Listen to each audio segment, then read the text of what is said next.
up to $4,500 cash purchase bonus on select new 2026 Rogue models. Built, tested, and trusted to conquer Canada's harsh winters. Visit your local Nissan dealer today or nissan.ca for details. Conditions apply. Visit your local Edmonton and area Nissan dealer for more information. Your next great family adventure is just a raffle ticket away. Enter the Alberta Foster and Kinship Association's Great Family Adventure Raffle for your chance to win incredible prizes, including the first prize, a Sea-Doo pontoon cruise boat worth over $70,000. Every ticket sold helps provide vital resources to the everyday raising children through some of life's hardest circumstances. Buy your tickets before the live draw on June 5th. Get yours at rafflebox.ca/raffle/the Great Family Adventure Raffle. License number 766115. Open to Alberta residents 18 plus only. Sports 1440. Station. CKJR broadcasts from West Edmonton Mall and Wetaskiwin. Download the free Stingray Music app and listen wherever you go. Have your sports curiosity cured. A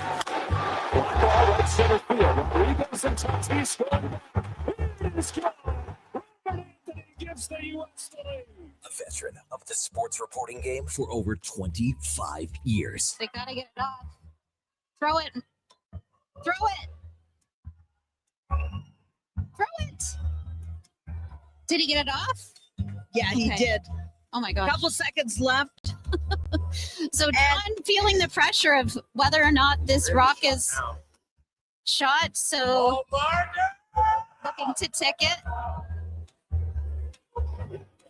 Ticking it in. There we go. Breaking down Edmonton's favorite teams. Schaefer forechecking in front of Barron, and that was played ahead for McDavid.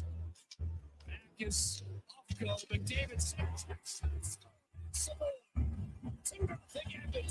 This is Sports 1440 and the Kevin Karius Show.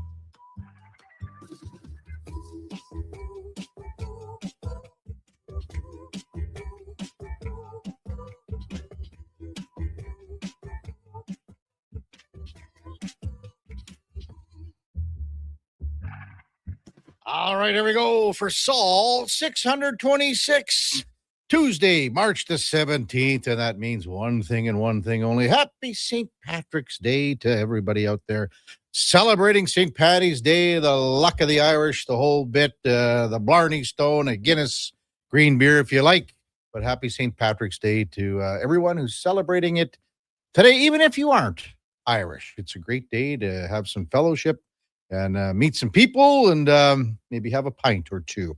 Hey, good morning. Welcome to the Kevin Karius Show on Sports 1440, presented by Sports Select on your AM radio dial, Sports 1440 on your morning drive into work, wherever you're heading out on a Tuesday morning. So glad you could spend some time with us here on St. Patrick's Day. You can also watch us on YouTube at Sports 1440 AM. Drop us a like, a subscription. We're also on X, Facebook, Instagram, and even the old Twitch. As always, we are streaming on iHeartRadio, the TuneIn app, and even on sports1440.ca. And if you miss any part of the show, and any show for that matter, catch up by searching it. They hang out where the podcasts hang out on Apple, Spotify, Google, even Amazon. Please subscribe. It's free. Select the auto download. You'll never miss a second of any show. Yeah, so glad you're with us. It's game day for the Oilers, too, on a St. Patrick's Day. Imagine the Oilers like how the Toronto Maple Leafs would do it back in the day and play on St. Paddy's Day and wear the old green Toronto St. Patrick's jerseys. Maybe the Oilers could come out in green tonight. Wouldn't that be something? Up against the teal of San Jose. That would be a wild picture on your screen for sure. The Sharks are coming into this game 5 points back of the Oilers in the Pacific Division. Now, the big thing here is that they do have 3 games in hand. So they could close the gap. That's why this game is so important to the Oilers. So very important. You got an opportunity to take something to an opponent that is on your heels a little bit in the Pacific Division for sure. Well, you've got an opportunity to say, let's put a little more distance between ourselves and yourselves, and we'll see exactly if they can do that tonight. The big news, obviously, Leon Draisaitl. He left the game on Sunday night, the 3-1 victory over Nashville. He saw the doctor yesterday right during the Oilers' skate. It was a quick practice. So there was really no update on Leon and his situation moving forward. The original, talk about it from Chris Knobloch, even after the Sunday game against Nashville, was that the doctors did discuss it, and we did kind of have an opportunity where he thought he could come back, and if he could manage what was going through on Sunday night, he could continue on. But it's probably be more precautionary and better safe than sorry moving forward, in the sense that, yeah, you're going to need this your big gun down the stretch for sure, because he's been phenomenal again this year. He's top 5 in scoring. He's just does absolutely so many things for this team. So we were talking about how the lines might shape up, and some felt that, well, automatically Ryan Nugent-Hopkins would go right into the second line center. But the way that Nugent-Hopkins and Jason Dickinson and Jack Roslovic have been playing, well, not so fast here, because those three have been dynamite, JJ, and they've been good defensively, and they can create offensively. Man, that little cheeky little touch pass that Roslovic gave to Dickinson the other night against Nashville is a great indication in the sense that there's something there. So, plus they're very responsibly defensively. So that line will stay intact if Leon, assuming can't go tonight. And that means what we discussed yesterday. It's a great opportunity for Josh Szymanski to maybe go in and play between Podkolzin and Kapanen. That leaves a hole on the fourth line, and Max Jones will likely play tonight, you would think, with Henrique and Frederick.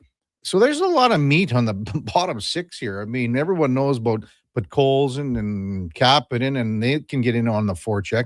They can bang the bodies. Max Jones can do it. Frederick can do it. Henrique is very responsibly. So those bottom 6, that's an interesting dynamic moving forward here. Text 833-401-1440. Get them in. We'll get them on. Also wanted to mention and we've talked about this all, for months, about Macklin Celebrini. He's got 35 goals, 60 assists right now, 95 points. He has 50 more points than the nearest teammate. Will Smith has 45 points. Now, granted, he's missed some games, but Tyler Toffoli hasn't missed any games. He's got 44. So Macklin Celebrini is doubling up on his nearest teammates and then some. That's how good this guy has been. That's how amazing that he has been for this team. And then we saw him up close and personal at the Olympics, where he was, on the top line. As soon as Sid Crosby went down, he was on the number 1 power play unit. So he's ranked, he's number 5 in league scoring with 95 points. Leon Draisaitl has 97. So that's how good these guys are. There's going to be someone out of the top 4, if you want to call it that. And then you can even add some guys in like Zach Werenski. And, I heard even Gretz talking about Matthew Schaefer for Hart consideration because of how much they've meant to those teams. Like if, the Islanders are likely going to make the playoffs, Matthew Schaefer is a massive reason why. If Columbus can sneak in, Zach Werenski, massive reason why. So, and same with San Jose, Macklin Celebrini. So there's going to be someone left off the ballot for sure. Sharks come into this one 32-27-6. Oilers are 33-26-9 and still have the number 1 ranked power play unit in the NHL, just under 32%. Now, with the LA Kings winning last night in New York against the Rangers, 4-1 the final, the Kings move a couple of points back of the Oilers. They've got 71 now, 1 point ahead of the Sharks. They're 4 back of the Oilers. How about Utah, man? They went into Dallas last night and ended the Dallas Stars' 15-game point streak. The Stars hadn't lost in regulation for damn near 2 months. That's how hot they were. That was a big opportunity for them to close the gap on Colorado. They didn't. They still are 3 points back.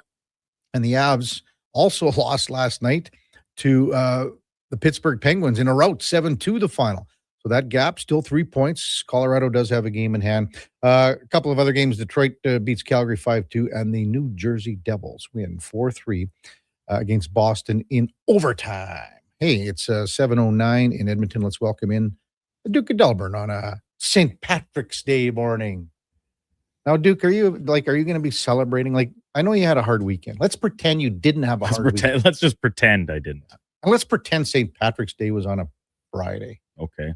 Now it's all you're letting. It's all coming together. You're cutting it loose. Now listen, if I had other plans, like let's just say St. Patrick's Day was this coming Friday, and I was already going to be at the Delburne curling rink for the annual all-nighter bonspiel. Yeah, of course, I'd throw a little green food coloring and a couple pints and enjoy it that way. But if it was just a regular Friday and I didn't have anything else necessarily planned, yeah, I don't know. I think I'm probably past that phase of my life now. When I was a younger man, this was appointment, right? Didn't matter what day of the week it was. You went out essentially either as soon as classes were over, maybe even you skipped your last one or two of the day and got an early start on it around midday, and you went as long as you could stay standing essentially, and then you pay the price the next morning to do it all, or get back at it essentially. So I don't know. I've just kind of moved on. Yeah. Well, like that's amateur hour now, dude. It's like New Year's Eve, right? Yeah, that's how it's busy, and all the power to everyone that's still out there celebrating. Go nuts. If that's your deal, I'm not going to try to take it away from you, whether it's Tuesday or a Friday or anywhere in between. I'm not a big green beer guy, but I'll have a Guinness or two, Duke. Right. And see, here's the thing. I fall into this trap every time where I'm out with friends, and even if it's St. Patrick's Day or any other time, and they'll be like, we're going to have a Guinness. They'll order. I was like, you know what? Maybe I'll give it another go as well. I've never really liked Guinness, but maybe I will this time. And I get about halfway down my pint and I say, this just really isn't for me. And I finish it anyway and say I had my one Guinness quarterly and move on. So I'm quicker just to drop a few drops of food coloring into a nice lager or something and say I had my green beer and then review the results the next morning in the bathroom. You say, wow, that's amazing how that works. You didn't have a game last night, did you? No, I didn't do it. Kev, yesterday I got home from the studios and laid down. I knew you were done. Laid down and didn't really rise until 5 o'clock when some of the games were starting for the afternoon, and kind of watched a collection of those pretty passively. Was really interested in the night game between Colorado and Pittsburgh. It was off to a wild start, and then the Penguins kind of ran away with it, which was 7-2. Pretty shocking. The Avalanche found themselves in a little bit of a jam all of a sudden. They're not playing their best hockey. So anyway, yeah, I took the night off, relaxed. Attaboy. Was waiting on a few guests to get back to me kind of the entirety of the afternoon while I was napping, and woke up to no results. It's like, all right, time to pivot, move elsewhere. I watched the World Baseball Classic game. Yeah, I had some eyes on that as well. Just as a comparison, the last two Stanley Cup finals, Duke, when Florida's been at Rogers Place, when the Oilers come out on the ice, they have a decibel meter on the Jumbotron. It would reach about 113. The decibel meter yesterday at, Loans Depot Stadium or whatever it is in Miami, was 112. So think about that in a bigger facility. It was jumping. It was crazy in there.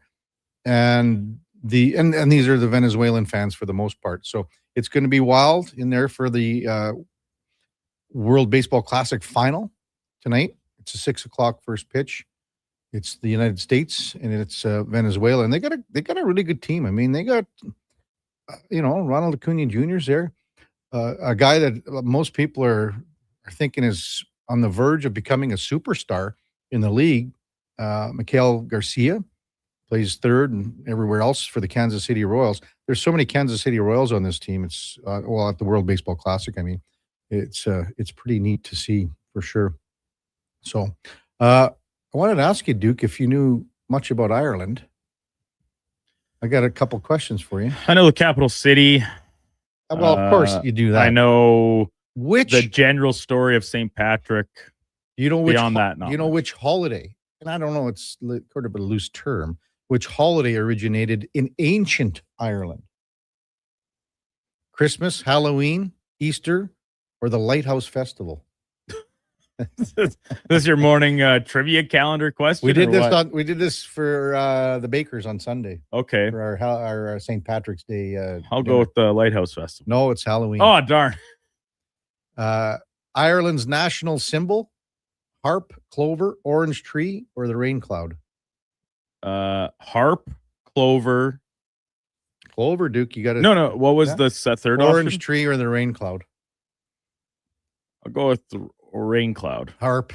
So that's Duke. 0 for 2 already, Duke. We'll go on. We'll continue this as the morning Oh, progresses. good. See how Hooray. many you can get.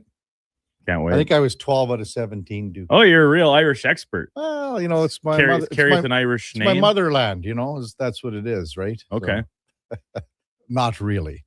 We had a text in here, Duke, from the Bird, and I'm not going to read it yet because it could send. Did you have a look at it?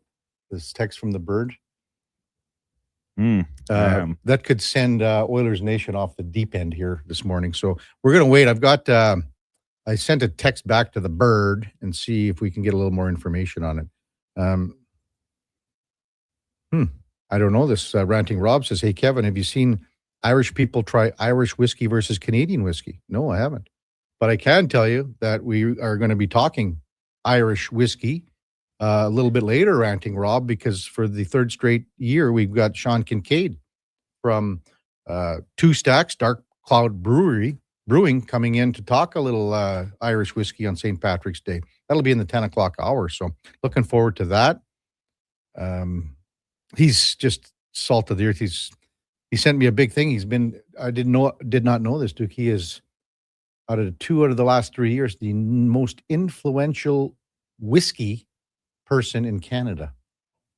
I don't know how you get that title, but I mean, I know if you got to drink a lot, you got to make a lot, whatever it is. Coming up right after the break, we're going to go down south. We don't talk about the Calgary Flames much on this show, but we're going to talk about the Calgary Flames with Ryan Pike from Flames Nation. As mentioned, they lost in Detroit last night, 5-2. It was the end of a 5-game road trip. They just signed Tyson Gross, a local product out of St. Cloud University.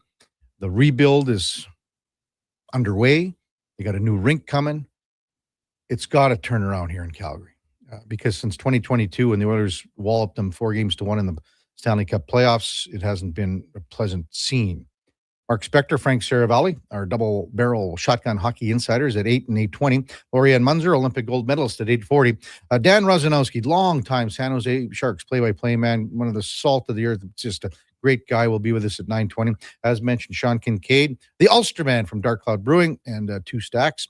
We'll check in at 10, and Connor Halley from Fantasy Frenzy and the Jason Greger Show coming up at 10:20. When we come back, Ryan Pike from Flames Nation. It's the Kevin Karius Show with the Duke of Delburne, Josh Fenwick on Sports 1440, presented by Sports Select. We're streaming on YouTube, X, Facebook, Instagram, and Twitch. Getting in on the sports action you want is as easy as playing at sportselect.com. Simply make your picks online, generate your QR code, and lock in your bet at your local Lotto Spot retailer. Then sit back, watch the game, grip your chair, and high-five anyone nearby. Every bet is 100% legal with the chance of winning cash in hand. Sports Select. When you're ready to play, bet on the original. Must be 18 plus to play. Play responsibly. Booster Juice is going crazy for hazelnuts. No, not crazy. Nuts. Booster Juice is going bananas for hazelnuts. I mean, there are bananas in smoothies, but that's not the point. Banana juice is booster for hazelnuts. What? Just stop. Booster Juice is going nuts for hazelnut. Introducing the Nutty Monkey Smoothie, Holy Hazelnut Acai Bowl, and Nutty Booster Ball, all made with rich, creamy hazelnut spread. Try them today, only at Booster Juice. Canadian born, blending since 1999.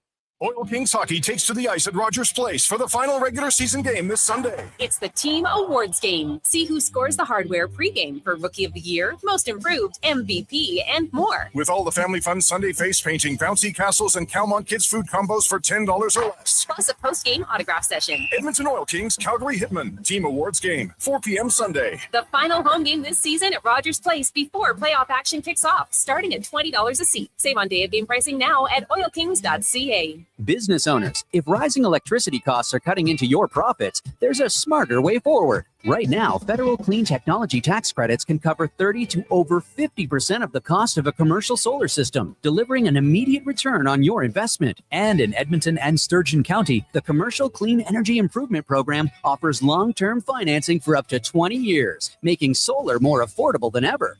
Lock in lower energy costs for decades and strengthen your bottom line. Visit GreatCanadianSolar.com to get started.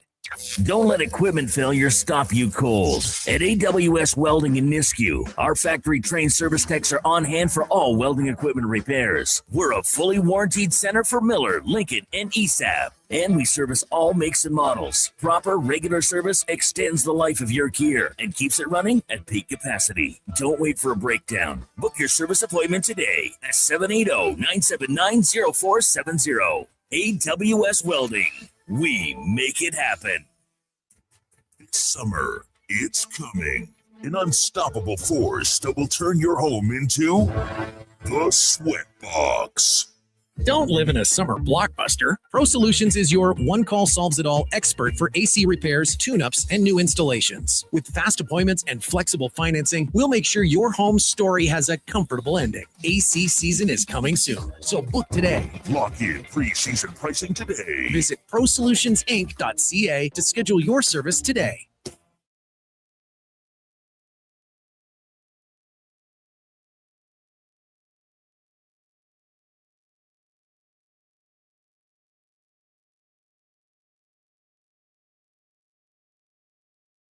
Have your sports curiosity cured with the Kevin Karius Show. This is Sports 1440.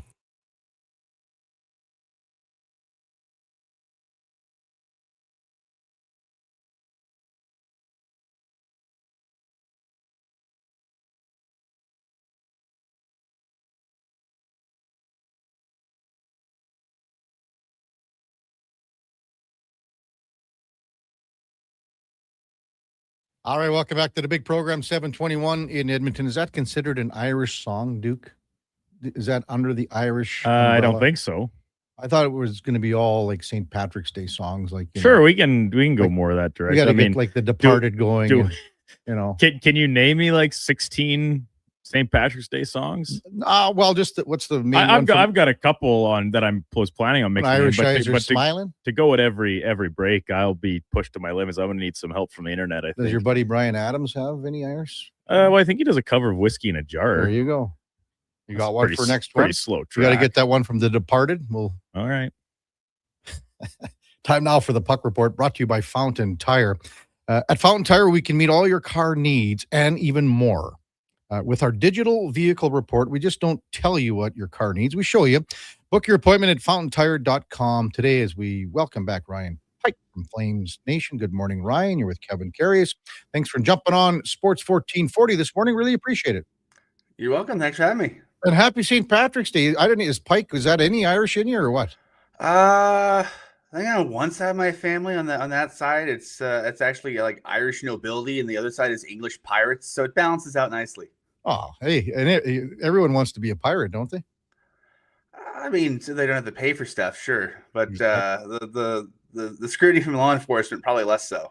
You old pillager, you, Ryan, you old pillager. Hey, how did this road trip, 5 games, I guess it was, for the Calgary Flames wrap up last night in Detroit? What'd you think of that 5-2 Wings win? Well, given this though, they don't roll over. Every game on that road trip, I think they put in an honest effort. But at this point of the season, let's call a spade a spade. They're a depleted team. They're 2-7-1 in the last 10. They, you take any team and then you take, Anderson and Kadri and Uyghur, and you replace them with guys that, well, good pros aren't quite as good. Mm-hmm. This is kind of, this is in a lot of ways, this is sort of gravity taking its course. The team's depleted, and Vancouver this year is a special kind of bad. But I think this is what the Flames really need right now. They're getting some honest efforts. Their veterans are working real hard. Some of their kids are getting some good minutes and doing some good things, and they'll get rewarded at some point. But right now, unfortunately, for their psyches, they're not getting as rewarded as consistently as I think they'd like. But you can't fault the effort.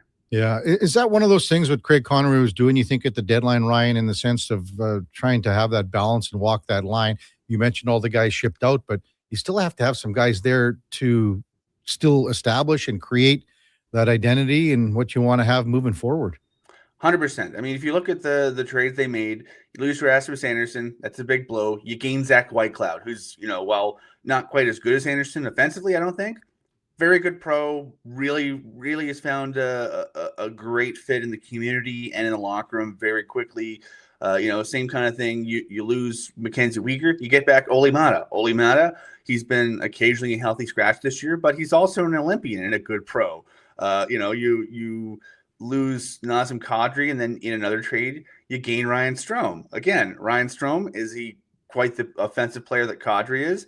I don't think so. He's been a healthy scratch in Anaheim this year, but he comes to Calgary and he's a guy who has been through, these kind of rough rides in places like Edmonton, Long Island, with the Rangers. Anaheim, when he got to Anaheim originally, were no great shakes. So I think if you're looking for someone that can really insulate the kids and sort of say, hey, here's the way it needs to look and here's the way it needs to go for us to get out of this, I think he's a pretty good addition. So I think they were pretty savvy in terms of the types of people they added when they lost other people. Ryan Pike from Flames Nation, our guest on the Kevin Karius Show on Sports 1440. Love your phrase about Vancouver being a special kind of bad, and they are.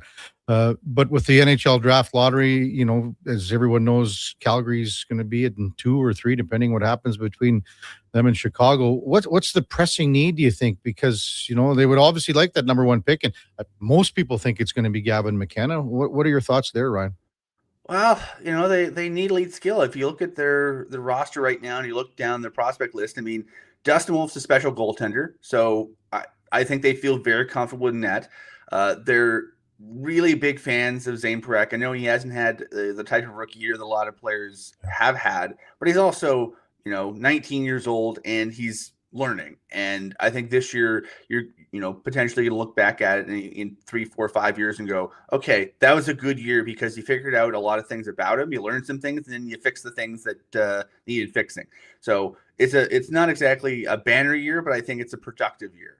But if you look at the rest of their roster and the rest of their prospect base, they have a lot of really good prospects. I think they have, probably more depth in the really good prospects position, pretty much at every position, than a lot of teams. But at forward, they don't have a Parekh or a Wolf level prospect. So I think you're looking at this draft and, okay, if you draft 2, if you have to, if you're settling for whichever one of Gavin McKenna or Ivar Stenberg Vancouver doesn't want, I'm sure you're going to, cry yourself to sleep at night and then just take the player and go, okay, he's going to help us.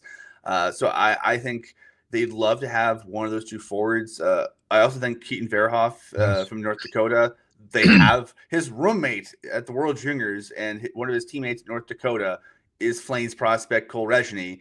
They also got his defense partner in the trade with Vegas that brought them Rasmus Andersson. So I think they feel like they know the player pretty well. And, they've done a nice job last year. They gained a ton of centers. So I don't think they necessarily have a positional need as much as a need for just someone with that sort of game-breaking skill. They have enough skill to stay in every game. They don't have enough skill to steal games. And gaining a little bit more skill, I think, would help tilt the balance there a bit. Just wanted to double back on Zane Parekh with you, Ryan, and what you have thought of his game. And maybe you got thrown into the deep end a little bit. As you said, he just turned 20 years old last month. So he's a 20-year-old player, 20-year-old defenseman. I mean, there are unicorns like Schaefer and things like that. But what have you seen from him? And obviously everyone says he's got to work on the defense. And we saw that too, obviously at the World Juniors.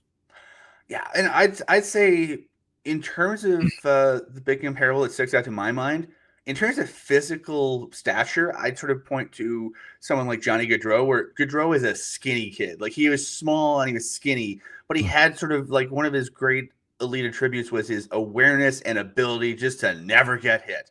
And Zane Parekh, he didn't have the benefit of playing 2-3 years in college like Gaudreau did to sort of learn how to avoid getting hit by grown-ass men.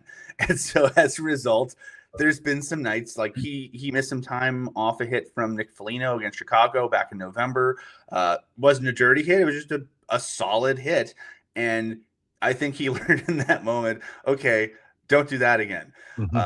He had a really good run in 4 games in the American League, where his first game, he had very big, what do I do with my hands energy? And then the other 3 games, he was borderline dominant because he figured out what to do with his hands very quickly. So he's extremely, extremely smart, extremely adaptable, good with the puck, good with the skates. There's a lot of talent there. But the big thing with him is he's a skinny 19/20-year-old.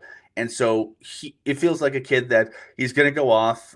He's going to have some notes about his game heading into the summer, but he's also going to have like a list of to-dos from the Flames strength and conditioning department. And I think their hope is a year ago, they had a really talented, lanky kid by the name of Sam Honzik, who was good enough to make the NHL team, but was also physically slight enough that he too got hurt by a relatively clean hit against Chicago early in the season. It kind of derailed his year.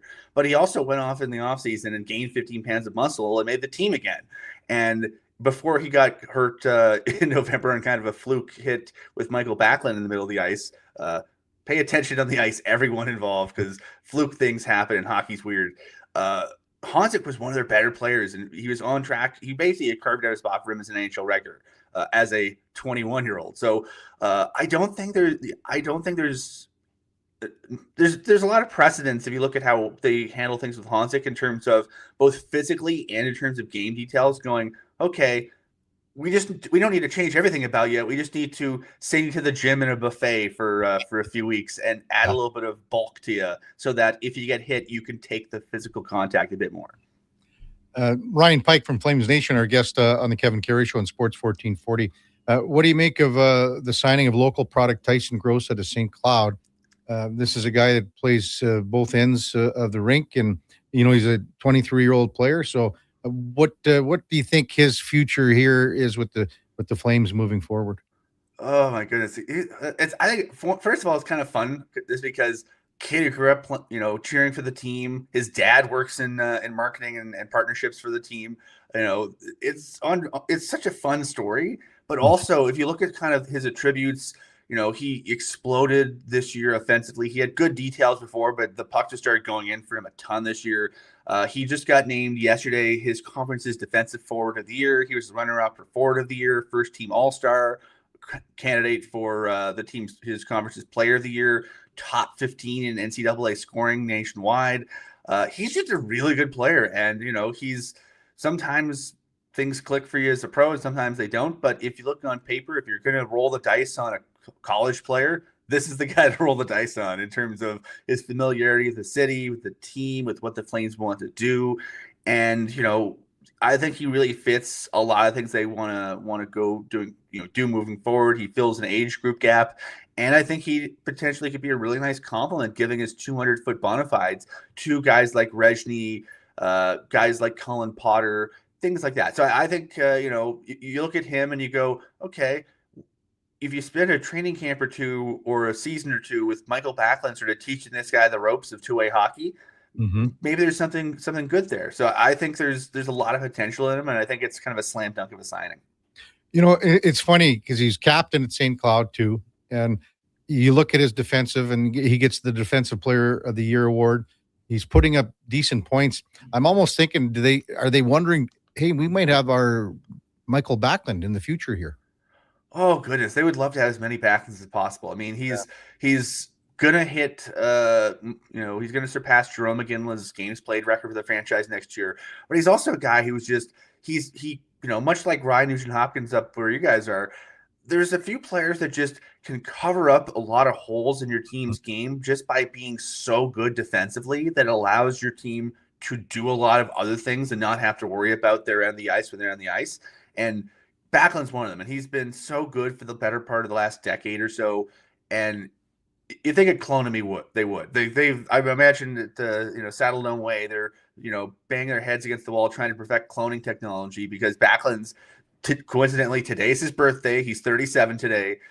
Father Time's undefeated. Eventually, the sands will be fully out of the hourglass, but they're hoping they have a few more years, with him that he can be a productive player until he's pushing 40.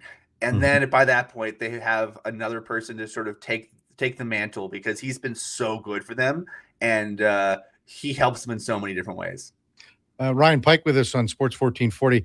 Man, the amount of draft picks that Craig Conroy has accrued here is through the roof, especially this next year. As you know, Ryan, 2 first, the 4 seconds, and then a couple more in the third. Do you think at all, there's a possibility that he packages some of these picks and even down the road and picks up some players that are ready to step into the lineup? I wouldn't rule anything out. I think right now they're still in sort of accumulation phase. They don't have, I don't think, the types of players they feel they need to take this thing to the next level and sort of get out of the doldrums, so to speak.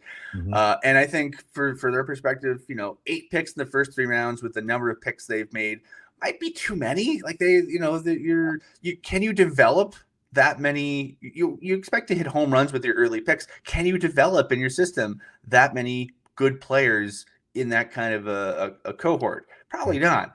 But, if you're thinking, if there's a player in that top 5 that you love, having 4 second rounders and that later Vegas pick makes it a little bit easier for you to potentially move up. Maybe there's a player ahead of the Vegas pick that you fall in love with. You go, okay, that's our guy. You got 4 picks afterwards to help you move up. So I think the fallback, the worst case scenario for them is going, oh, dang, we got to make 8 picks.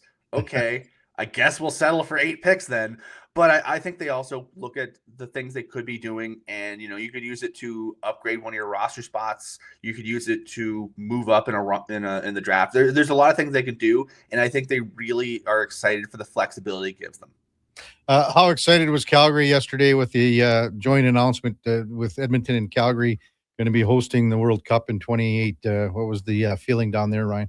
There's a sort of a different, the stages of grief. It was sort of like that in Calgary, where it's like, sweet, Calgary got the event. How many games? 7? That sounds fantastic. Wait, what did Edmonton get? Finals and semifinals. Oh man, we got to share with those jerks. So I think folks went through the stages of grief. I think it's going to be such a cool event. Again, Calgary gets twice as many games, but Edmonton gets the quote unquote more important games. I think it strikes a nice balance. Edmonton, as you well know, he had that shiny new building in 2016, and then between the All-Star game getting de-emphasized and a pandemic and this, that, and the other thing, you haven't really had an opportunity outside of, the COVID bubble games to really showcase it. And there weren't fans at the COVID bubble game. So I can understand the NHL wanting to, reward 2 of its more stable markets, and 2 markets that, Edmonton had to grind to get that building done. Calgary, Scotia Place, same kind of story where, it wasn't exactly a smooth process getting the building to the point where they could build it. So I think they're really excited to get something fun done. I know there's probably folks who don't live in our great province who are going, wait, Alberta in February? We're doing what now? But I also don't, between the 2 cities, having spent a good amount of time, enjoying the hospitality of our neighbors to the north, I'm sure both cities are going to put on a hell of a party, and the hockey's going to be really good. So as much as none of us want to share with the other one, I think this is one of the events where you can sort of, hold your nose and sort of bite your tongue and go, okay, I get it. And I think it's going to be a great event. Is the building, there's no worries that it's not going to be ready for the start of the season? I talked to the team president yesterday. Very on time is the phrase he used when he spoke to the media at the initial press conference. When he and I spoke, he went through a lot of details of they've hit the mark so far. They're trending on time. They're expected to get the keys in May or June of next year, and then open the doors in September. Obviously, with construction projects, there's always some hiccups, but I think they've built a good amount of wiggle room into their timing where, ideal scenario, they have several months to sort of work out the kinks in the building and move in and, figure everything out. They can do it in less time, I believe, if they need to, but they'd rather have the extra time to sort of, they have a lot of toys they need to play with to figure out how they all work together. So they'd love to have the time they projected, but life sometimes throws you curveballs. So they'll adapt if they need to. But the short answer is everyone I've talked to on and off the record has assured me, oh, it's on time. It's very on time. Are there going to be enough bathrooms, Ryan? That's the key, isn't it? Twice as many bathrooms as the Saddle Dome, 30% more, or actually 25% more than building code requires. Well, we had an entire city council meeting last year where we grilled Susie Darrington, who runs the Saddle Dome, and she opened your building. She's opening, she's in charge of the Scotia Place opening. Yeah, me and a bunch of City Hall reporters just grilling this poor woman about bathrooms for 45 minutes was the highlight of my career. The only reason I asked Ryan is because we had Eric Francis on probably a year and a half ago, and he was talking about the travesty at Rogers Place when he came up here because there wasn't enough bathrooms, and he was comparing the ideas in Calgary, and it kind of got some legs. And then the next thing you know, all of our listeners started calling him. They said, Eric Francis, that weak-bladdered bastard from Calgary. That's not very nice. Eric's a nice boy. Yeah. But anytime you can get a dig into Franny, you got to take it, Biker. You got to take it. So, I'm not disagreeing with you. Yeah. Hey, he's a good boy though. He's good. Yeah, he's a good guy. Hey, thanks so much for coming on as always, Ryan. Great catching up with you. And I'm sure we'll talk soon leading up to the draft where Calgary hopefully gets a nice high draft pick. Yeah. Because, hey, the Battle of Alberta, it's always better. The league is better. The province is better when these two teams are really going hot. Oh, yeah. It's exciting times, and hopefully the hockey gets a little bit better on the ice for both sides. Exactly. Thanks, Ryan. Take care, man. Take care. That's Ryan Pike from Flames Nation. And our Puck Report brought to you by Fountain Tire. And at Fountain Tire, we focus on one thing, and it is your vehicle. Book an appointment today at fountaintire.com. Text 833-401-1440. Duke, can you believe all the requests coming in for St. Patrick's Day? It's impressive stuff. So I guess my fault here was simply saying, like, I guess I can just play any song by an Irish singer or band. Well, the songs don't have to necessarily be St. Patrick's Day themed. Well, I mean, One Shot Mott wants the Dropkick Murphys. Bobby says, play Danny Boy all day, Duke. Northside Lou says, U2, Sinead O'Connor, the Cranberries. Right. And so, to my point, do any of those, and the one was just artists, they're all great artists, Irish representation proudly. But between Danny Boy, the one Dropkick Murphys he texted in, which I don't even think that's a Thin Lizzy song, who are also Irish, I believe, if my research proves correct. Like, they don't have a St. Patrick's Day theme. They're just by Irish bands, which I'm not against, but I just want to make sure that, the standards that I'm being held to on this sacred holiday, I'm aware of them. Duke, what is the longest river in Ireland? River Liffey, Lee, Shannon, or Shamrock? Shannon. You finally got one right, Duke. Well, nice. You finally, and look at they give Duke the easy question. What is the capital of Northern Ireland? Of Northern Ireland? Yeah. Is that different than regular Ireland? I would think so, right? Because Northern Ireland's a part of the UK, whereas Ireland is an independent nation. Capital of Ireland is Dublin, obviously. Yeah. Northern Ireland. You want me to give you the Belfast? Yes, you got it correct. And I'll give you one more before we go to break. Which sport is considered Ireland's national sport? Hurling. That's right, Duke. You got on a roll. I'm hot. I'm red hot, Kev. After your terrible start. Yeah. Hey, I technically got one right adjacently in the text line when somebody texted in asking what's the national animal, and they said what they thought it was. I believe I corrected them saying I'm pretty sure that's Scotland, and that is in fact true. So I kind of get a half point there. Yes, we also had the Irish Rovers request, Duke. Right. When we come back, we'll get to more of your text, 833-401-1440. It's the Kevin Karius Show, presented by Sports Select.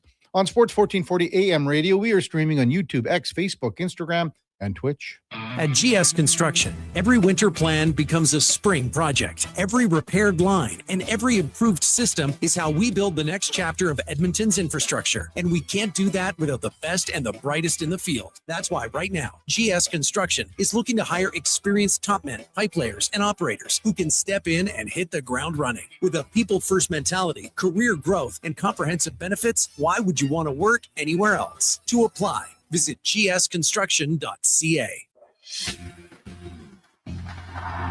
With the lead up to the playoffs underway, players are definitely stepping up their game. And the fans are doing the same. Simple snacks like chips and dip may work at the front half of the season, but now more and more fans are rocking the Wilhock beef jerky for game time get-togethers. Just make sure you bring enough for everyone if you want to be invited back for the playoffs. Make your next hockey game day a Will Hockey game day with Wilhock beef jerky, only available in Leduc. Get yours today because you don't win games with salad. It's Truck Month at Wolf GMC Buick, and we know trucks. And we have the best deals of the year right now. Some have 0% for 4 years. We have 0% for 6 years. That's on our #1 selling GMC Sierra half-ton crew cab, or the Elevation, the AT4, or Denali. Yep, 0% for 72 months. And Costco members get an extra discount on some of our SUVs. Pop in today and drive away smiling. Wolf GMC Buick. We're making it easy. NHL Star Sticks are back at McDonald's, and we're celebrating by going bigger. Make that smaller, way smaller than ever before. Collect the set and get one of 7 mini sticks with every NHL Star Sticks meal. Featuring McDavid, Matthews, Quinn Hughes, McCarr, Celebrini, Reinhardt, and Montembeau. So get yours while they last. 1 stick per meal purchase. Limited time at participating Canadian restaurants. Hey, Edmonton, did you know a local Play Alberta winner scored over $500,000 on Mega Jackpots Ocean Bells? Think about the season tickets you could lock down with that kind of cash. From major casino winners every hour to jackpots worth millions and hundreds of popular games to money that stays in the province, there's never been a better time to sign up for Play Alberta. Download the app today to get started with casino, sports, and lottery all in one app. Must be 18 plus to play. When you gamble, use your game sense. This hockey season, before every game, check out the pregame show with Andrew Walker on Sports 1440. It's brought to you by Titan Supply, your only source for rigging, lifting, and hauling products. Visit titansupply.ca. Heard of Uline? You know, the have-it-all in-stock, ready-to-deliver shipping and industrial supply specialists. The company that does things for you that are unheard of, like keeping 41,000 items in stock in our own warehouses. With customer service reps on the line to get you what you need when you need it 24/7, 365 every time. Maybe you heard it here first. Want to hear more? Visit uline.ca. ULINE, your shipping and industrial supply specialists. Got that feeling? The one that makes you want to roll the windows down and just drive? A puddle! That's not just spring fever, that's a sign that it's time to visit Nisku Ford. They've got the cure for your driving fever with their biggest offers of the year. Get rebates as high as $12,000 on select new models, or drive away with 0% interest. Don't just dream about the open road, own it. Find your cure for spring fever at niskuford.ca. Above expectations.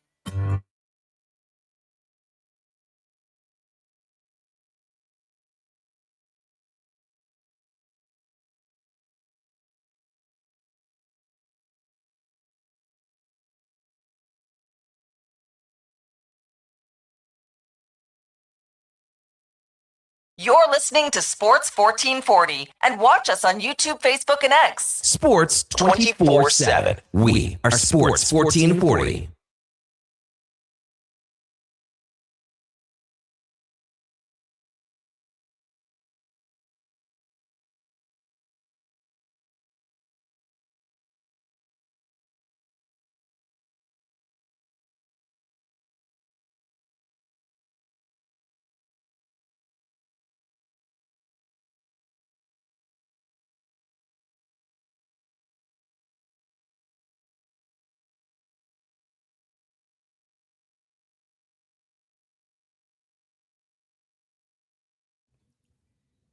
All right, welcome back to the big program. 7:48 in Edmonton.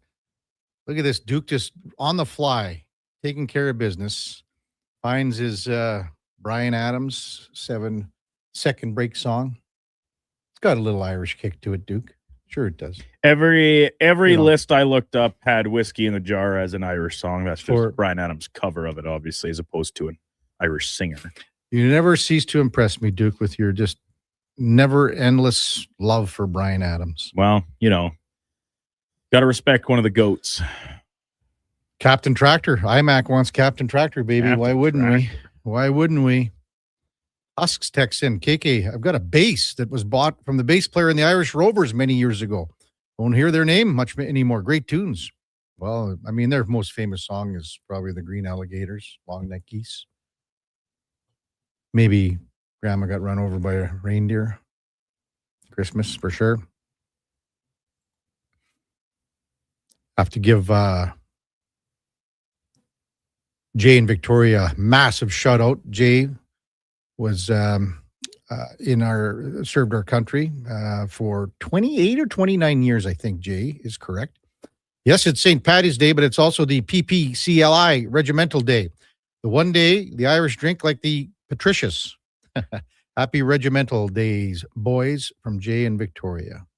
The PPCLI, rich history, for sure. If you go to the garrison and things like that, you see the past, and you see exactly, what everyone sacrificed, for sure. So, again, thanks for your service, Jay.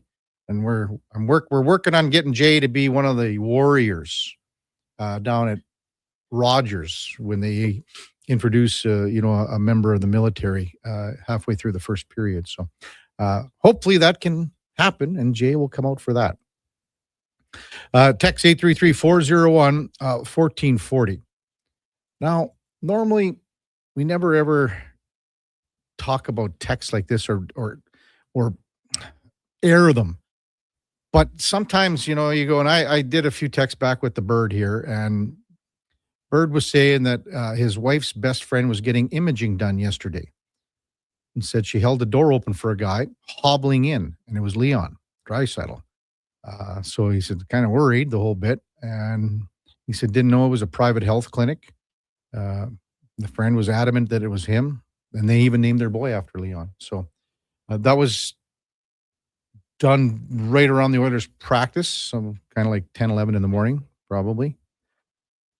You never want to speculate, but I mean, he left the game and you saw him hobble off. He tried to gut it out against Nashville, but hopefully Bird and his wife's friend this is just a situation where they saw Leon just kind of go into the clinic and he's okay. So we'll see what happens there. 7:51 in Edmonton. Okay, Duke, here's one more question for you. What is the most common Irish surname in Ireland? Smith, Byrne, McCarthy, or Murphy? This just seems like a trap. I'll go with Murphy. Yeah, correct. All right. I'll give you one more. You're at 4 in a row, Duke. This is a record. More right than wrong now. Which of the following was not invented in Ireland? The Kelvin scale, Waterford crystal, violin, or a submarine? The Kelvin scale, Waterford crystal, the violin, or the submarine? Well, I don't know what a Waterford crystal is. Well, it's kind of like, it's just a beautiful, like those trays. I'll go with that. Waterford crystal, incorrect. Yeah. Violin. Really? Yeah. Wow, the fiddle's so integral to Irish music.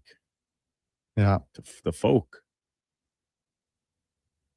I knew Lord Kelvin was Irish. Yeah. Lance says, on Oilers Nation yesterday, Draisaitl's best friend texted in, said she got a WhatsApp message that said he's fine, nothing serious. Well, again, hopefully. Who's Leon's best friend? I don't know. That's what they said on Oilers Nation. That's from Lance. What's that? You guys did? You got a message? Here's Josh Fenwick saying that you guys got a message about Leon. On what show? This show, Fantasy Frenzy, and the Lowdown with Low Tide. I imagine we also got it on Gregor's show, but I'm not in the chat. Yeah. But I did not believe it in the slightest. First of all, you're Leon Draisaitl's best friend. No disrespect whatsoever. Maybe you are, and I'm totally wrong. But I feel like it's either that the German guy's name that I can't remember that was on the national team with him, or it's Connor McDavid.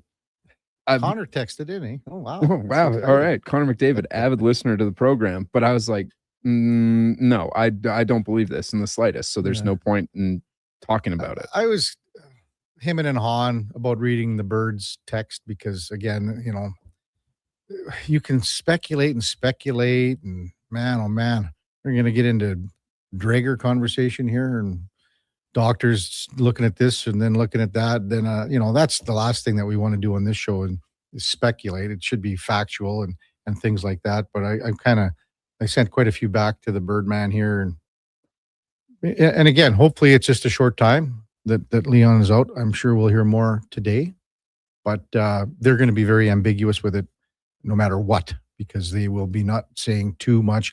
What do you want to bet? Day to day? Like if they say week to week, now you got a problem. So I would imagine they'll go day to day.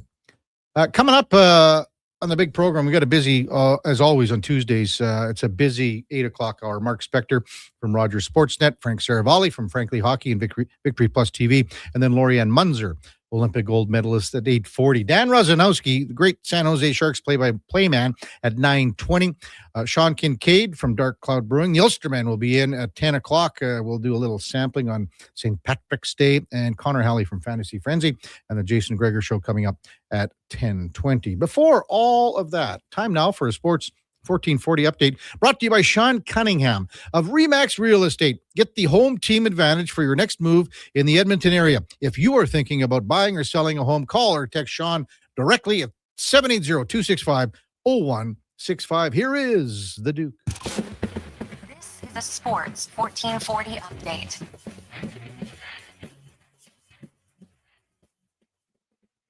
Five-game slate in the NHL last night. The Flames wrapped up the road trip with a loss in Detroit, 5-2. Devils get past the Bruins, 4-3 in overtime. Kings topped the Rangers 4-1. Mammoth double up on the Stars, 6-3 to snap the Stars' 15-game point streak. And an Evgeny Malkin's return. He scores twice as the Penguins get a big win over the Avalanche, 7-2.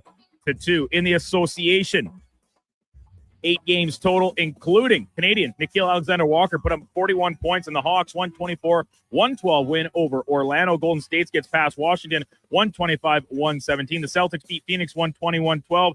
New Orleans over the Mavericks 129-111. And in one of the nightcap games, San Antonio just getting past the Clippers 119-115. World Baseball Classic second semifinal last night. Venezuela beats Italy 4-2 to advance through and take on the United States in the final later on today. Coming up in hour 2, the Kevin Karius Show will be joined by Sportsnet's Mark Spector, Frank Saravalli from Victory Plus TV, and Olympic gold medalist Lori-Ann Munzer. I'm Brandon Douglas at your Sports 1440 update. Sports 1440 in West Edmonton Mall and Wetaskiwin. CKJR is a Stingray radio station. Download the free radio player app and listen wherever you go. Booster Juice is going crazy for hazelnuts. No, not crazy. Nuts. Booster Juice is going bananas for hazelnuts. I mean, there are bananas in smoothies, but that's not the point. Banana juice is booster for hazelnuts. What? Just stop. Booster Juice is going nuts for hazelnut. Introducing the Nutty Monkey Smoothie, Holy Hazelnut Acai Bowl, and Nutty Booster Ball, all made with rich, creamy hazelnut spread. Try them today, only at Booster Juice. Canadian-born, blending since 1999. Whether you're a craft beer connoisseur or more of a wine aficionado, there's always something new to discover at Sherbrooke Liquor, a unique, family-owned, independent liquor store. The selection, incredible. The non-alcohol section is also very impressive. Sherbrooke Liquor, expert, knowledgeable staff with a passion for unique finds. More than just a liquor store, we're a community. Alberta's best, the one and only Sherbrooke Liquor. Wine, spirits, and oodles of beer. Visit SherbrookeLiquor.com. Hey, sports fans, we've got a clear choice for you. At Crystal Glass, we provide customers with the perfect glass for any job. From home to auto and even commercial, installation or repairs, we're your team. Call 310-GLASS or visit crystalglass.ca. Crystal Glass. This is Andrew Walker, host of the postgame show on Sports 1440. After every hockey game this season, tune in and chime in as we talk about the game. It's all sponsored by Legacy Heating and Cooling. Don't get left in the cold. Visit legacyheating.ca. At Leading Edge Physiotherapy, healing doesn't have to feel heavy, because in our SwimX aquatic therapy pools, you literally float your way to recovery. Whether you're dealing with arthritis, back pain, joint injuries, post-surgical rehab, chronic pain, balance issues, mobility challenges, or just feeling a little creaky, warm water and gentle resistance have your back, your knees, and your hips. Trusted by pro sports teams and rehab hospitals, our SwimX pools help you move sooner, hurt less, and recover faster. So take the load off. Let the water do the work. Life shouldn't hurt. LeadingEdgePhysio.com. Are you looking for safe and professional transportation solutions for your group events and sports teams? Look no further than Silent Rides, Alberta's premier charter bus company. Whether your group is big or small, Silent Rides has you covered. We offer state-of-the-art motor coaches, first-class service, and affordable rates. Get your quote today. For more information and to request a quote, contact sales at 877-748-0991 or visit silentrides.ca. It's happened again, and construction season is coming soon. Job delayed, money lost, and clients disappointed because your rigging failed and it wasn't inspected. Don't let this happen to you. Have your lifting slings, fittings, hoisting tools, and safety harnesses checked with Titan Supply. Titan Supply offers certified on-site and in-house rigging inspections and service, so they can repair it, replace it, and recertify it. Titan Supply in Edmonton, Grand Prairie, Red Deer, and Calgary, and at titansupply.ca. Lift, dig, haul. The wait is over. CTV Sunday. Television's most captivating love story continues as Sullivan's Crossing returns.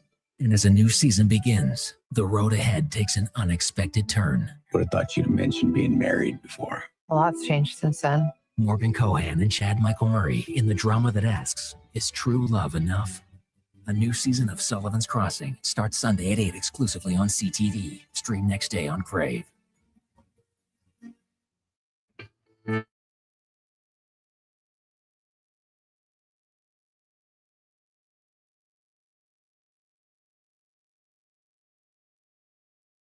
Just in time for the morning skate.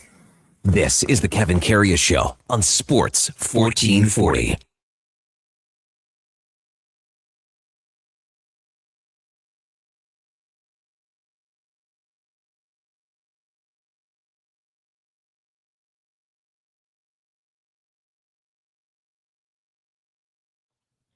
All right, welcome back to the big program. 8 o'clock in Edmonton. The Kevin Carey Show is presented by Sports Select. It's so easy to play. All you got to do is visit the sportsselect.com website, generate a QR code, check the videos. It's step-by-step guidance. Select sportsselect.com. It's 100% legal.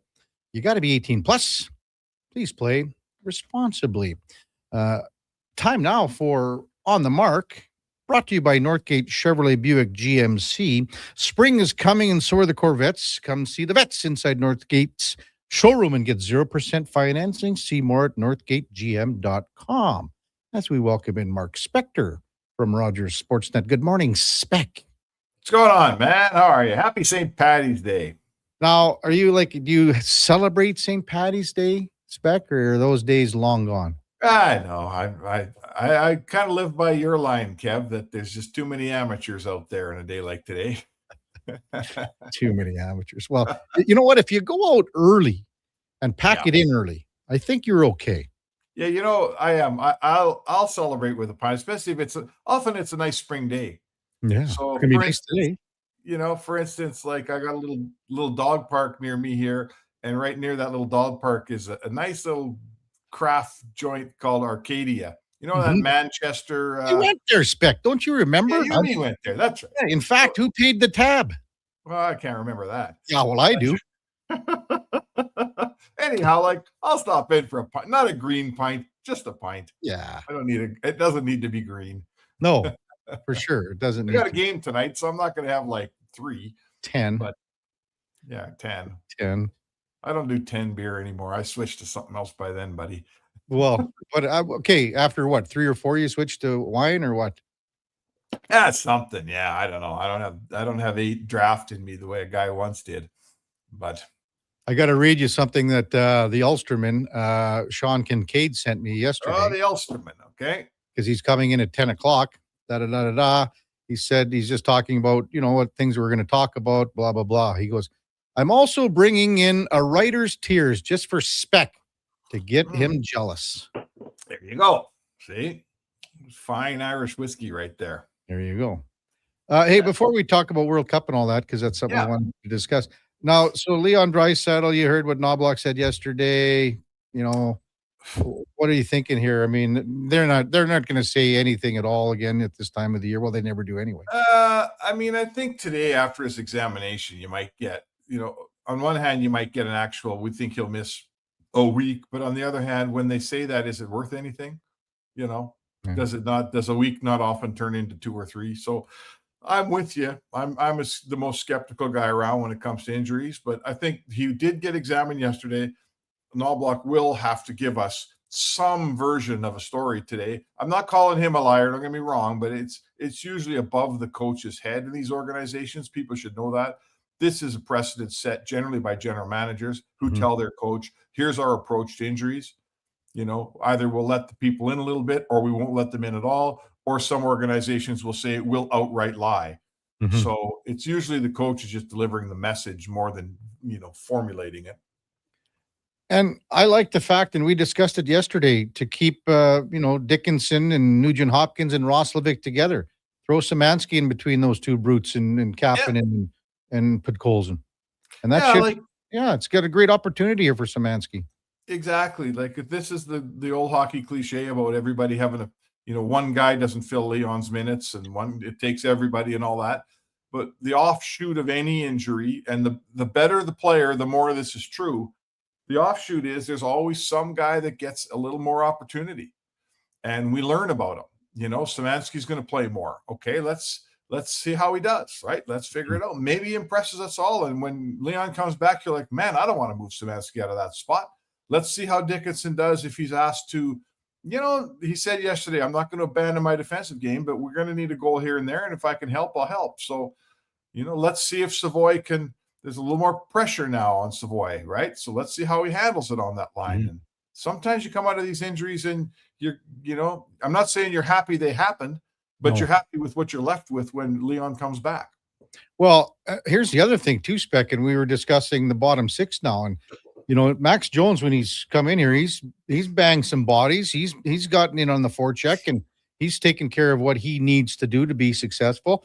With him and Frederick and Henrique on that fourth line, I like that. Pretty heavy line. As we said, Szymanski now, his responsibility defensively has been excellent. He's always cognizant of what's behind him, it seems. And maybe he doesn't, and that's the way I think it should be, Spec, is guys like that are just cutting their teeth here. They need to worry about that other angle and that other aspect first, or else they're not going to be up here. Well, this is the old, you got to get your coach's trust, because if your coach doesn't trust you, you don't get the ice time. And if you don't get the ice time, you don't get to prove anything to anybody, right? Like young players have to figure out how to get shifts. And sure, you get shifts if you go and score a goal every, 2 goals a night, but that's just not an option for most people. So, when you're Szymanski, you got to find a way to get the coach to trust you. And once he trusts you, here we are. He's playing ahead of Adam Henrique now. Like in tonight's lineup, I suspect he'll be the 3C and Adam will be the 4. Exactly. That's a veteran player that Szymanski's playing above, and he's getting a real opportunity here. So he's smart, right? He's smart. He's figured out Matt Savoy, smart, figured out how to get the coach to trust him and hung around long enough playing, being a trusty player. And then all of a sudden goals start going in. And then all of a sudden there's a spot next to Connor McDavid. And the coach says, well, this guy won't hurt me up there. And now you get there and you make the most of it, right? What I'm looking forward to tonight, Spec, from a Chris Knobloch perspective, is to see exactly how much he can get Dickinson on Celebrini for the entirety of the game. Because everyone knows after Celebrini, he's got 95 points. The next two guys are Will Smith and Toffoli at 45 and 44. So if they can get that line on Celebrini's line for the bulk, the majority of the game, that's what I want to see tonight. Yeah, it'd be interesting because I remember some games in Chicago where Dickinson was on Connor McDavid that way. And he's good. I really like the Dickinson ad. I think he's watching him play every night now. I really like his game. I like what I just feel like what he brings, the Oilers really needed. He's smart defensive guy. He can, when his numbers show you that when he gets a chance, he can create a little offense too. But he just he's a well-rounded player whose game is defense first. And when your top two centers are Connor McDavid and Leon Draisaitl, I don't need a ton of offense out of my 3C here. I need a guy that's like a dog on a bone and is smart and quick and knows what to do defensively. I think Bowman made a real good ad here. He's a good player. calms things down for sure. There's no denying that. Mark Spector from Rogers Sportsnet with us on the Kevin Karius Show on Sports 1440. So the World Cup announcement yesterday, Spec. Canada will have the two cities, obviously, in Alberta here. I think some people in Eastern Canada are mad. There's some people in the United States that aren't happy because there's no games there. Also, Prague. Well, that's the truth. I mean, Spec, people were talking about it all day yesterday. Yeah. Hey, we won the gold medal. Why aren't we hosting any games? Like it was Boston and Montreal for the Four Nations. That's what the Americans want. Sure. I don't know, I don't know what really these decisions are made. They're made partially on geography, like Edmonton, for instance, and now Calgary with a new rink. But Edmonton's been lining up for something like this for a long time. So there's some loyalty there from the part of the National Hockey League. But the real one is, how much can you sell tickets for? How much revenue is going to come out of a hockey game being played in Philly and a hockey game being played in Edmonton? I don't know the answer to that, but I know that the NHL does know the answer to that, right? And they make these decisions, a lot of them based on revenue. It's all about revenue, frankly. So, it's Canada's turn. It's Western Canada's turn. We got pretty good hockey fans out here. We support that league real well. It's about our time to get something like this. I got no problem with it either. Like, listen, I'm just saying that a lot of the American people said. I saw Moberg and Pinder and those guys grossing out of Calgary that they're giving some games to Edmonton. And they were, oh my God. We just had Ryan Pike on Spec from Flames Nation, and he said it was like the stages of grief. They were all like, they were talking about, okay, we got 7 games, but we don't have the semifinals and the final here. Oh my God. Calgary, I don't know, whatever. To me, and then maybe it's just my nature, I'm just happy I got the 7 games. If I don't get the last 3, oh well, what the heck? The other thing too, Spec, is when you mentioned about other American cities hosting, I don't think there would be a problem, but I wonder if they looked at the World Junior and how poorly attended that was because tickets were expensive.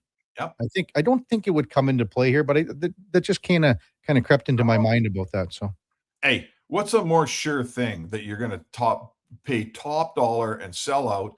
Like Edmonton's proven itself here, right? Edmonton's become, I think they said it was the top revenue team in the league or second revenue team in the league. Little Edmonton, like we punch above our weight here in the NHL's ability to claw money out of this market when a big game gets played. That's just a fact. We've proven it over 2 Stanley Cup finals. Anyone out there listening who ever tried to buy a ticket to one of those games knows how expensive it was, or bought a beer there.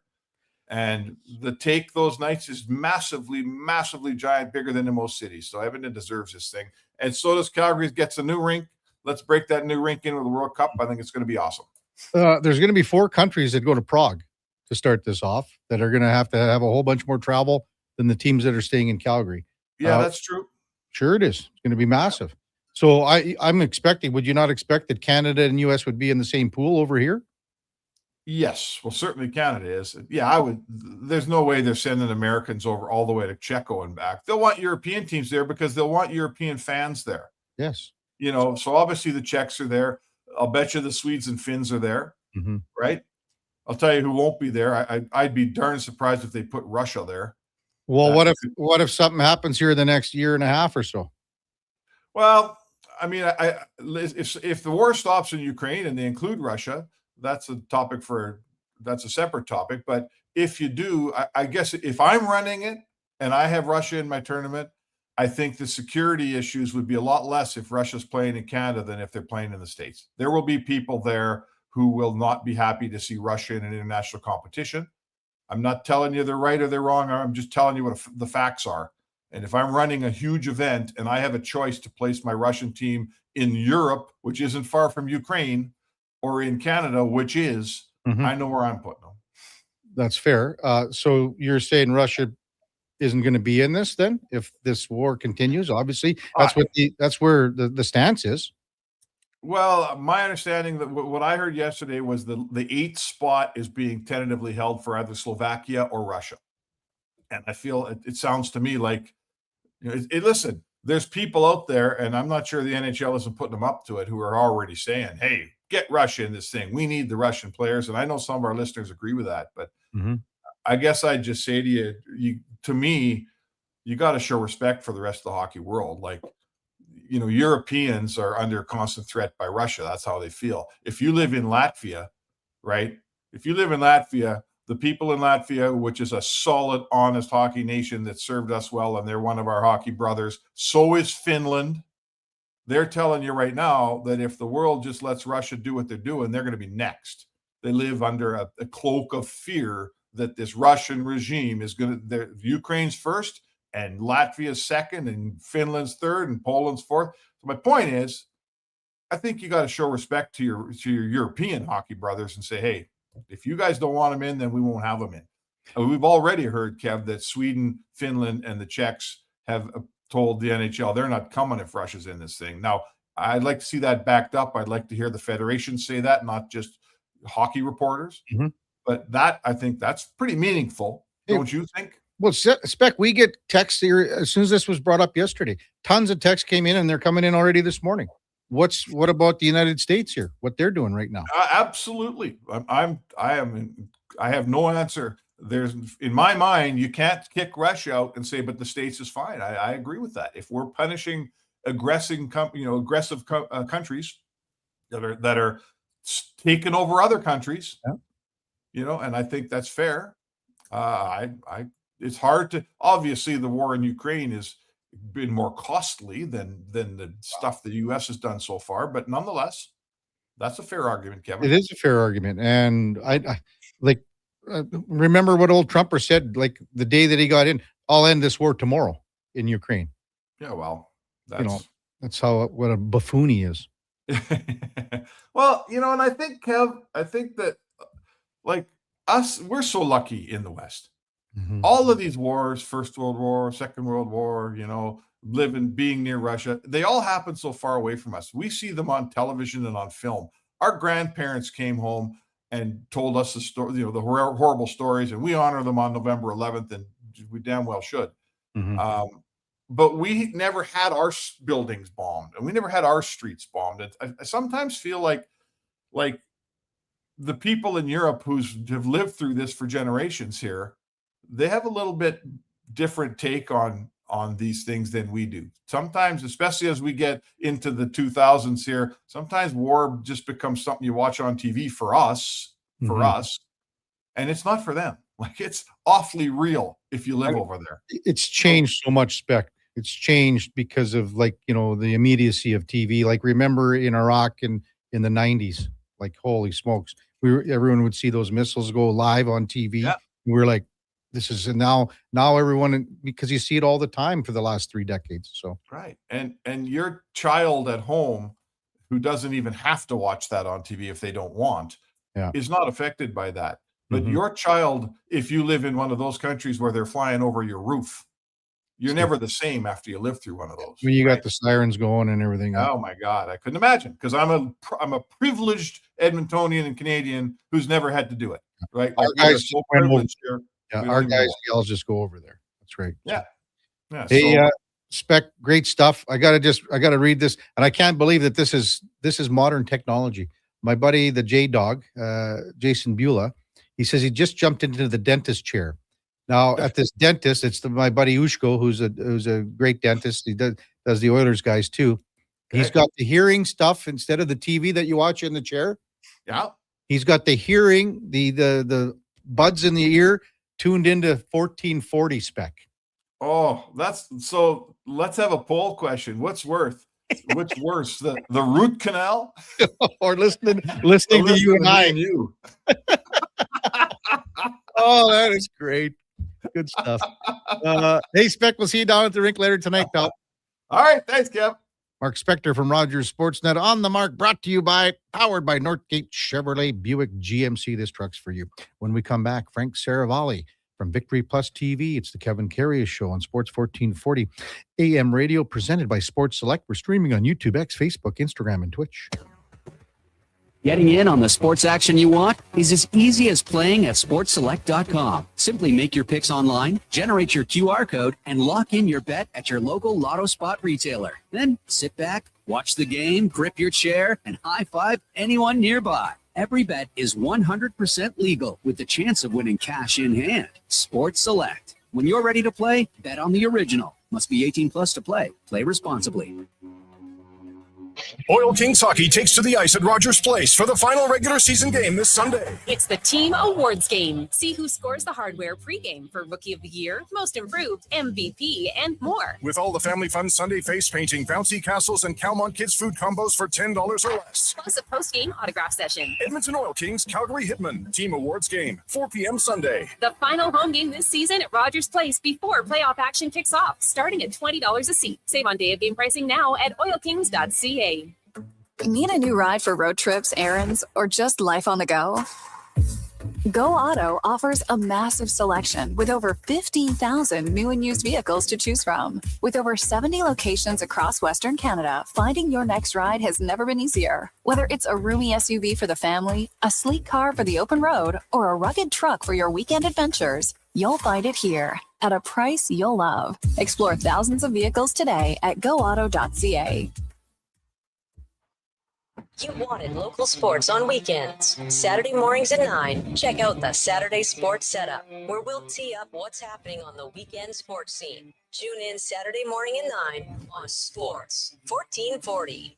Come for Canada's largest trade shows, the biggest names in entertainment, exhilarating sporting events, and more. And stay for the experience at the Edmonton Expo Centre. Looking for the perfect place to host your next big event? From trade shows to galas, meetings, and concerts, the Edmonton Expo Centre has the space, event expertise, and service to make your next event unforgettable. With over 522,000 square feet of flexible event space, in-house catering, and operational expertise, they bring your biggest vision to life. Learn more at edmontonexpocentre.com today. From the local rinks to homes and businesses across the province, Alberta's rural natural gas utilities are here to fuel life affordably, reliably, and safely. We're members of the Federation of Alberta Gas Co-ops, providing natural gas to keep our rural neighborhoods warm and connected every day. It's local, dependable, and it's ours. To learn more about the Federation of Alberta Gas Co-ops and our members, and how natural gas fuels your community, visit fedgas.com. Alberta's energy.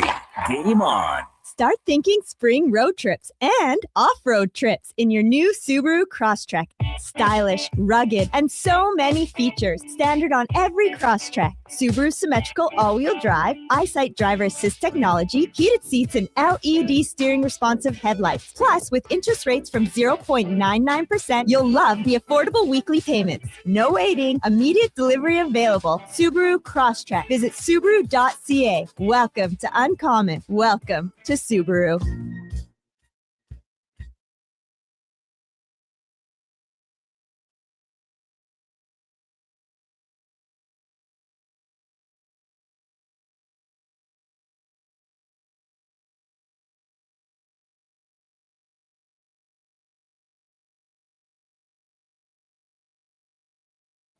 Stories, guests, and insights. This is Sports 1440 and the Kevin Karius Show.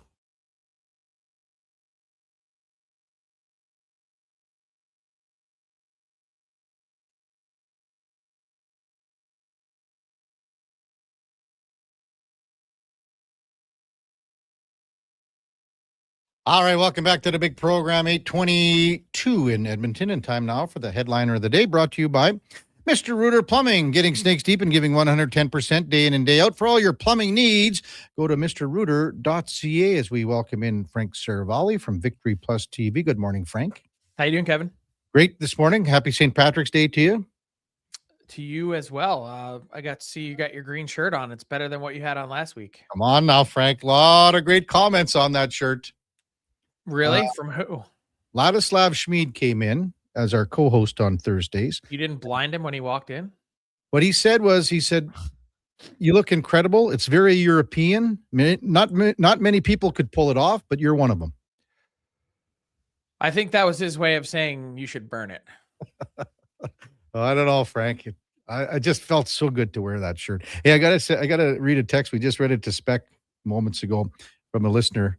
It goes, "Hey, KK, I just jumped into the dentist chair. I've got my hearing buds synced to 1440, and I'm getting a root canal that Dr. Ushko, our dentist, suggested 6 months ago."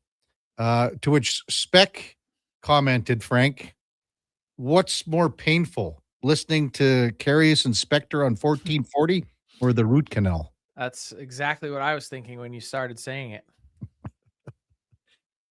Come on now, Frank. Come on. Brutal. I never know you could do that. I thought it was just great. I think he's got it synced into the office there. They're listening to it 24/7. I think it's outstanding. Pretty impressive. That's Hey, dedication. Yes. What did you make of the World Cup announcement? Nothing. I think a lot of people knew that this was going to happen with this joint bid that the province of Alberta put forth and Prague involved. Original thoughts, just original thoughts on it. So, look, I can't think of very many better places to host it. That new building in Calgary is going to be spectacular. Edmonton has shown with World Juniors, the pandemic bubble, 3 Stanley Cup finals, including that bubble, that look, it's an unbelievable place to host hockey, and oil country is dialed into showing up to support these events. Mm-hmm. And it just fits. It works, right? The joint bid makes a ton of sense. Logistics, how close it is, all those things. I will say, and not to add a caveat in, and this isn't, hey, pipe down over there, guy south of the border, but I think it's a tough spot for the game in general, because on the one hand, you're trying to drive revenue and turnout and ticket sales and all those things, and I get it. But the fact that we will have gone now a couple best on best competitions and not have games hosted in the United States, like, it doesn't really make a lot of sense to me. So that was the question that I had asked earlier on the show. So you think there should be games in the United States? Look, we don't need, no offense, we don't need to grow the game in Canada. The game is as strong as it possibly can be. And I think the growth opportunity, it exists in the U.S. So, okay, with this joint bid, we know all about it in the sense that Calgary is going to have the new rink. But Edmonton has been trying to get stuff here at Rogers and Ice District for almost a decade now. I mean, COVID screwed that up for a bit, but so is this kind of like finally saying, okay, here's something for you?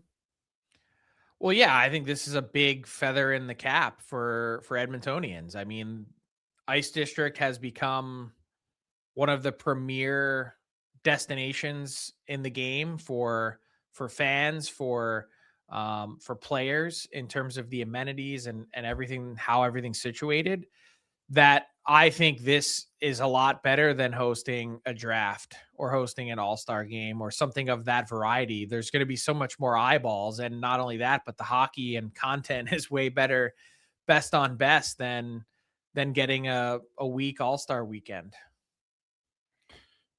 So where would you suggest this, Frank? Like, I mean, for Four Nations, it was Boston and Montreal. So you're saying that that's not best on best, I guess, right? Well, no, I mean, look, it was this a bastardized version of best on best, but go back to 2016 World Cup. Now you have 2026 and 2030 Olympics are in Europe. And then, yes, 2034 Olympics are in Salt Lake City.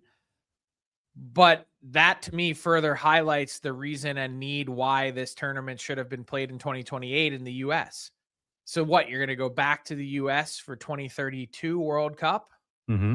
That doesn't, to do that and then the Olympics, that doesn't make a ton of sense. That would have been the perfect time, 2032, to put it back in Canada. I'm just my thoughts. And I'm not privy to all the bids. There were 28 expressions of interest. That was 18 North American cities of the 32 in the NHL and 10 in Europe. They got 25 total bids overall. But in terms of, you asked me the question, where are you thinking in the U.S.? I mean, Vegas is a great choice. It's a tourist destination, tons of hotels, great arena. You could have done a joint bid between Florida and Tampa. That would have been a destination. Like, the other part of this is you want Canadians to come, right? Because they're going to be ticket buyers and they're going to root for Canada. There's plenty of Canadians in Florida. There's plenty of Canadians that would be willing to go down to Vegas. Oiler fans pack that place every time the Oilers are on the road. So I just think we know the game is strong in Canada. We know that it means something more, but the opportunity to truly get more eyeballs and grow it is in the U.S. Well, don't you think money talks here too, Frank. I never heard any other bid other than the province of Alberta throwing cash out here. Well, that's because you're not privy to the details. Of course, the tourism boards and everyone else are willing to put cash up to be able to fund it. Of course. Do you know how much they did? I don't. Okay. So That's again, that was. I mean, they cost money to stage these games. I understand that, but I mean, it was never ever said anything ever anywhere else besides here. I'd be real curious to see how the revenue projections end up turning out. Well, the revenue projections here are 375 million, I believe, for the province. Yeah, in total economic impact. Yes. Frank Saravalli from Victory Plus TV with us. So obviously, Frank, you think Canada will be the favorite in this field? I'd say it'd be difficult to say that. Look, just 2 years is a long way away. Canada has an embarrassment of riches to add. Matthew Schaefer and Connor Bedard and whoever this next generation of stars that we still are learning about. I mean, there could be someone drafted this June that plays on Team Canada in the 2028 World Cup of Hockey. I know you said that tongue in cheek, but it again, going back to my exact comment, the reigning Olympic and world champion on both the men's and women's side, plus Paralympic, are all in the U.S. It'd be a shame to not seize on that momentum and put international hockey in this country. Like, I don't get it. I'm sorry.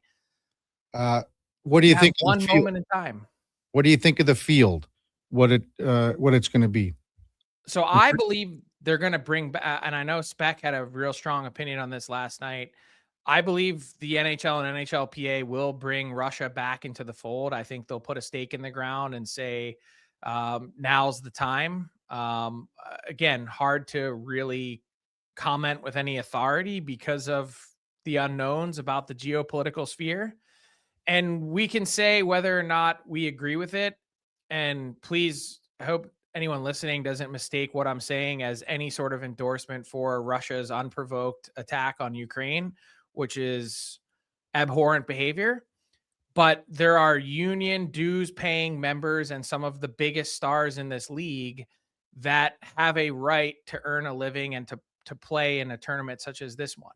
And so whether or not the NHL and NHLPA actually agree with that and take that step, I know there's going to be pushback from other federations, but I would project that if it does happen, that Russia would be playing in the group with Canada and the United States. They're not going to put that Russian team in Europe in that pool if it does happen. So essentially how I see it is you've got 5 countries that are in: Czechia because they're hosting, Sweden, Finland, Canada, US. That leaves 4 countries for the remaining 3 spots: Russia, Switzerland, Germany, and Slovakia. My guess, if you're asking me on what the pools would look like if Russia is in, it would be Sweden, Finland, Czechia, and Slovakia in Prague. And then in Calgary for pool play, it would be Canada, US, Russia, and my guess would be Switzerland. Mm-hmm. And if Russia's out, then it would be Switzerland and Germany, is something along the lines of what I'd be thinking. Is there any way, Frank, that they would, amalgamate 2-3 countries together here? They've said point blank they're not doing Never? it. Okay. Not Not again. I think they learned the hard way with 2016 and Team Europe. Mm-hmm. So are you going to be coming to Alberta, Frank? I might be. Yeah. I mean, I was going to ask if I could crash at your place. Yeah, you can. Only if you get rid of that shirt first. I'll tell you what, you can stay at the which shirt? This one or the one on Thursday? I mean, both while we're at it. Frank, this is St. Patrick's Day. This shirt is unbelievable, Frank. This one today. Well, are you going to have a pint of Guinness tonight? Yeah, I'll probably have one sometime. I won't be tonight. I'll be at the game. But I'll probably what about after? Yeah. Frank, if I start drinking after a game, then I'm all night. All night. That's me. I don't understand the point of having just one. Yeah. If I want one, I have 17. That's why I'm going to have it in the afternoon, Frank, like something on a deck. It's so you're going to just slide right into the game, is what you're saying. Plus, I'm just going to have one. So that's what I see. I know. Why even have one? Well, because I know I got to go to the game. I'm trying to think of that pub that I used to go to in Edmonton Burns. Down near it's down near local. By where? I'm trying to think of. Was it an Irish pub? Yeah. Could be Kelly's. No. Kelly's, or was it not by local? Duke, you got any idea? No. I'm trying to find it on the map here. Well, I mean, the best Irish pub in town is O'Byrne's. By local, local. The only one. Do you know, Josh? Yeah, There's one over by Kraft too. Mm-hmm. Anyway, I forget. Someone will chime in on the text line. Hey, anything else going to come out of these GM meetings here, Frank? I don't think so. I mean, George Paros addressed the media today and took full ownership, essentially saying he stands by his decision. And look, I understand exactly where he's at. In terms of anything else that pops up, goalie interference, I doubt it. I think we're going to get the standard lines of we're evaluating everything, but the game's in a good place. Mm-hmm. What do you think that the Gudas suspension should have been? This is an unpopular opinion, and some would call it a hot take. I actually think they got it right.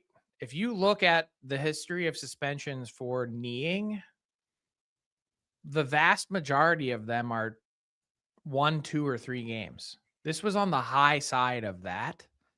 And for sure, his disciplinary history weighed in. But to present Radko Gudas as some kind of menace is like, it's crazy.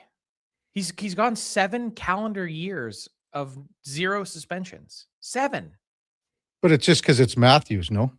Well, that's what I mean. If it was any other player, like, and that's why I believe what George Paros said this morning, which was, I don't believe we have any systemic or systematic issues that need to be addressed with regards to the Department of Player Safety. It's not like there's one repeated thing that keeps happening that they're trying to get out of the game. If you don't like a certain suspension, had the suspension been 2 more and was 7, we talk about it a lot less. What's the difference between 5 and 7? Who really cares? Wow. I think if they would have went higher than 5, then there wouldn't have been this much backlash on it. Okay, but the precedent and history doesn't support that. And then so if it becomes appealed, which the NHLPA has the ability to do, to appeal it to the commissioner, which again, Paros reminded the media today that he doesn't make decisions based off of that. Mm-hmm. But it's like anyone that goes through any process with a prosecutor or the law, you can only charge what you can defend. You can only hand out in a suspension what you can defend by history and precedent. If you want to chart a new path, that's great, but you're going to need a lot more buy-in than just the NHLPA. When the Anaheim Ducks, with their own player, come out and say that hit was disgusting and we need to get it out of the game, that's when I think we can talk about actually engaging into longer conversations about longer suspensions. Was it Sherlock Holmes or O2? Yes, Sherlock Holmes. That was it. Holmes. There you go, Frank. I was looking for it. I knew it was near the Westin. Yeah, thanks to our many listeners. It was a shame. I mean, I guess it's my own problem, but I've had many a late night at Sherlock Holmes. Well, don't have so many, then you'll remember what bar you were at. I know. It's problematic. Well, go have a Guinness or 2 today, Frank. Well, here's the thing. I got tryouts tonight, so no Guinness for me tonight, but I made up for it Sunday night. My kid had a middle school game. I don't know why they play them Sunday nights late, but it was like the only rink around us that has a pub inside the rink. Mm-hmm. And so I may or may not have had a Guinness there. Well, we've got the Ulster and Sean Kincaid coming in with Irish whiskey at 10 o'clock, Frank. Okay. We'll keep it on the rails until then. I'm going to try. Well, we'll see what we can do. Thanks, Big Eye. Talk to you on Thursday. Have a good one. Frank Saravalli from Victory Plus TV. And our headliner of the day brought to you by Mr. Rooter Plumbing. The number 1 overall pick in your fantasy plumbing pool. That's mrrooter.ca. When we come back, Lori-Ann Munzer waiting in the wings. That's straight ahead on the Kevin Karius Show. With the Duke of Delburne, Josh Fenwick on Sports 1440 AM Radio, presented by Sports Select. We're streaming on YouTube, X, Facebook, Instagram, and Twitch. Hi, Mike here from Northgate Chevrolet Buick GMC. We're the number 1 dealer in the world. Just kidding. If we were, would you care? We're the number 1 dealer in Canada. Still kidding. You probably still don't care. Tell you what you will care about, our March Madness sale going on right now. Discounts up to $30,000. And the grand opening of our Autoplex, a massive indoor showroom. No self-proclaimed titles, no iPads, no trips to Vegas or hockey jerseys, just a really good deal. Stop in and see us today, 13215 97th Street, or visit us online at northgategm.com. You're in Northgate country. Great news for your weekend project. CFI, that's Custom Floors Inc., is now open 6 days a week with Saturday hours from 10 till 2. Get top quality Canadian products from Beaulieu with the convenience you need. For your free estimate, visit CFI at customfloorsinc.ca. At Hughes, it's all about getting in and out quick and clean. No cash, no problem. With Hughes' new tap and wash system, all you need is your debit or credit card to get your vehicle sparkling clean. Find us at hughescarwash.com. This hockey season, before every game, check out the pregame show with Andrew Walker on Sports 1440. It's brought to you by Titan Supply, your only source for rigging, lifting, and hauling products. Visit titansupply.ca. At Fountain Tire, the savings come in threes. Up to 25% off select tires, a mail-in rebate of up to $100 off a set of 4 select tires, and $50 off a $150 service. We're basically the BLT of savings. Until April 25th. Restrictions apply. Book today. Whether it's a house, a gas station, an apartment complex, or any new building going up above ground, the work always starts below ground. And that's where you'll find GS Construction. GS Construction ensures the first step, relocating utilities, installing new ones, and building the underground systems, is taken to make progress possible. But the work can't start without you. GS Construction is currently on the lookout for experienced top men, pipe layers, and operators. To apply, visit gsconstruction.ca. River Cree is the place for all your favorite sports. River Cree Resort and Casino, featuring UFC action and boxing live on the big screens at Tap 25, the MVP of sports bars, and in the center bar. Plus, catch all the biggest games, every goal, every slam dunk. River Cree is also home to the Twin Rinks, where rec hockey and community teams come to play. Public skating available. Details at rivercreeresort.com. River Cree Resort and Casino. Excitement. Bet on it. The wait is over. CTV Sunday. Television's most captivating love story continues as Sullivan's Crossing returns. And as a new season begins, the road ahead takes an unexpected turn. Would have thought you'd have mentioned being married before. A lot's changed since then. Morgan Cohan and Chad Michael Murray in the drama that asks, is true love enough? A new season of Sullivan's Crossing starts Sunday at 8 exclusively on CTV. Stream next day on Crave. It's a kind of mad.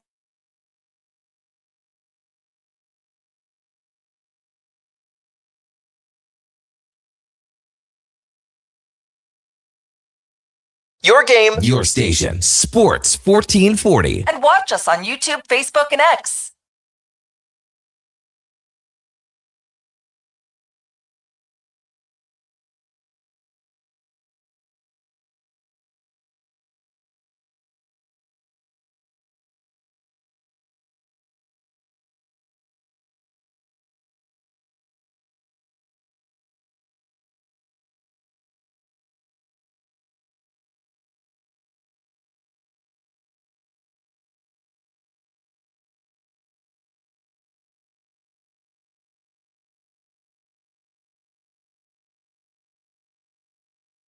Welcome back to the big program, 842 in Edmonton.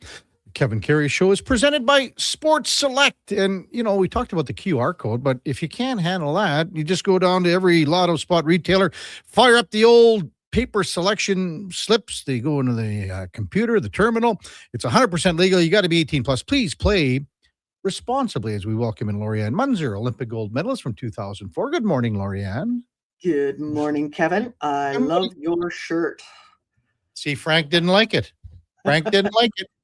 That's 2 in a row Frank hasn't liked. Oh, well, that's okay. That's okay. It's very disappointing. It's disheartening. Maybe we got to get him a shirt. Well, I could start ripping Frank on a lot of things, but you know what for? We're supposed to. It's a kind world. You're supposed to be nice to people. Totally. I'm just going to wonder, are you going to be feeling green later on in the evening after the game or during the game? No, you know what? We were talking about that earlier, Lorianne. I mean, years ago, maybe a guy would go for a few pops, but Those days are long gone, Lorianne. Long gone. Mhm. Yep. When you were talking about Guinness, it reminded me back in 2000, I had one of the most memorable, most awesome performances after participating at the Sydney Olympics, and World Championships were 6 weeks later.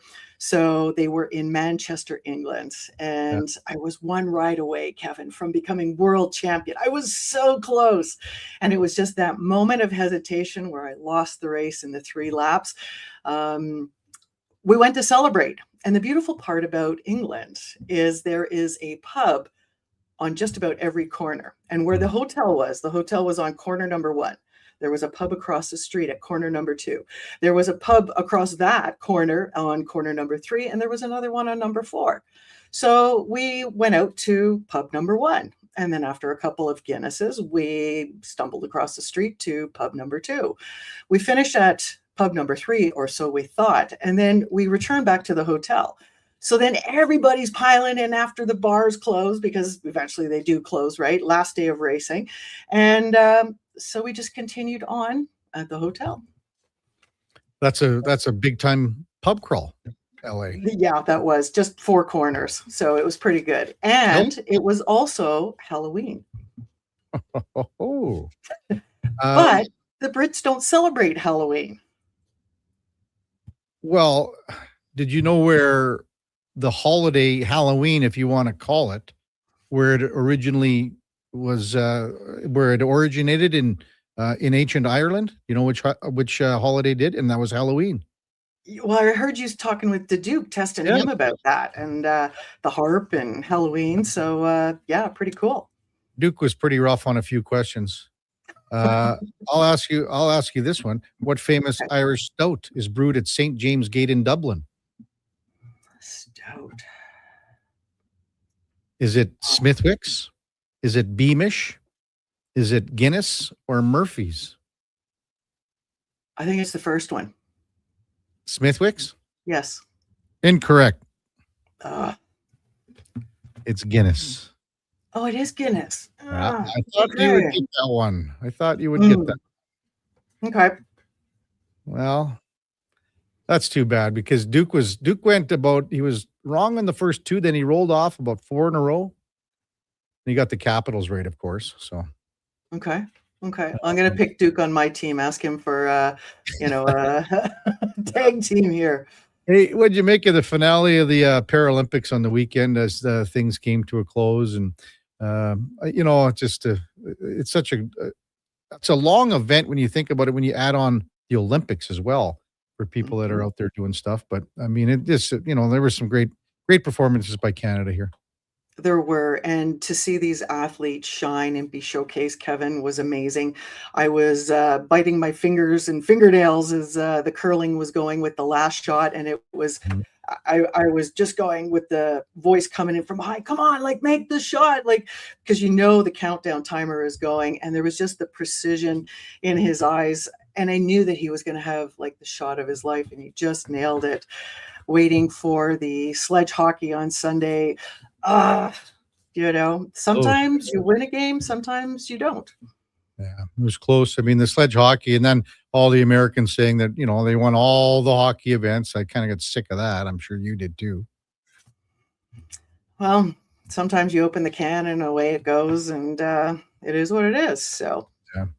Hey, what do you think about the Oilers stretch run here? Leon Draisaitl, he was injured on Sunday. He's obviously the Oilers' second best player. But it gives opportunity to other guys that have the chance here to do something down the stretch here for this team.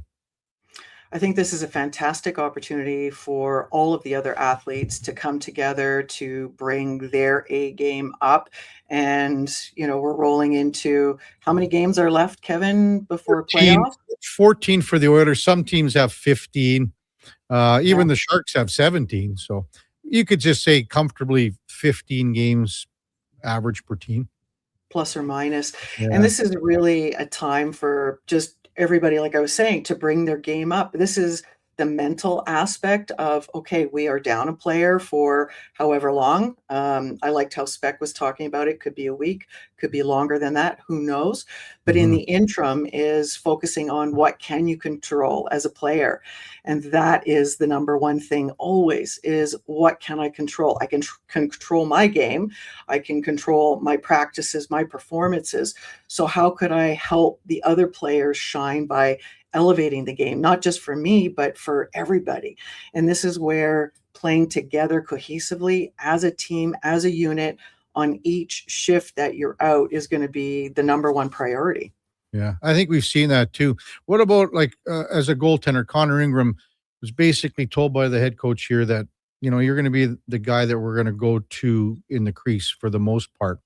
Do you think an athlete needs to hear that from his coach, or does a goaltender in this situation who's been around here and there, he's kind of figured out the way that things have unfolded, that he is kind of the number one guy here and is the number one guy? That's what the coach has said. And what does that do for his confidence, I guess?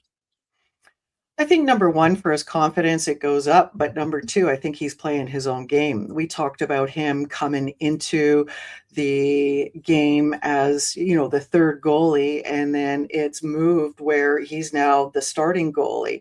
So for that shift to occur, that means that you're not focusing on playing somebody else's game, you're dialing in your game. And I think this is where his mental aptitude and strength is really coming out. Yeah, we all have different episodes and different things that go sideways or aren't very good. He's taking care of business. He's coming back in and he's playing his own game. So number one, it's what is he doing to set himself up as literally the last line of defense as the puck is coming down the ice towards him. I mean, he's got to stop it. Otherwise, it goes in, and that plays with your head too. But for him, I don't even think starting goalie, okay, great. And then you release it, Kevin. You get it out of your head and you focus on what's your job. Your number one job is to stop every puck that is coming your way. Can you do that? Yes. However, there's going to be maybe one or two that slip in. So close those lines, know exactly where you are in the crease, in the net. Lorianne Munzer with us in Sports 1440. Hey, I hope you heard some of it. We had Kelsey Mitchell in studio on Friday, Lorianne. Oh, no, I missed it. You didn't call me. I forgot. I don't know. We had her. Oh, she booked in to confirm on Wednesday, I guess Wednesday late.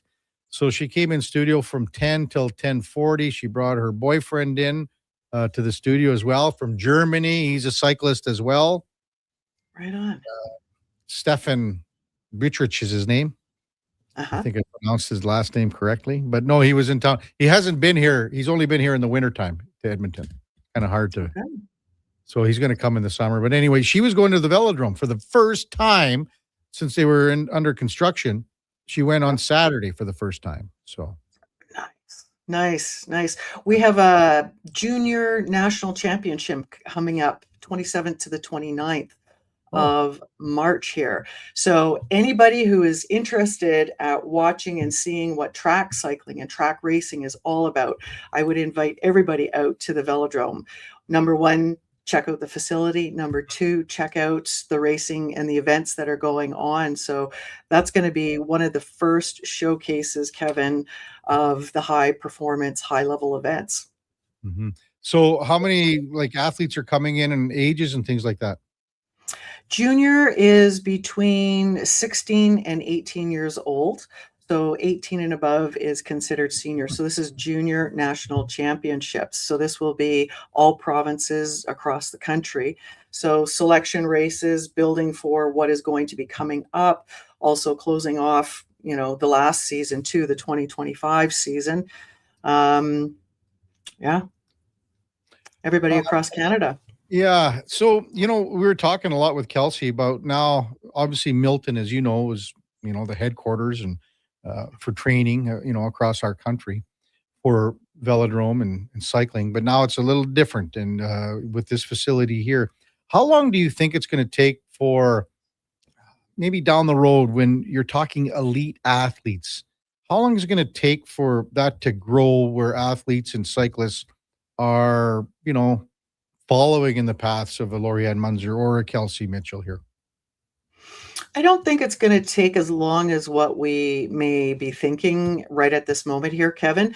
There are a lot of athletes, elite level athletes, and to be able to travel to Milton, to live in Milton, away from home, away from family, maybe away from school or work or a little bit of both, it's making it a lot easier having the velodrome here. I think what the Canadian National Cycling Association is going to have is, do we need two national coaches, one east, one west?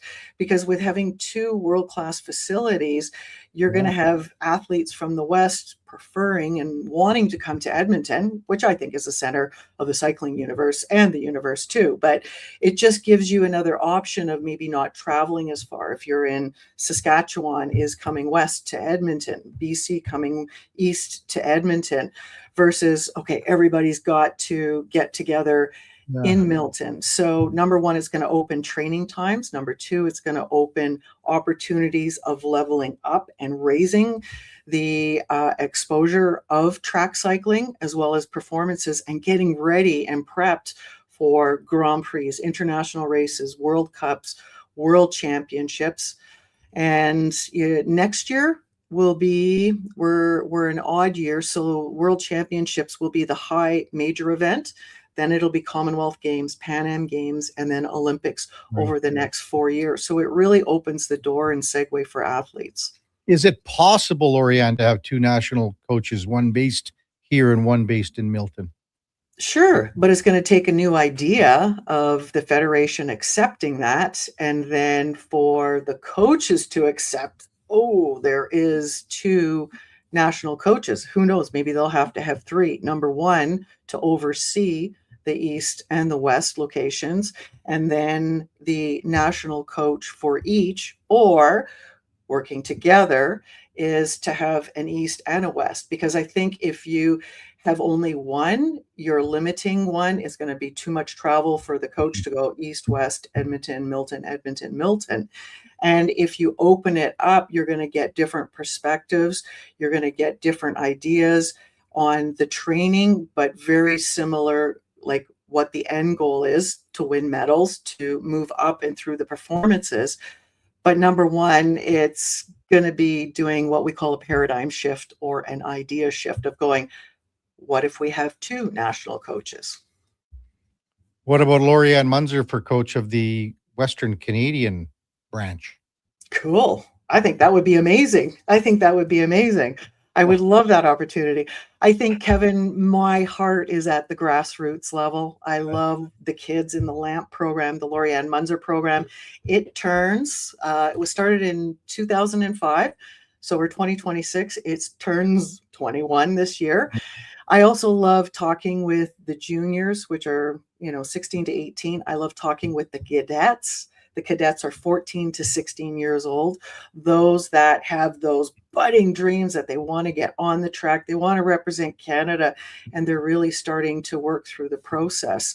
So to be there, to be honest, that's where my heart is. Well, Lorianne, I mean, all you got to do is apply, I guess. Or do you need me to put in a good word for you? I don't know. I think we could probably do both. Put an application in.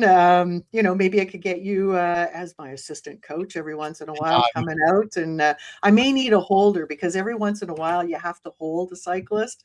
So I could be, cheering them on, giving them some last minute cues. I think we're just going to see something magical really start to happen here in Edmonton. I'll just build some wooden stand for the holding, Lorianne. Well, actually, there's a trick, Kevin. I used to have to hold my coach, who was like 200 pounds. And the worst thing is you got to lift up the bicycle so that the rider can get their feet in the perfect starting position, because you can't backpedal and just change your foot position, but then holding it. And then the rider is usually wiggling around. So I figured out really quick, take your knees and your quads and hold the back wheel, hang on to the rails underneath of the saddle.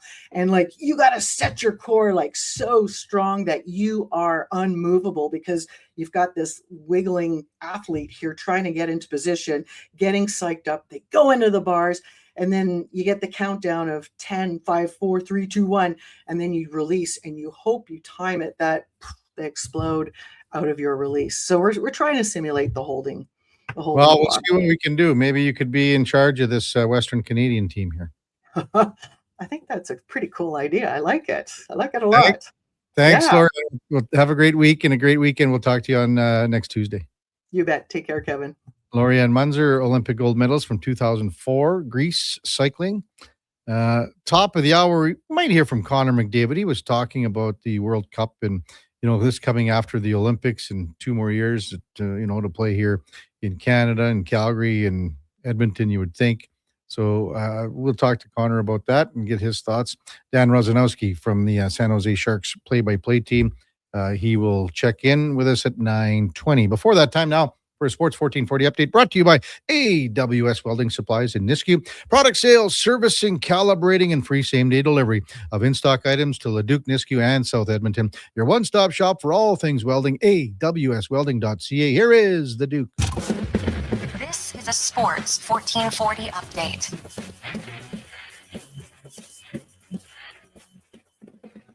Five-game slate in the NHL last night. The Flames wrapped the road trip with a loss in Detroit, 5-2. Devils get past the Bruins, 4-3 in overtime. Kings top the Rangers, 4-1. Stars get doubled up on by the Mammoths, 6-3 to end their 15-game point streak. And the Penguins get 2 goals from Evgeny Malkin in his return from suspension for a big win over the Avalanche, 7-2.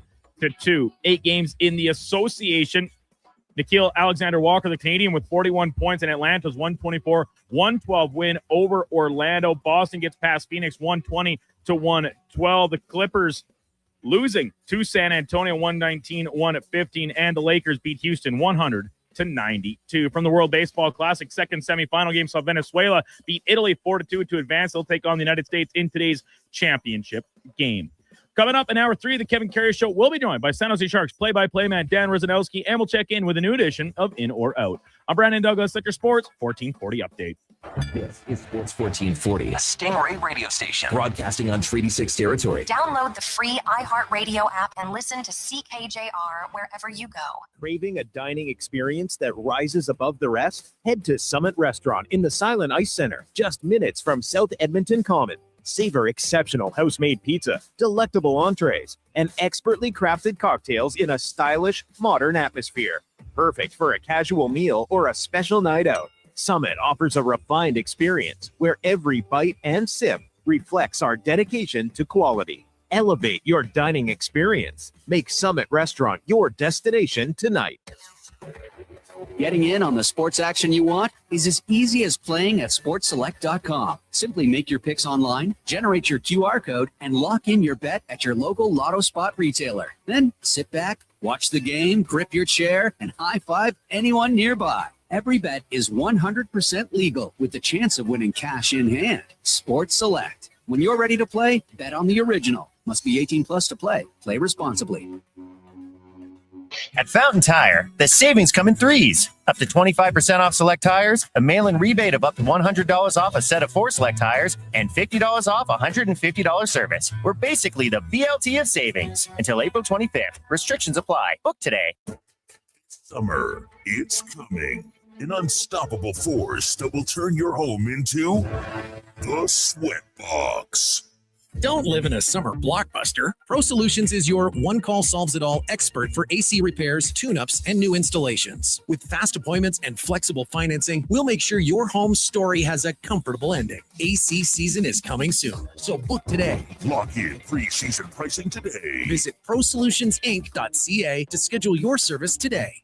This hockey season, before every game, check out the pregame show with Andrew Walker on Sports 1440.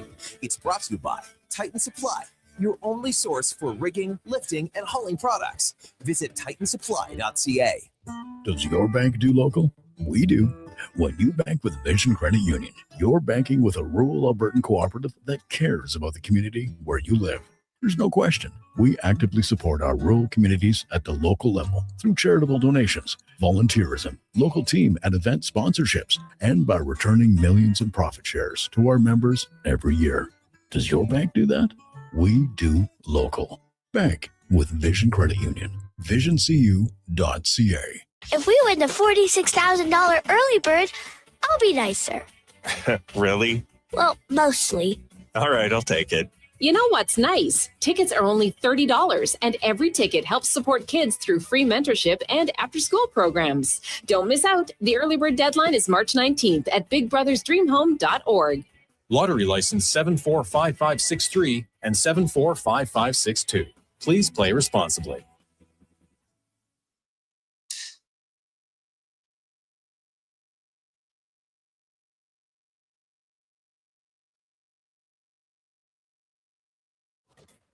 The Karius Show, breaking down Edmonton's favorite teams, even though his favorite Junior A hockey team is the Yorkton Terriers. Thanks for checking in with Sports 1440.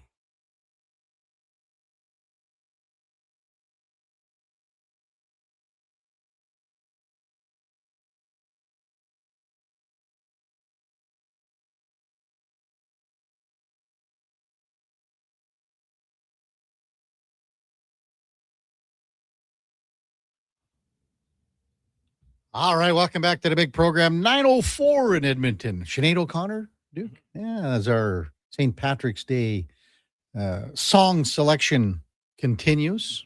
So our text line, very busy this morning. Kevin texted in and says, KK, your Irish pronunciations are killing me. It's Smithix. The W is silent, okay? IMAX says, hey, so the dude from Sherbrooke was in with Gregor. It's pronounced Smittix. So one guy says Smithix, one guy says Smittix. See, I've never even heard of that. When you were listing those off to Lorianne, I genuinely thought you made up the other three on the spot and were trying to give Lorianne a layup, but she couldn't see through you. She thought you were trying to trick her, I think. No, it's kind of, have you ever had a Smithix? No, I've never even heard of it. Smithix? I've never so heard. Each texter has their own here. Never heard of those ones. What did you say your other ones were? Well, you went with Murphy's, which I assume was just another Irish fallback name for you. I've had once again, I thought you were just making them up. I've had a few of these at O'Byrne's, Duke. They're sort of a creamier beer. Stout? Yeah, beer. I don't know. What was the other one you said? The other one I said in the quiz was Murphy's. Yeah. Beamish. And you've had one of those? I haven't had a Beamish, but obviously I've had a Guinness and I've had a, is it either Smithix or Smittix? You know what? I think you just be you, Kevin. Exactly. Smithwicks. Okay, Duke, this is a very, very, and before, you know what? I want to thank all of the smartest people in Edmonton and area texting in for all their, as you said, Duke, their geopolitical comments and calling me and Frank and Speck a bunch of dummies and whatever. Sure. Stick to sports, blah, blah, blah. Appreciate all those. We won't read any of them, but here it is, Duke. And I don't know if I'm going to have the correct pronunciation here. What is the name of Irish Parliament? Oh, boy. Would you have any sniff on this? Without a multiple choice, I don't think so. So it's funny. I believe Shanad is, it's spelt like Shanad or like Sinead O'Connor sort of thing. Right. Duke. The Dial, Oryctas, or Commons. Well, the Commons seems like the obvious answer because, you know, that's what we have here, and it comes from obviously the British House of Commons. But I'm gonna go with the second one, the Dial. The Dial. It is actually the Oryctas. Oh, and it's wrong spelled again. like it's spelled Oireachtas. Oh yeah, so I'm sure you're pronouncing it. Well, I'm sure I am, and I'm betting that we're gonna. I'm sure you'll get someone correcting you very quickly. One of our Irish experts. House. Josh Fenwick, it may be Irish for house. Kilkenny is excellent. That's what IMAX says. We got a lot of that. I've never heard this flogging Molly drunken lullabies. AM wants that one as well. Oh, you mean lullaby? Lullaby, isn't it? That's the request that he wanted. Drunken lullabies I'd by guess. Flogging Molly or Fairy Tale of New York by the Pogues. Yeah. We'll try and get a few more. Here's a fun fact for you, Kev. In my Irish singer song research here this morning. Coming up at 10:20, we're gonna have our friend the Con Man. Yeah. And his usual entrance song is "Jump Around." That's right. Is there apparently that's an Irish group? You're kidding. Oh, that sounds great. Hey, just before we get to Connor McDavid here, should mention that Doug Armstrong stepped down as the Olympic men's hockey general manager. So he's also stepping down as Blues general manager. Alex Steen's coming in, right? Yeah. So this, I don't know if this comes as a surprise to anybody except for the formal notion of it, because he's retiring from being the Blues GM, where he's been for, oh goodness, how long has he been there? 15 years or more? And he was 2010 as well, since like he was at, with Hockey Canada. So 16 years. Yeah, right. So with him retiring from that, it seemed pretty logical that he would not be in charge of running Team Canada in 4 years' time at the Olympics. So I don't know who's going to take over for him. There are some great possibilities, like Jim Nill is maybe at the top of the list in Dallas. Does he want to undertake this at the stage of his career? Who knows? I think more so this would be for the 2028, right, for World Cup. Well, are those not separate? Well, no, what do you mean? Like, I mean, this World Cup thing, it's not a double IHF event or an IOC event. But I get it, Duke, but you would still be putting together the team, no? Listen, in the most recent example where we saw the Four Nations, that's an NHL event, and they had the same. It was still. There's the same brain trust, but is it necessarily automatic? Is it a foregone conclusion that the same GM and or coaching staff will be in place for in 2030 2028 as it will be for the 2030 Olympics? Okay, well that would be the question. So like, I don't think it's locked in. I think it's a good possibility. Yeah. Anyway, that these would be some, like, I mean, Jim Nill is there. Steve Yzerman, Julien Brisebois. Steve Yzerman's got dual citizenship, Duke. He can go either way. Really? Yep. Yeah. I mean, Kelly McCrimmon is in there. Maybe, you know who I think is going to be a GM of this team down the road, Duke? And I maybe 2030 is crazy to say, but I think Sidney Crosby would be a guy. Well, was Wayne Gretzky not the GM of the 02 team? 02, is it 02? Okay, 98. Yeah, because he played 98, 02, yeah. So there you go, Duke. Connor and I talked about it yesterday. Do we see Sidney Crosby at the 2028 World Cup of Hockey? I think we will. Do we see him at the 2030 Olympics? That I'm a little less sure of. Yeah. Do we have time for Connor McDavid here? Yeah, we don't have to run all of it. We can dip dump out of it. Anyway, Connor discussed several things yesterday after addressing the media on an off day ahead of tonight's game and the World Cup of Hockey announcement. Guys are trying to get better defensively. For the last 5, been pretty good there. I feel that's something you could build on, and what have you noticed different? Yeah, just a little bit more dug in, I guess. Yeah, the forward's been good. Back checking. D have been having good gaps and denying the line, and that's a big part of it. Yeah. You've had a few games now with Matt Savoy. Real quick, guys have connected. What have you liked about playing, and what have you noticed about his game now that you're playing alongside? I've just noticed like the energy he's been playing with. He's got lots of jump, lots of juice, keeping lots of pucks alive, getting in on the forecheck, and getting lots of pucks back. It's been really impressive. He seems to make a lot of really good plays at high speed, like gets you the puck on your stick and speed and vice versa. Yeah, it's been great. Yeah, it's been fun the last couple of games, getting the puck in great spots because of him. Getting the puck off the wall is not an easy thing to do. That's why the really good wingers are. It's as I said, it's a difficult thing to do, and he seems to do it really well. The possibility the response your team had last night after Leon left the game pretty early. Yeah, I obviously understand it's not the dirtiest check in the world, but it's just who you hit and the result of it. Unfortunate. I liked the group's response. Is there a after what happened in Toronto, there's been a lot of talk about response all through the league. Does that play a factor? Is that a heightened thing right now to respond when that happens to one of your best guys? If you want to hit our top guys, there's going to be a response. Obviously there's been lots of talk about it with Toronto and stuff like that, but every group's different, and we didn't love the fact that he finished the hit so hard on Leo, and obviously Leo didn't feel very good after. So, you gotta handle that. You may have to play without him for a while. How do you kind of feel that void? What's that? You may have to play without Leo for maybe a little bit. How do you kind of feel that void? You don't fill the void. the old cliche is it takes everybody, and everybody's gonna have to be better if that happens. Who knows what'll happen. What are the things that Leon brings that we can see his work on the ice, but in the room when he's not playing, what are the things maybe that someone else is going to have to pick up? In the room? Yeah, in the room, around the team, being a leader. What are the things we wouldn't know about? Well, we got lots of guys in here that can lead. We got lots of different guys that have a voice in here. Obviously, he's got a big one.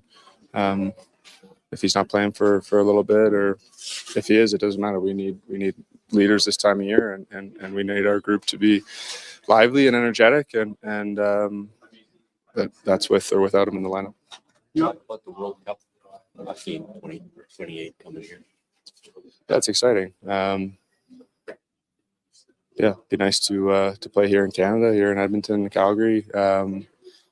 We know how passionate the fans are. We see it, firsthand, most nights, and certainly in the spring. So I would expect them to be alive for that.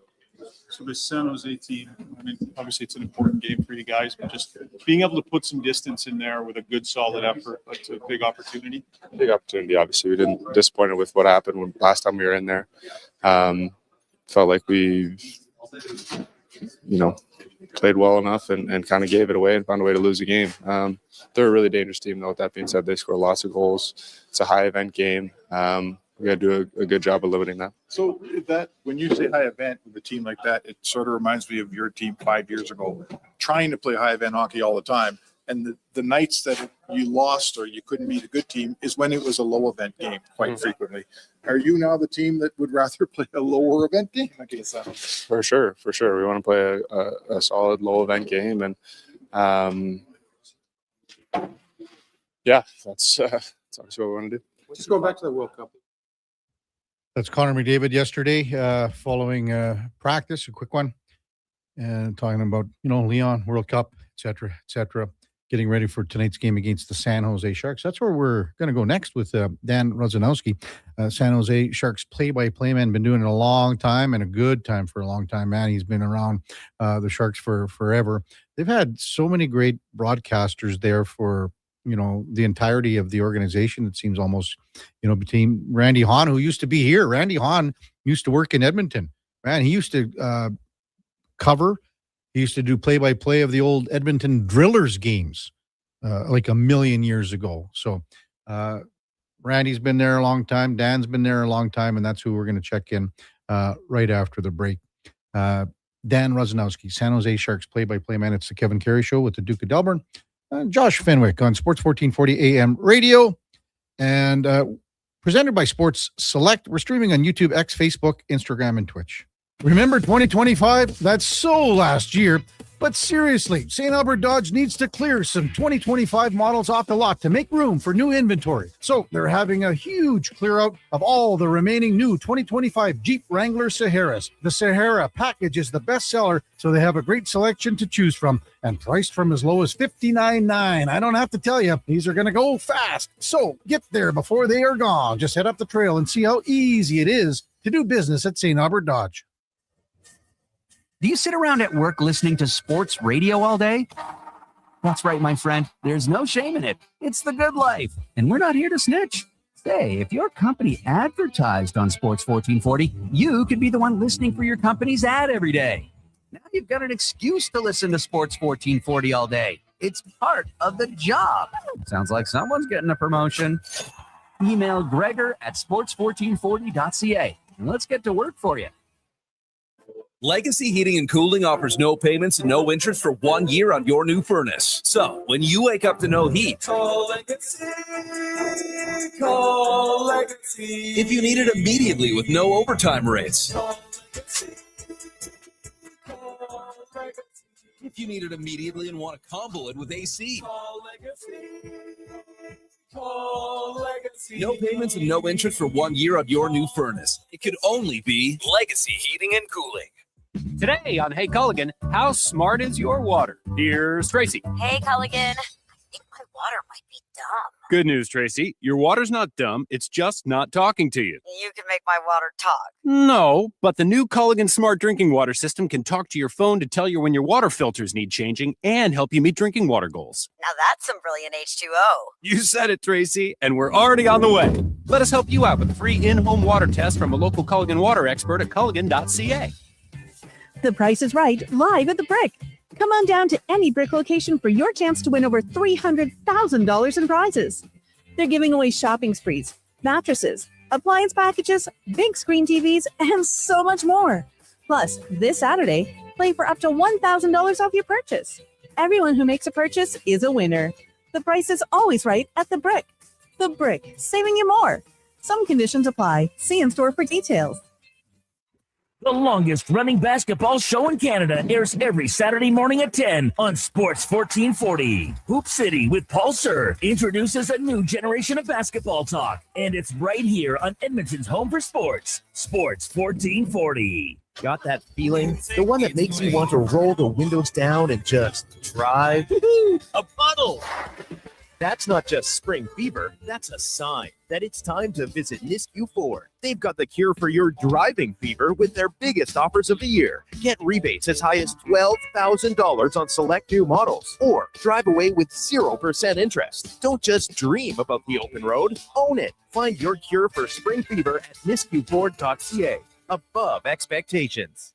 From the local rinks to homes and businesses across the province, Alberta's rural natural gas utilities are here to fuel life affordably, reliably, and safely. We're members of the Federation of Alberta Gas Co-ops, providing natural gas to keep our rural neighborhoods warm and connected every day. It's local, dependable, and it's ours. To learn more about the Federation of Alberta Gas Co-ops and our members, and how natural gas fuels your community, visit fedgas.com. Alberta's energy. Game on.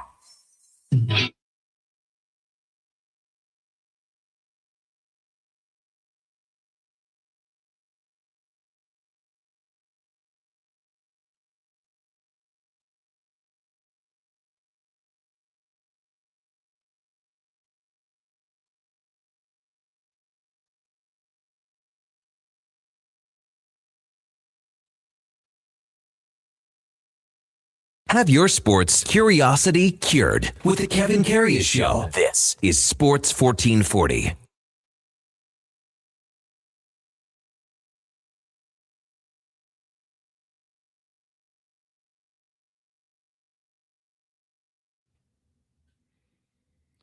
All right, welcome back to the big program, 920 in Edmonton. Kevin Karius Show is presented by Sports Select. And once again, you got that QR code. It's fairly simple. Just go to the website, sportselect.com. Check the how to play videos for the step-by-step guidance. You got to be 18 plus. Please play responsibly. Should mention an NFL note before we await the arrival of Dan Rosanowski, San Jose Sharks play-by-play man. The Denver Broncos have acquired Miami wide receiver Jalen Waddle. So that helps the Broncos out big time.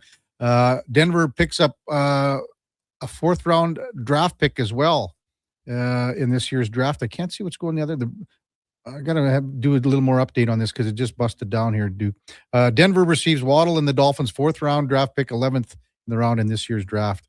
So we'll get more information on that as it comes down. Miami receives the Broncos' first-round pick, 30th overall. There it is.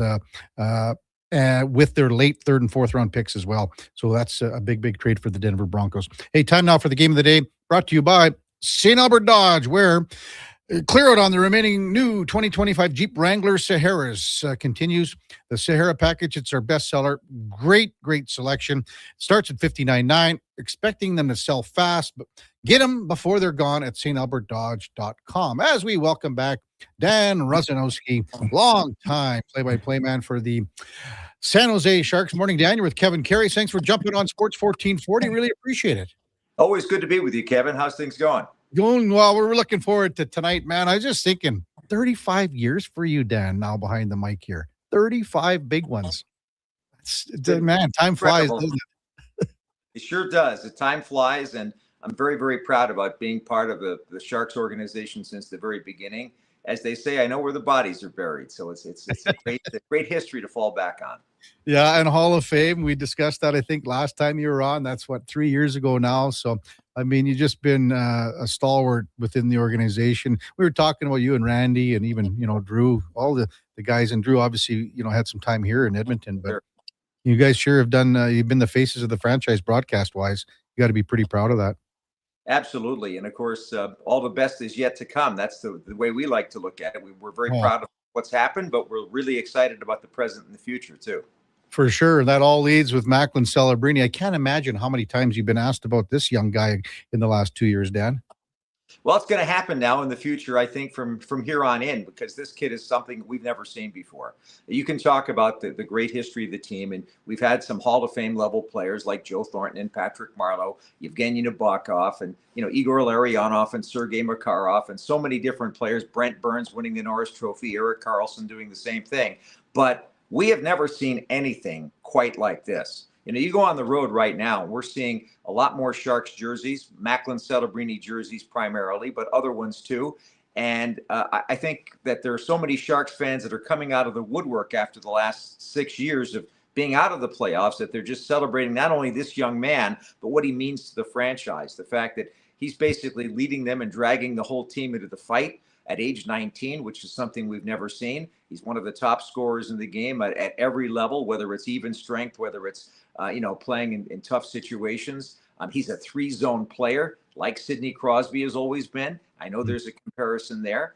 And so it's really a special time right now for the Sharks, and fans are really starting to glom onto that. And in the Bay Area, it is getting awfully exciting as Macklin Celebrini is really raising the profile of where the franchise is at. And so that's something great to see too. Yeah, and even with the Olympics, Dan, I mean, you've seen him more than anyone. Like, were you one of the few guys that went, I think he's going to be able not to just compete at the Olympics, but to be one of the best players in the game? It doesn't surprise any of us, but even then, the level to which he took it was something that we just had to shake our head and smile at. He's been that way since the very beginning, just a tremendous attitude. And I think that the major thing about the Olympics was there are a lot of hockey fans that are in the Eastern time zone that go to bed about 10:30 and maybe watch the first period of games in San Jose or listen to them. I like to tell people that on the East Coast, if you're listening to us either on satellite radio or on the Sharks audio network page, that I put you to sleep at that time because it's so late if you're on the East Coast. But the fact that they saw him now in prime time, he was in Milan. The East Coast got a really good big time glimpse at him, I think has raised his level even more than what it was at. Back before they were looking at the stats and saying, okay, this kid's doing something amazing. But then they got to really see it for themselves before they went to bed. And I think that right now, Sharks hockey is kind of destination viewing and listening for people that are even on the East Coast, and it makes them go to bed a little bit later just because of what this young man is doing. Yeah. Dan Rozanowski with us on the Kevin Karius Show here in Sports 1440. How much has Joe Thornton helped them along here, Dan? Well, it's tremendous. The fact that the Sharks have those resources available, Joe Thornton being part of the organization, living in the Bay Area, being able to essentially billet him and teach him not just about techniques on the ice or things to look out for when it comes to the 82-game NHL schedule, but also about everything off the ice. The fact that Joe Thornton is such a great family man, that he has a well-balanced life away from the rink. Those are little things that are important. And the same thing for Will Smith, who is getting the same kind of treatment by living with Patrick Marleau and his family. Kind of a little bit different there because Patty's got 4 boys. So one of them is away playing in the Ontario Hockey League right now. But the other ones, I guess there are a lot of puck marks on the garage door over at that house. So it's really great to see both of those people being involved with these great Hall of Fame level players. And then you throw Michael Misa in there at age 18, who, by the way, leads the Sharks in scoring against the Edmonton Oilers in the series, which is kind of crazy. But I shouldn't say that. Against the Oilers this season, he's got 3 points. But he's spending time with Tyler Toffoli, the Stanley Cup champion, and his family. So we've had those resources for the young kids. And I think that, back to your original question about what specifically Macklin Celebrini is learning from Joe Thornton, I think he's learning the balance of the game, the fact that you definitely have to remember to have fun when you're also working, to be ready for business when it's time to drop the puck, which I don't think is an issue with Macklin ever. And I really think that it's going to help him become one of the great stars of this game. Dan Rozanowski with us on Sports 1440. Do you recall, Dan, not just with the Sharks, but across the league, when you look at Macklin's points at 95 and then Will Smith and Toffoli at 45 and 44, that much of a difference between your leading scorer and who's next? Can you recall anything like this? Well, it's been a long time. I mean, even in the Gretzky years, you had Curry and you had Coffey and, some of the other guys. I really can't think of one. I mean, I remember back in the 1970s, you could say Jean Rattel, before he broke his ankle in the 70s and had to wait until the Stanley Cup final to get back into action, he ended up with like 100 and some points, maybe 109, and everybody else was a little bit further down, even Rod Gilbert back in those days. But it really hasn't been like that anywhere. And you could say maybe Bob, I have to go back and look, but even in Bobby Orr's years, Phil Esposito was right there too. So we're not seeing somebody account for that high of a percentage of a team's points. We're, even here in Edmonton, you have Draisaitl and McDavid. So it's an interesting thing to note, but it's an area where the Sharks are obviously, I don't want to say concerned, but they know that that's an area where they have to start to get some people to provide additional scoring around him. And I think we've seen this on the road trip. You go to Boston, you see Tyler Toffoli jumping up, Misa having a great game. That's starting to happen. So that's a good step forward for the Sharks this year. But, it's not something you necessarily want to have to depend on because, knock on wood, you're one injury away from being in trouble in terms of your scoring. But I think that the Sharks are handling that with all of the fine young players they have coming up in the organization. It's just going to take a little bit of time before all of it's in place. Hey, Dan, how impressed have you been with Colin Graff this season? He could get 25 goals here. He's at 19 right now. But what have you seen from him this year that he's elevated his game, compared to last year?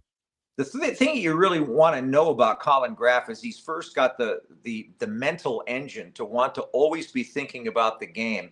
He has tremendous position with his stick. He's got good speed. He's a Swiss Army knife, really. He can play any role. You want him to kill penalties? He puts his arm around that. He studies it. He talks to the assistant coaches who work on the penalty kill. And he tries to be the best that he can at that position. He never was a penalty killer when he was at Quinnipiac or at Union before that when he was playing college hockey. And yet he's become one of the better penalty killers on the Sharks team. He can play with Celebrini. He's got the mind to be able to work with a player of that nature in Will Smith. He has a lot of simpatico with those guys on the ice. But then you ask him to play in a checking role, and he can do that. So I think he's just really improved his approach to the 82-game schedule. He's much more consistent. He's as I said, has that great stick. It's always in the right place. So he's difficult to play against. It all starts with his commitment to good, solid two-way defensive play. And as far as being around the net, he's always had a touch around the net, but he's able to put himself into a position where he can utilize those skills at the NHL speed. And I think that's been the biggest adjustment. It took him a little while just to get used to the speed of the NHL like it does for NHL players. But once he does that, he's able to shine, and he's been a really great addition to this team. And he just misses the Calder by a few games this year, I think. And was there a lot of other suitors that you knew of besides the Sharks that were trying to sign him out of QP? Oh, absolutely. There were a whole bunch of teams that offered him quite nice offers to sign with their team. I think he had a long relationship in many respects, if I'm not mistaken, with Mike Greer. They're all part of that whole group around the Boston area that have known each other very well. I mean, Mike goes back with Kent Hughes a long time, and Kent Hughes has a close relationship with Will Smith. So they all knew these guys, and so I think that there was a lot of familiarity. But hey, let's face it. For Colin Graff, the opportunity to get a lot more NHL time with the San Jose Sharks was probably one of the biggest hooks to get him to sign, and then of course, the prospect that they were going to continue to draft and develop well and the kind of system that Mike Greer wanted to have in were something that were very attractive. And so that's starting to happen everywhere now. There's a lot of attention on San Jose as a destination city for free agents, which is a great thing too. Mm-hmm. I wanted to talk a little bit about some of the defensemen here, and maybe we'll start with Vinny Desharnais, who was a very popular guy here. He was a popular guy in the room. He was popular with the fans. What's he meant to come into this Sharks blue line here, Dan? Well, you talk about mentors, and Young Sam Dickinson is 19 years of age, and these two guys have just been joined at the hip ever since Sam Dickinson became a permanent fixture on the Sharks roster. You know, the early part, he was getting used to, you know, what the NHL was like. Vinny Desharnais suddenly became just a great influence on him. He listens to him. They talk a lot about the defensive position. I think that, you know, as everybody knows in Edmonton, Vinny's just loved for everything that he brings to the team. But he really earned his spot with the Sharks coaching staff and their trust when, again, he was asked to have extra time on the penalty kill, and he just has excelled at it. So he's got great size. You look at the Sharks defense overall, and it's not as big and as the team would probably like to be. They got to get a little bit more sturdy in that position. And that's probably the area for the future that you're going to look at. They got a couple of kids coming that can fill that, but they're looking for more. And so for the time being, he filled that role. And I think that he's earned an opportunity to stick around just because of his great, I guess you could say, presence in the room, the fact that he's such a good teammate, and that he can even be a mentor to a guy who, by the way, is going to be an outstanding offensive defenseman. That's Sam Dickinson, but he's teaching him the other sides of the survivability factor in the NHL, and I think it's just been wonderful to watch. How has Dickinson been in your eyes? I mean, he's still 19 years old here. Holy smokes. Well, I think that the implication is to try to compare him to Schaefer on the Islanders, and that's not fair. That kid is kind of the Macklin Celebrini of the defense in the NHL these days. But I think that he is going to be just a really solid top NHL level defenseman. The thing that I've noticed about his improvement this season is that in the beginning of the year, you knew what he could do. You know he had skills. You know he could make offensive plays. But his motor or his mental motor had to be at the NHL pace. So he's learned about the NHL pace. He's taken thoughts from Vinny Desharnais about defensive coverage. And let's face it, too, he's working with one of the best coaches in the NHL at young defenseman development, and that would be Doug Huda. You may remember back in the day when Doug Huda was spending all those years as an assistant coach in Boston, he helped Zdeno Chara improve from an up-and-coming defenseman into one of the elite players in the game. He's done that with several other players, too, working with Sider, I think, in Detroit and a few others. So I think that Sam is really, really lucky, as are the other Sharks defensemen in the organization, to have a guy like that to lean on when things aren't going particularly well, but also to get the great advice from. Yeah, the old Calgary Wrangler, Doug Huda, right? Years and years ago. When you were thinking, what were you thinking, I guess, Dan, in the offseason when the Sharks and Mike Grier were signing the older core of this defense group, in Orlov and Klingberg and Leddy, and these older guys were coming in here? Did you ever think, okay, is this going to work out? And he's hit on all these, and Ferraro's playing well. All these older guys are really playing well on the back end. Well, it's a big part of it. Obviously, you want to, if you're looking at the future, there's a lot of flexibility there that Mike Grier has. Yeah. You're going to throw enough mud at the wall. Some of it's going to stick, and a lot of it's stuck this year because he's done a really good job at doing his research on the type of people that these guys are and also what role they could fill. For instance, he signs Klingberg. He wants him to run the power play. Klingberg scoring some power play goals. We know he can do that. We also know that he's not the same John Klingberg that he was a few years ago because of those hip resurfaces that he's had to deal with. And so it was going to take a while for him to do that. I think that he's just a really good teammate too, but he's somebody that could provide, I guess you could say at this stage of his career, that stopgap until some of the younger players are more ready to take over.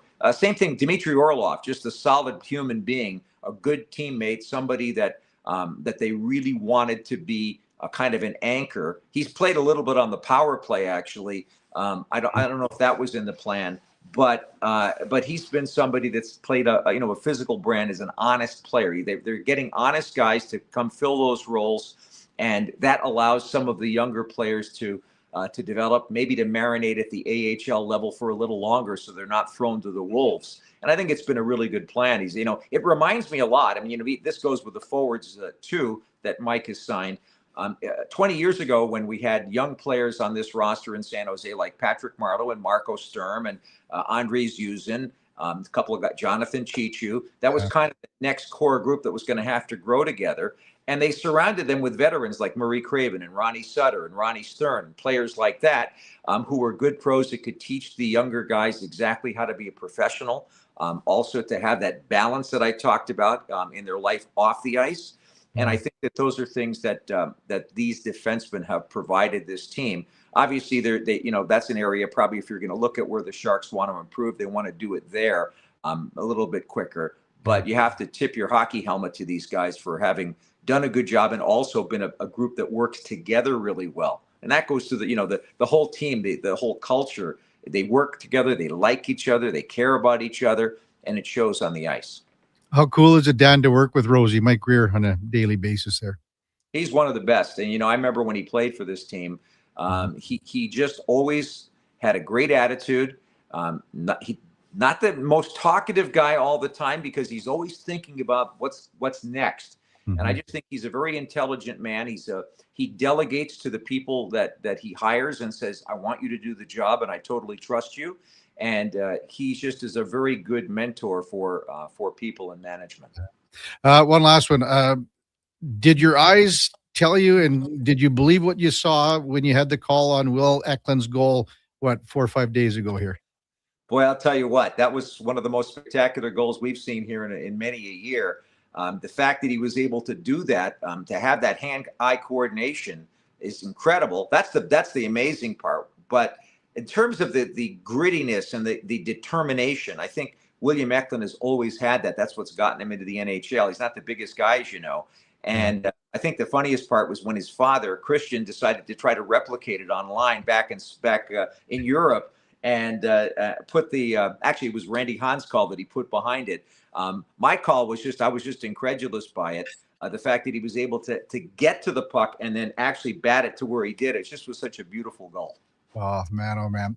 Dan, always enjoy our talks. Thanks so much for coming on a game day. I know you're going to get down to the rink here right away. We'll see you down there tonight. Take care.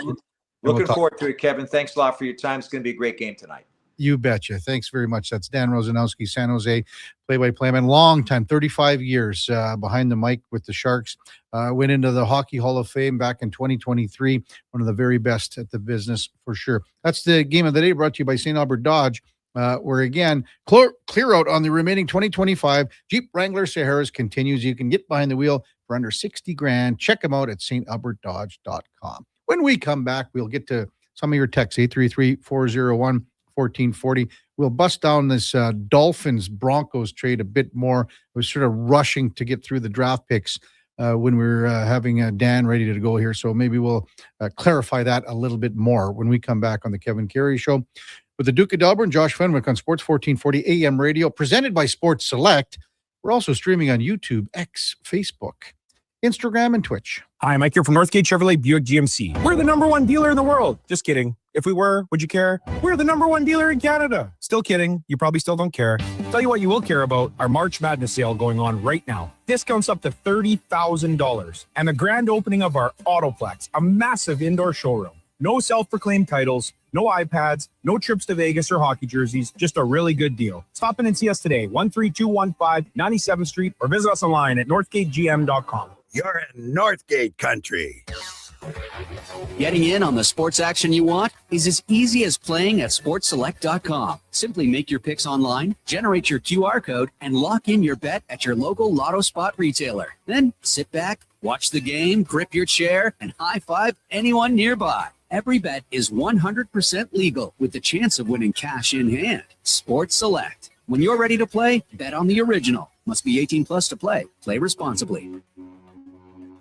At Fountain Tire, the savings come in threes. Up to 25% off select tires, a mail-in rebate of up to $100 off a set of 4 select tires, and $50 off $150 service. We're basically the BLT of savings. Until April 25th. Restrictions apply. Book today.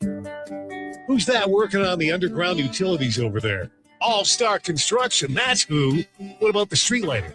Yep, All-Star Construction. And the directional drilling, hydrovacking, neighborhood renewal, and telecommunication work? Yep. Since 2009, All-Star Construction has been doing all that and more, shaping and building Edmonton communities for land developers all around Edmonton.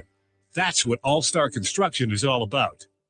This is Andrew Walker, host of the postgame show on Sports 1440. After every hockey game this season, tune in and chime in as we talk about the game. It's all sponsored by Legacy Heating and Cooling. Don't get left in the cold. Visit legacyheating.ca. River Cree is the place for all your favorite sports. River Cree Resort and Casino, featuring UFC action and boxing live on the big screens at Tap 25, the MVP of sports bars, and in the center bar. Plus, catch all the biggest games, every goal, every slam dunk. River Cree is also home to the Twin Rinks, where rec hockey and community teams come to play. Public skating available. Details at rivercreeresort.com. River Cree Resort and Casino. Excitement. Bet on it. Ah, yes, Alberta in March. Green beer and slushy roads. Where the only thing worse than the roads is trusting them. If your brakes are squealing louder than a pub on game night, or your shocks feel like they found potholes instead of a pot of gold, it's time to go to Napa Auto Parts. With over 85 locations in Alberta, Napa has the quality parts, tools, equipment, and know-how to keep your ride smooth and feeling confident, more than lucky. Visit your local store today or visit online at napacanada.com. That's Napa Know-How.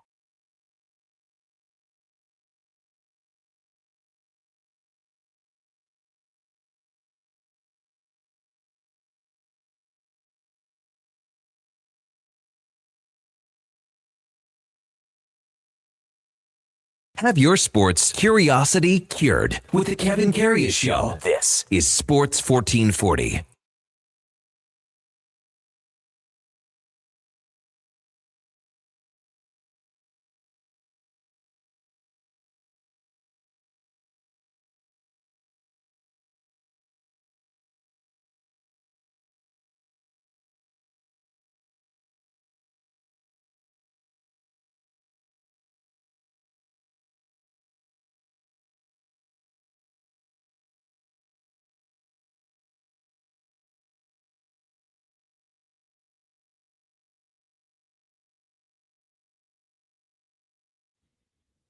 All right, welcome back to the big program, 944 in Edmonton. Kevin Karius, Duke of Delburne, Josh Fenwick with you here on Sports 1440 AM radio, the Kevin Karius Show. It's presented by Sports Select. If you like the paper selection slips, no problem. We got those too. Check them out at sportselect.com. And on the docket tonight in the NHL, if you want to peruse a little Sports Select action, there are 9 games, and there are some big ones when you think about it. You got Boston and Montreal. Playoff implications here, not so. Nashville's in Winnipeg. The Jets have to win, or else it's time to just, fish or cut bait. Obviously, the Oilers and Sharks, we talked about that 5-point differential. The Florida Panthers are done, but they are in Vancouver tonight. They'll be here Thursday. Big game on the West Coast, too, with Seattle and Tampa Bay, and then even a bigger one for Oiler fans, really, when you think about it, and that's Buffalo and the Vegas Golden Knights. To update you on that trade in the NFL. So the Broncos are trading for Jalen Waddle, the wide receiver out of Miami. Denver receives Waddle and the Dolphins' 4th-round pick in this year's draft. Miami picks up the Broncos' 1st-round pick, which is 30th overall, so very tail end of the draft in the 1st round, along with their late 3rd and 4th-round picks, 30th in each round in this year's draft. Duke, your thoughts on this trade? Broncos, Waddle can be a game breaker. They got Cortland Sutton there as well. Mm-hmm. So Troy Franklin came on a little bit this season in his 2nd year. This seems like a home run type play. All of a sudden, you get a guy that can stretch the field a little bit to complement the likes of Sutton and Franklin. Now, Pat Bryant's there. But Bo Nix had a little bit of a step back in year number 2. And I don't think he was bad by any stretch of the imagination. But the rest of the team got better around him. The defense is still very, very good now. And we kept saying that I would have put the Broncos in the same camp as the Patriots and the Bills and say you kind of need that bona fide number 1 guy. And the Broncos were already closer to having it than those other 2 teams, in my opinion, when you talk about Cortland Sutton and his year-to-year productivity. So this is a great get. You pay a pretty decent price in the form of a 1st-round pick, even if it is 30th overall. Then some other pick swaps in the 3rd and 4th round. I like this a lot for Denver. And when you talk about what Miami's doing, they're just They're clearly ripping it down. They signed Malik Willis to this huge deal contextually for a guy that has 7 good starts under his belt. He's got Tutu Atwell, Jalen Tolbert, and Terrace Marshall. Oh boy, Jr. That is in his wideout room. That is not Malik exactly Washington. a murderer's row of Malik. names and track records so far in the NFL. So I think Miami is destined for a pretty poor year, and I kind of feel bad. Like, as much as I was against this Malik Willis signing for how much money they doled out to him, he's got my sympathy now, because how are you setting him up for success? And then you talk about my boy Devon Achane from a fantasy perspective, from a production perspective. It's going to be the easiest thing to shut down for opposing defenses in the world. He's the only good player they have left on the roster. Dolphins pick at 11, pick at 30. They've got a second rounder. They have 4 third rounders, Duke. I wouldn't be surprised if somehow they package some Move of back those up, maybe and grab another player. You never know, but that's a lot of picks. So 11, 30. The second rounder is at 43. Then they've got 75, 87, 90, and 94. It's a lot of picks. Text 833-401-1440. AM says, thanks for that song. And that was the Lullabies, Duke? Or who's that? Yeah, that was the something Molly's. Flogging Molly? The Flogging Molly, Drunken Lullabies. Kenneth keeps... That was a popular one on the Irish request line. Our buddy Kenneth keeps texting Duke saying that the gate opened on Leon's hit. So I watched the video that he sent in. You can clearly see the gate jiggle a little bit, but that's normal. To suggest that it was open and him hitting the interior of the... It had nothing to do with frame, I guess you would call it, the door frame. I don't know. I see what you're saying, Kenneth. Like, I watched the video, I can see the door move, but I think that's just that moves. Impact. Like that's the difference between the gate handle being whatever, a quarter of an inch from where the groove is, Duke, where the slot goes in. Yeah, that's like the door wasn't open, and it didn't pop open. Otherwise, nothing. It wouldn't. If it you hit it that hard and the gate popped, it had nothing. It would to have do been with flung wide open, not immediately returned to its seamless position along the wall. So I don't know if that's a huge factor. So I never looked into this, Duke, because we never had time. Bonacord Greg says, hey guys, take a look at the timeline of Irish inventions before and after whiskey. There's about it's 200-year gap after whiskey. That means they did nothing except but like for drink it. hasn't whiskey been around for like millennia? I don't know. Maybe it's Irish whiskey, Duke. Okay. Beerman asked, and first of all, shout out to Beerman's dad. He passed away about a year and a half ago, but March 17th was a big day in Beerman's dad's life. So then he asked about the World Cup of Hockey. Prague and Calgary both get the 4-country pool, 7 games. So that's 6 games in the pool. The 7th game is the 2-3 play-in game. And he was correct. And the Duke and Josh confirmed all of that. Stu Barnes says, is Greer Canadian? No.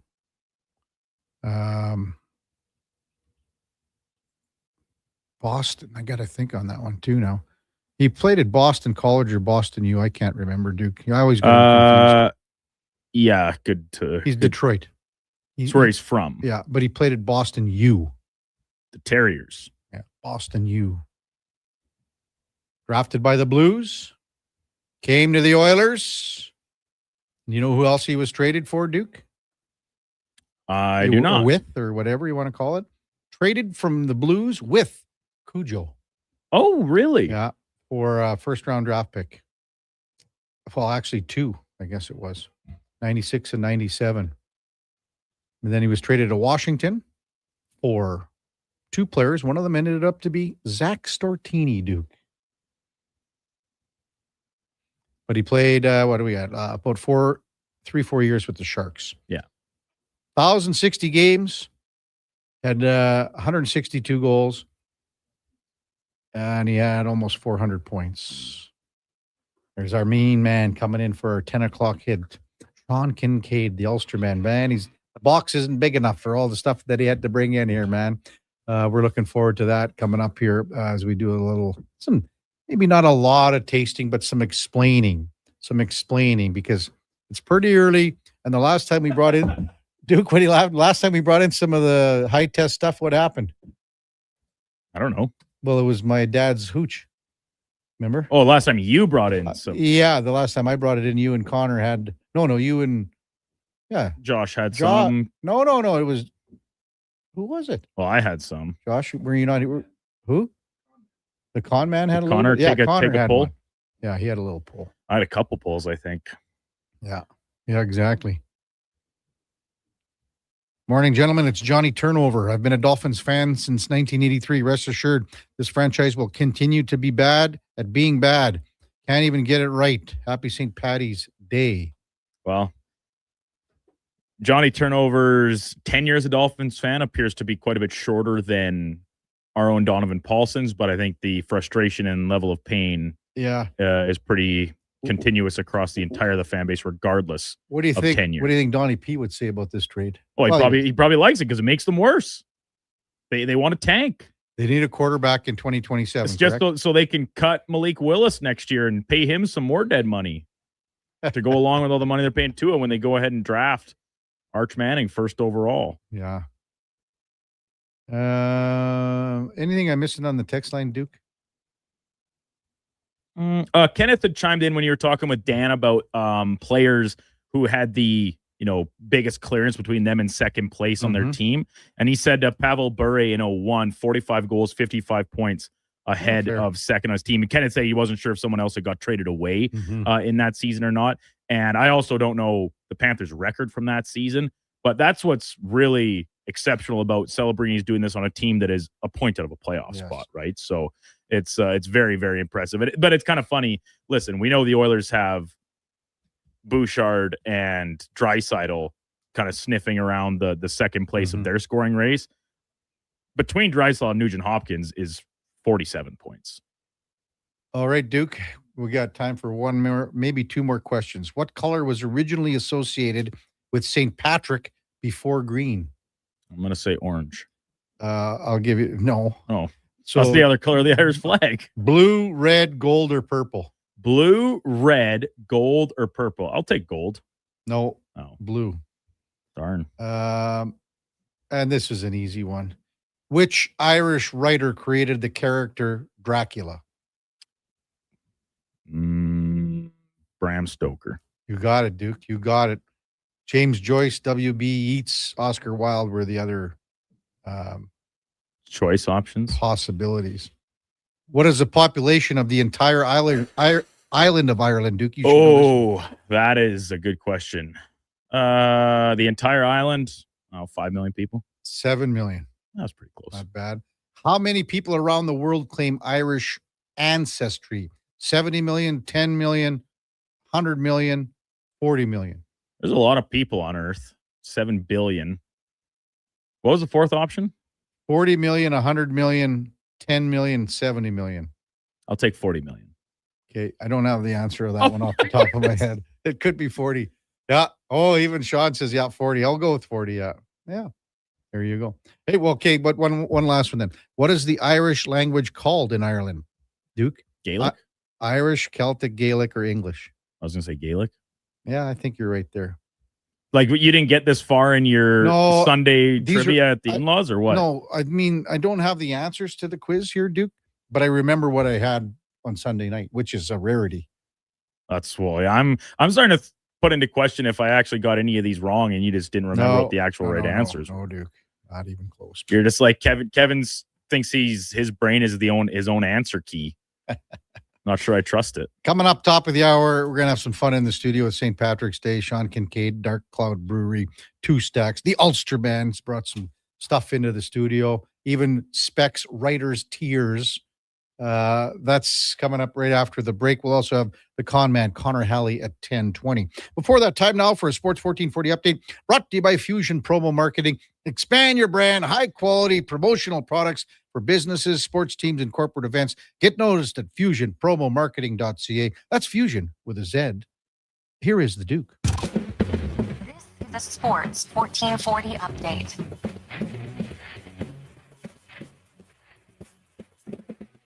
Game day at the Edmonton Oilers. Their homestand continues with a visit from the San Jose Sharks. Puck drop coming just after 7 o'clock. from Rogers Place. Pre-game coverage starting right here on Sports 1440 at 6. Lone game in the PWHL tonight has Toronto in Boston. That puck dropped just after 5 o'clock. And some breaking news out of the NFL this past hours. The Miami Dolphins trading receiver Jalen Waddle to the Denver Broncos, along with a 4th-round pick in exchange for the Broncos' first round, that's 30th overall, and 3rd and 4th-round picks in this upcoming draft. In the association tonight, full slate of games, including OKC in Orlando. The Knicks host Indiana at MSG. Phoenix takes on Minnesota. Denver plays the Sixers, and San Antonio is in Sacramento. March Madness getting underway with the beginning of first 4 tipping off tonight from Dayton, Ohio. UMBC up against Howard at 4:40, and then at 7:15, Texas takes on NC State. World Baseball Classic final. USA hosting Venezuela from Miami. First pitch just after 6 o'clock. Coming up in hour 4 of the Kevin Karius Show, we'll be joined by Sean Kincaid from Dark Cloud Brewing and Connor Halley from Fantasy Frenzy and the Jason Greger Show. I'm Brandon Douglas at your Sports 1440 update. Sports 1440, Stingray Radio Station. CKJR broadcasts from West Edmonton Mall and Wetaskiwin. Download the free Stingray music app and listen wherever you go. Mr. Rooter kinda speaks French. Je m'appelle Monsieur Rooter. Je suis plombier. Très bien, Mr. Rooter. Your name is Mr. Rooter, and you are in fact a plombier, a plumber. You are an excellent student. Au contraire, mon frère, je suis un excellent étudiant. Also, I'm not here for a French lesson. I'm here because someone clogged up the toilets. Ah, oui, right this way. For a plumber who speaks your language, call Mr. Rooter. You see it? Fusion Promo Marketing can make it. Fusion makes high-quality, memorable promotional products for businesses, sports teams, and corporate events. From vision to reality, get noticed and remembered. Fusion with a Z. Promomarketing.ca. Summer, it's coming. An unstoppable force that will turn your home into the Sweatbox. Don't live in a summer blockbuster. Pro Solutions is your one-call solves-it-all expert for AC repairs, tune-ups, and new installations. With fast appointments and flexible financing, we'll make sure your home story has a comfortable ending. AC season is coming soon, so book today. Lock in pre-season pricing today. Visit ProSolutionsInc.ca to schedule your service today. Come for Canada's largest trade shows, the biggest names in entertainment, exhilarating sporting events, and more. And stay for the experience at the Edmonton Expo Centre. Looking for the perfect place to host your next big event? From trade shows to galas, meetings, and concerts, the Edmonton Expo Centre has the space, event expertise, and service to make your next event unforgettable. With over 522,000 square feet of flexible event space, in-house catering, and operational expertise, they bring your biggest vision to life. Learn more at EdmontonExpoCenter.com today. This hockey season, before every game, check out the pregame show with Andrew Walker on Sports 1440. It's brought to you by Titan Supply, your only source for rigging, lifting, and hauling products. Visit TitanSupply.ca. Does your bank do local? We do. When you bank with Vision Credit Union, you're banking with a rural Albertan cooperative that cares about the community where you live. There's no question. We actively support our rural communities at the local level through charitable donations, volunteerism, local team and event sponsorships, and by returning millions in profit shares to our members every year. Does your bank do that? We do local. Bank with Vision Credit Union. VisionCU.ca. You probably know Stingray for radio advertising. What about digital advertising? Yeah, we do that. Connected TV? We do that. Search and social? And that. Programmatic? Digital out of home? We do it all. Endless digital platforms to connect your business to more customers, to intrigue them, engage them, so they choose your product or service. Get started now at stingraymediasolutions.com and let us help your business grow. We are Stingray. That's what we do.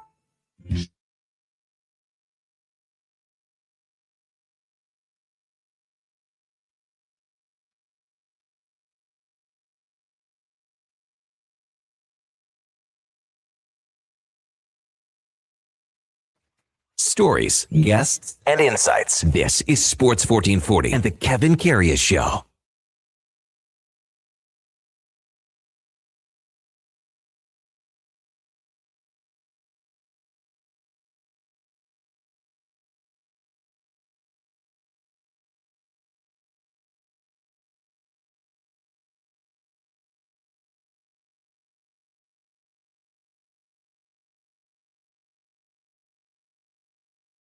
All right, welcome back to the big program. 10:02 in Edmonton, the Kevin Karius Show with the Duke of Delburne.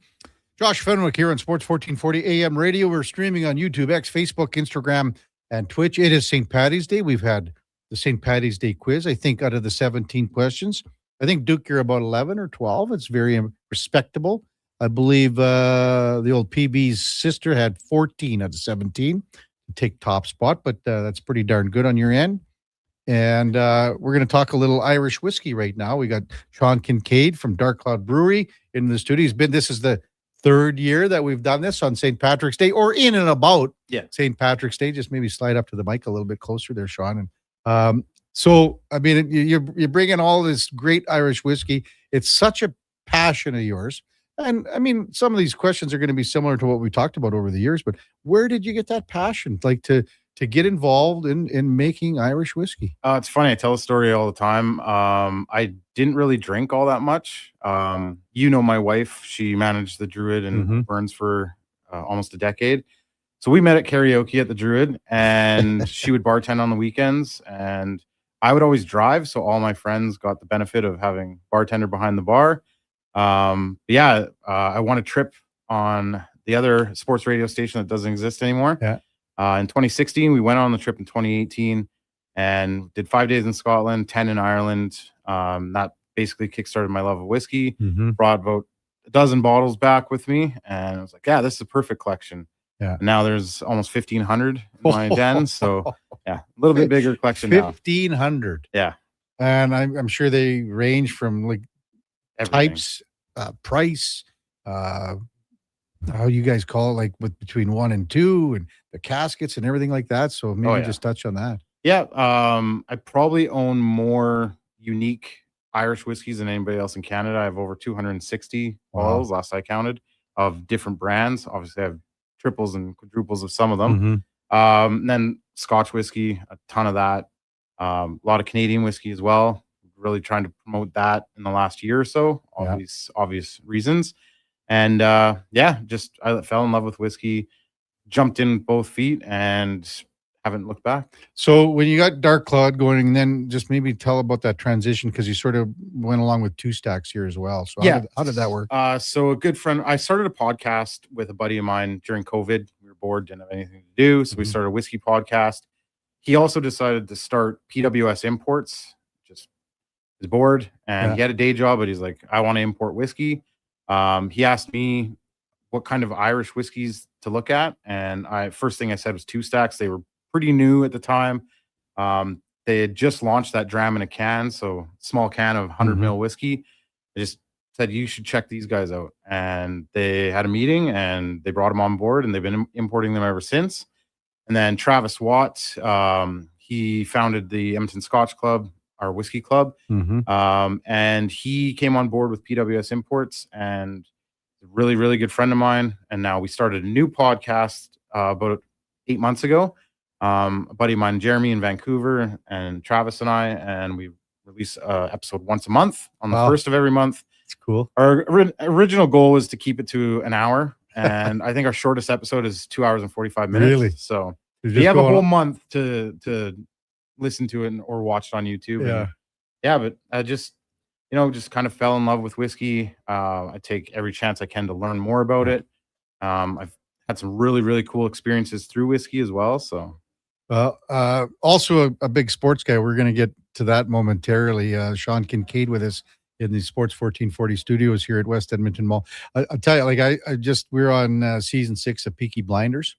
So I was thinking about, when we were talking about coming in again, and every time, the guys either got a cigarette hanging out. Well, all of them have a cigarette hanging out of their mouth, or they're drinking Irish whiskey. Yeah. So I was thinking, man, oh man, could you imagine if Sean could have the whiskey contract for that series? I do have a bottle. Bushmills actually it was only released in the US a couple of years ago. It was called Prohibition, and it was they made it in the style that would have been what they had back when Peaky Blinders was around. It was a Thomas Shelby company. Really? Yeah, it was beautiful. And it was like $30 US. So managed to get a few of them over the border, and I got a couple in my collection. Yeah. Oh, that's good stuff. So obviously a big sports fan.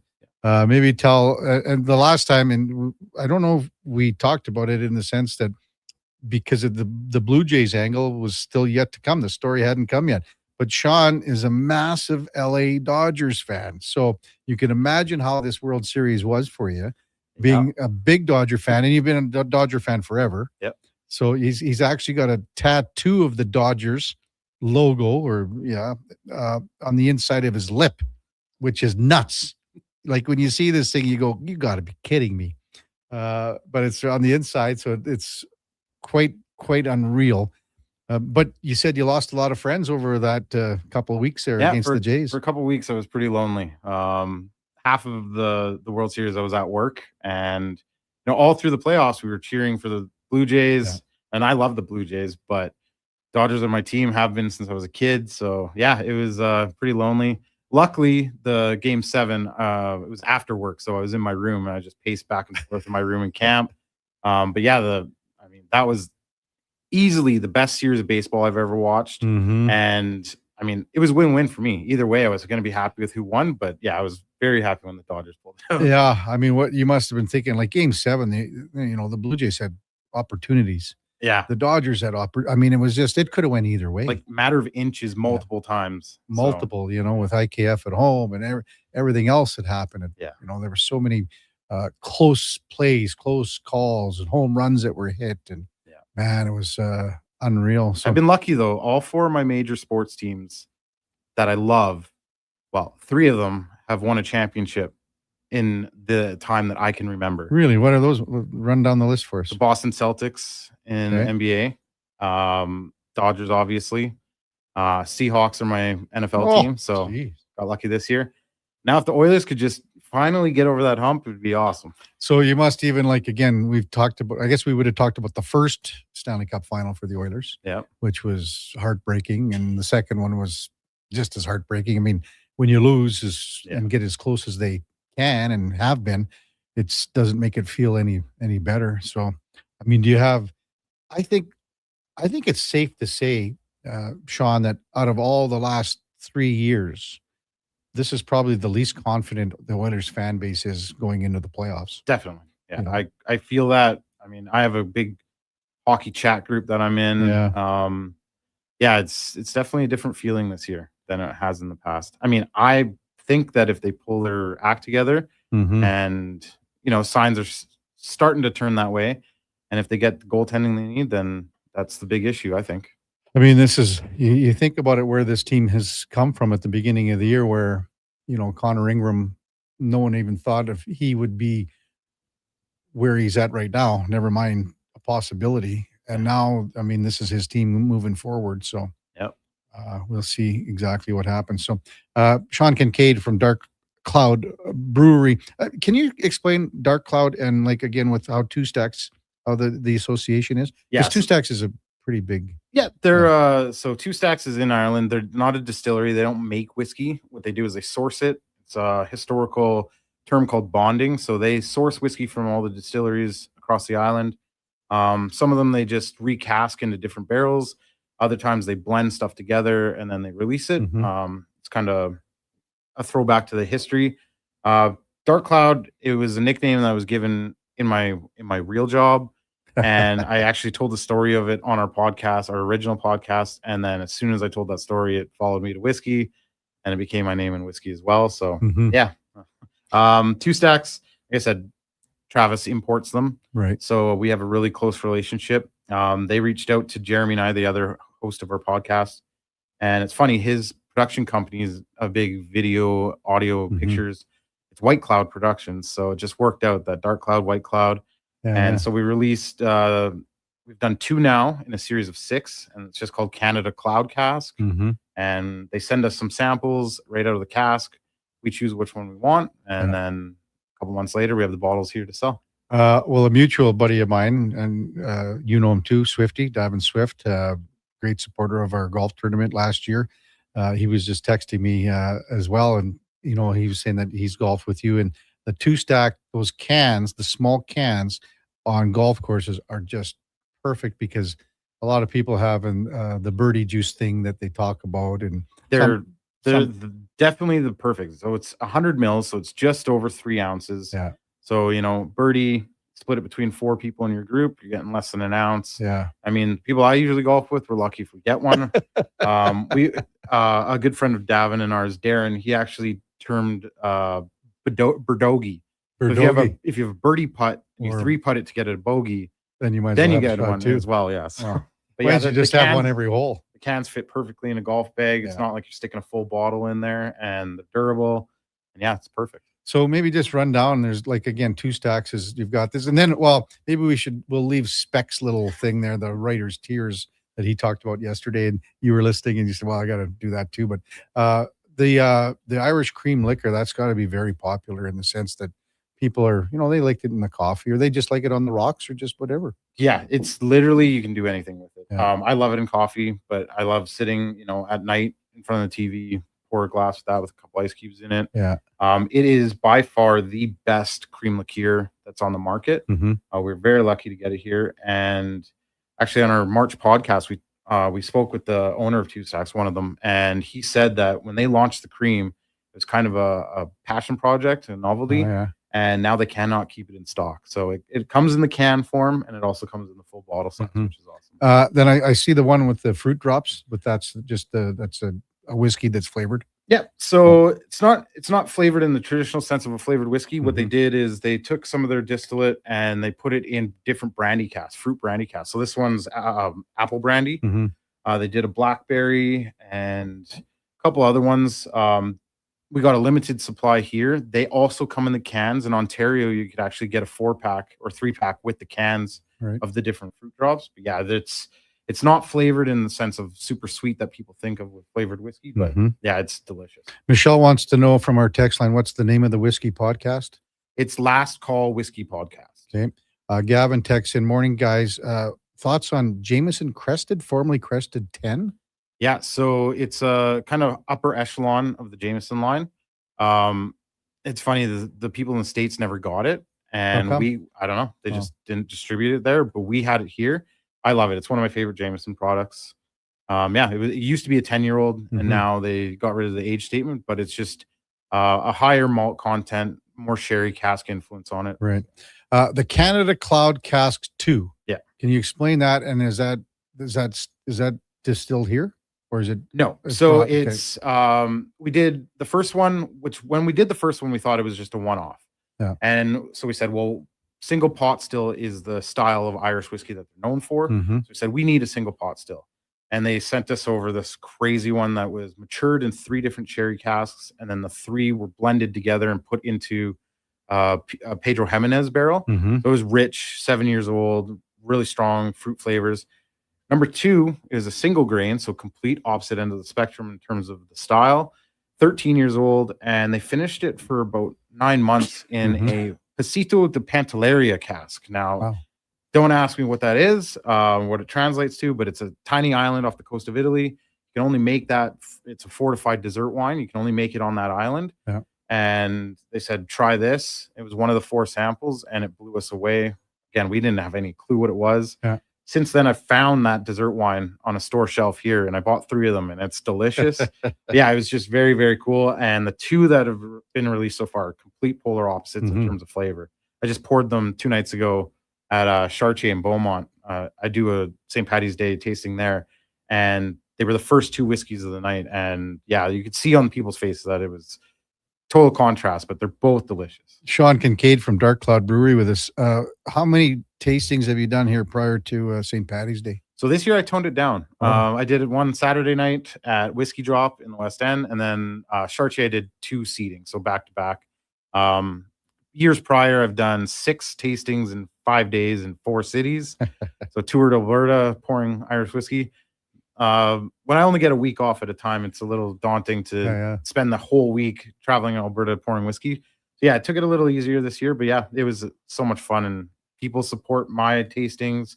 And, I'm just spreading the love of Irish whiskey. Exactly. Did we miss anything here? Like, how can people get the product and stuff like that? So the 4-can packs, you can buy cans separately in singles at most whiskey stores. The 4 packs, Wine and Beyond are the only ones that carry them. I think they're on sale right now for under $30, which is insane. The Cloud Cask 2, there's maybe a dozen bottles left on shelves in the city. A couple in stores in Calgary.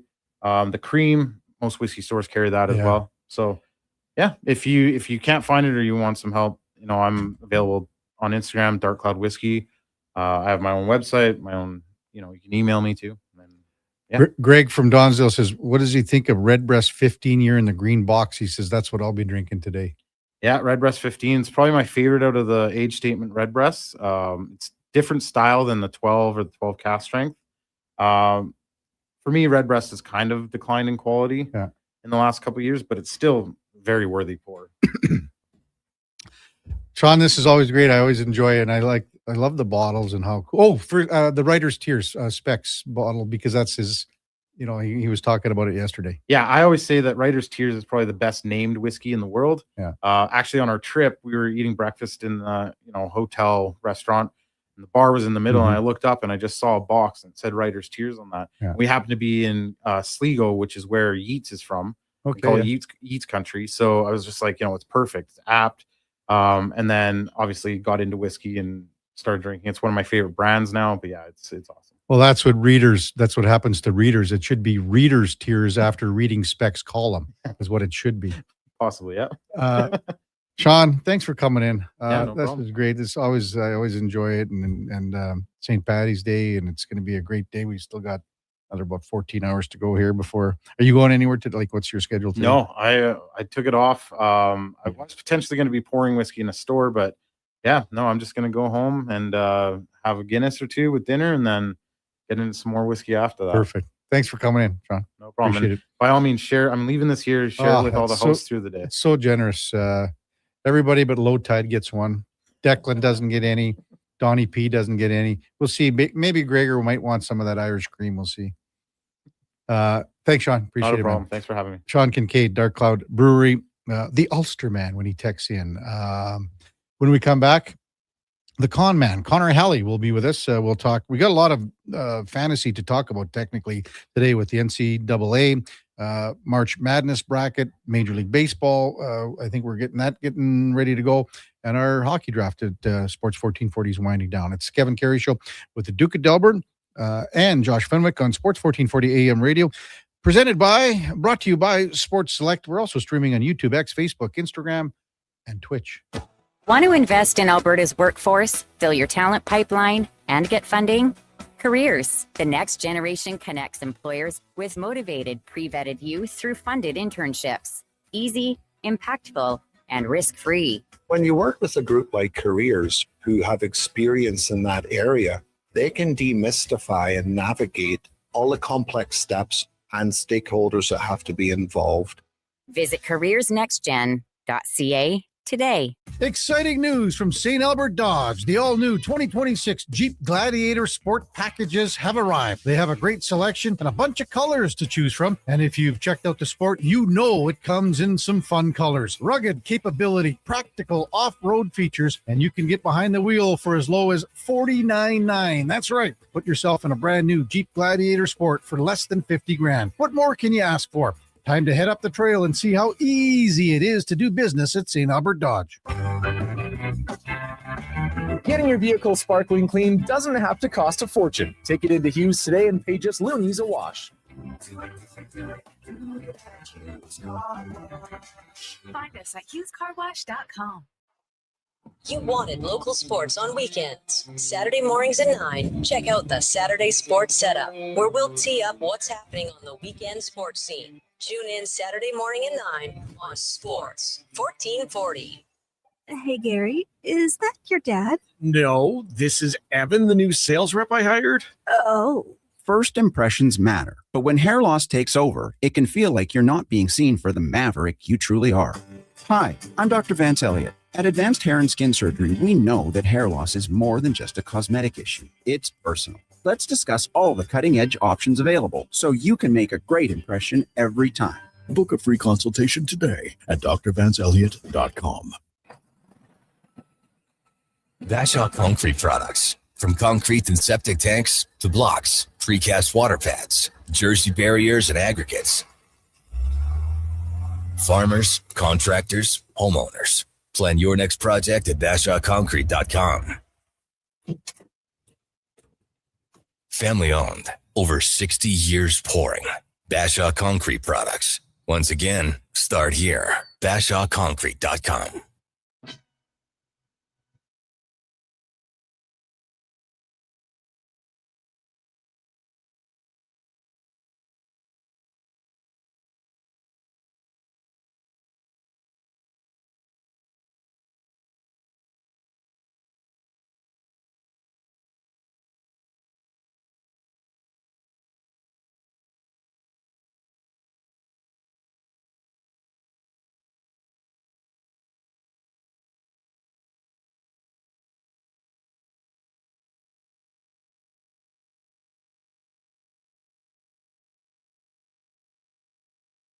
Irrelevant Saskatchewan history. Kevin's got it. But first, catch the exclusive interviews and stories nobody else has. The Kevin Karius Show on Sports 1440.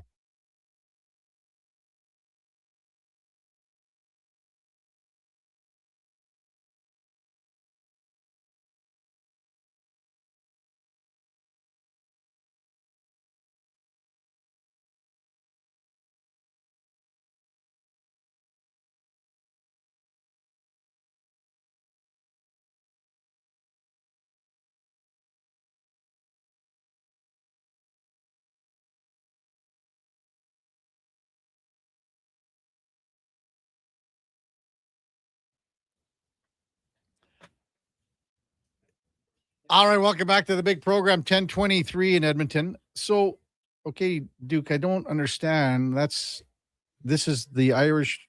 Is there not an Irish House of Pain is they're Irish Americans. Oh. So there's Irish ties. Okay, so that is the reason why that Con Man's intro song still stands the test of St. Paddy's Day. Correct. Did the Con Man know that as we welcome in Connor Halley? Did you know that your intro song that they were Irish Americans? Yeah, definitely. Yeah, I see you're If you- wearing your green outfit today. I don't know how this is on camera, and I know I'm not on camera at all, but yeah, there's the House of Pain. There you go. hello. Yeah, I knowingly wore some green today for sure. I'm part Irish, so Are you embrace part? it. I am. Yeah. Just the good half? Yeah, absolutely. The gray in my beard at one point it was a little red. It's faded with stress Right. and time, So but yeah, who's Irish in your family then? we're a mishmash of Yeah. things. Yeah, we're Irish, Scottish, a little Norwegian. That's what I tell people because it sounds different than Irish and Scottish, which I think a lot of us are. But yeah, embrace today. Oh, yeah. You guys got a great haul here, Well, I mean, Sean is so generous. but you guys didn't sample any. I hear. Well, we didn't sample anything, I was thinking about it, but Duke didn't really press the subject. And I Duke thought didn't about- even want to donate out there. He must be feeling off. Well, he had a tough weekend. I did have a tough weekend. I'm still working my way back. I was gonna say sore body doesn't mean you can't eat, but sore liver might. Yeah. Did you have a bruised liver, Duke? Something like that. Yeah, day-to-day bruised liver. Probably What's in there. the- Same as Leon. Maybe his bruised kidney. What's the recuperation time for you, Duke? Rest. Well, it's day-to-day, so you never know. Okay, but are you going to have anything tonight? Someone tells me I'm going to be pressed back into action by Tonight. Friday night, so yeah. They last longer, Duke. The older you get. And here's the reality for me. And I said this Sunday night at Claire Drake Arena when I heroically made the return back to suit up for the Tropics. I didn't really feel hungover in the standard sense of, headache or dry mouth and so, just playing 3 hockey games in 3 consecutive days combined with the drink. Like my whole body was just sore. My knees hurt, my ankle hurt. That was where, and the lack of sleep, obviously, from some later nights. So, but the standard, hangover feelings of the headache, I never really get upset stomach when I'm hungover or anything like that. So that wasn't just a get factor. tired, Duke. I get really tuckered out. I'm a tired little boy. And it just has to do with you extending the evenings. Yeah. And also when you're playing sports and drinking, I find it actually because I will still drink some water, right? I'll have my beer can on the bench and my water bottle. You come in from a shift where you're absolutely caved in the defensive zone. You might maybe have some water instead of some beer. That's more of a reward after a shift where maybe you get a +1. Just a thought. Welcome back to the big program here. It was great to have Sean in, talk a little Irish whiskey. Now we're going to talk some sports with Connor Halley from the Jason Greger Show and, of course, Fantasy Frenzy. Text coming in even from MTR. We'll get to that momentarily, but the NCAA draft for Sports 1440, the March Madness bracket. Yeah. We got to get those in by tomorrow night, or is it tomorrow at noon, Duke? I don't know. Tomorrow at Mackenzie's asking the same thing because she's doing a graphic The for us. brackets will lock at tip off on Thursday morning. Yeah, so Wednesday night, no? Wednesday night is when Thursday morning, I'm early? saying the cutoff for people to text in with questions about it. If I still get an e-transfer with an email in the memo line Wednesday afternoon, evening, I will certainly send you the invite. Yes. But we're putting an unofficial cutoff at the end of Fantasy Frenzy tomorrow. We want to get as many people in as we can, though, so don't dilly-dally. Don't get them in now. Yeah, don't wait till the last minute. Send $10 to Brandon at sports1440.ca and include your email in the memo. We'll raise some money for the Ben Stelter Foundation, and somebody's going to take a cash prize home, unless it's one of us, because the president has been sent that we donate it entirely. Did Donnie P donate everything? Donnie P and You Eddie sure? did, yeah. Well, Well- that's what Donnie told us. Maybe he lied. Well, I asked Duke a question yesterday on this, con man. Between Eddie and Donnie P, who was the bigger surprise to win? And is it at all possible either of them could win again?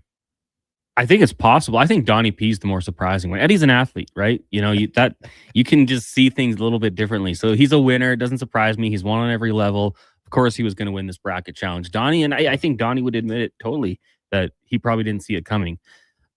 I don't think either of them will win it again. It's entirely possible, but I think the odds dictate that someone else will win it. And I think Declan's got to feel a little bit of the pressure as well. He's our resident NCAA insider. He wakes up on Saturdays and watches schools that I've never even heard of. So I think he's got to be feeling the pressure just a little bit here as well. But I might take a whole new strategy this year. The past, it hasn't really worked for me. I think I'm just going to go based on like mascots or something. But Just last go year, for it. all 4 number 1 seeds made it, right? Yeah, well, I kind of lean that way anyways. Yeah. I think every year I have that point where I get to like my Sweet 16 and I'm like, all my top seeds are still here. I haven't predicted one upset. Time to do something, and then I'll go for it. But they're number 1 seeds for a reason, right? If they do their job as expected, they'll get there. Austin Mock was on yesterday with us. He had some really good, and if you check out his article on The Athletic, The NFL writer. And he does NCAA too. Okay. So he, if you check out his article with the percentages, and he's got everything, you can just move your mouse over a team and it'll show their path with percentages and things like that. It's quite a cool article for sure. Just before we get to what's going on with our baseball draft down at Oilers pregame skate, obviously Leon Draisaitl won't play tonight. From Mark Spector, Gene Principe. They'll know more on his timeline tonight or tomorrow. So probably waiting for some results, etc. Connor Ingram, as expected, will start in net. Hopefully, I know Leon really wanted to play Thursday against Florida here. I would think so, yeah. So we'll see how long. And I got a feeling it's more than just a couple games here. I'm kind of with you. Like, just to leave a game after a hit in that fashion, like in kind of the area we heard lower body. Some people think maybe hip, some think ribs. I love that he was given the green light to try to get back into action. I think that probably says something like if the trainer said, okay, give it a go, maybe it's not that serious. Maybe we're not looking long term, but he got hit, and correct me if I'm wrong, but right down the tunnel, like immediately knew something was wrong. Pretty well, yeah. So I'm a little bit, day-to-day is one thing. You'd love to have him against the Panthers. I'm sure there's that revenge thing going on.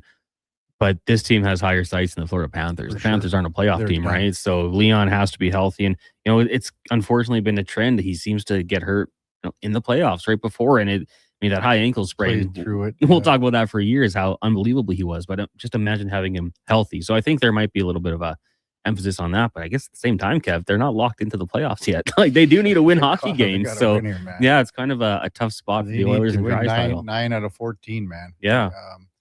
We mentioned this morning when Spec was on, I said, about I wanted to see what happens tonight because Dickinson's going to stay with RNH and Jack Roslovic.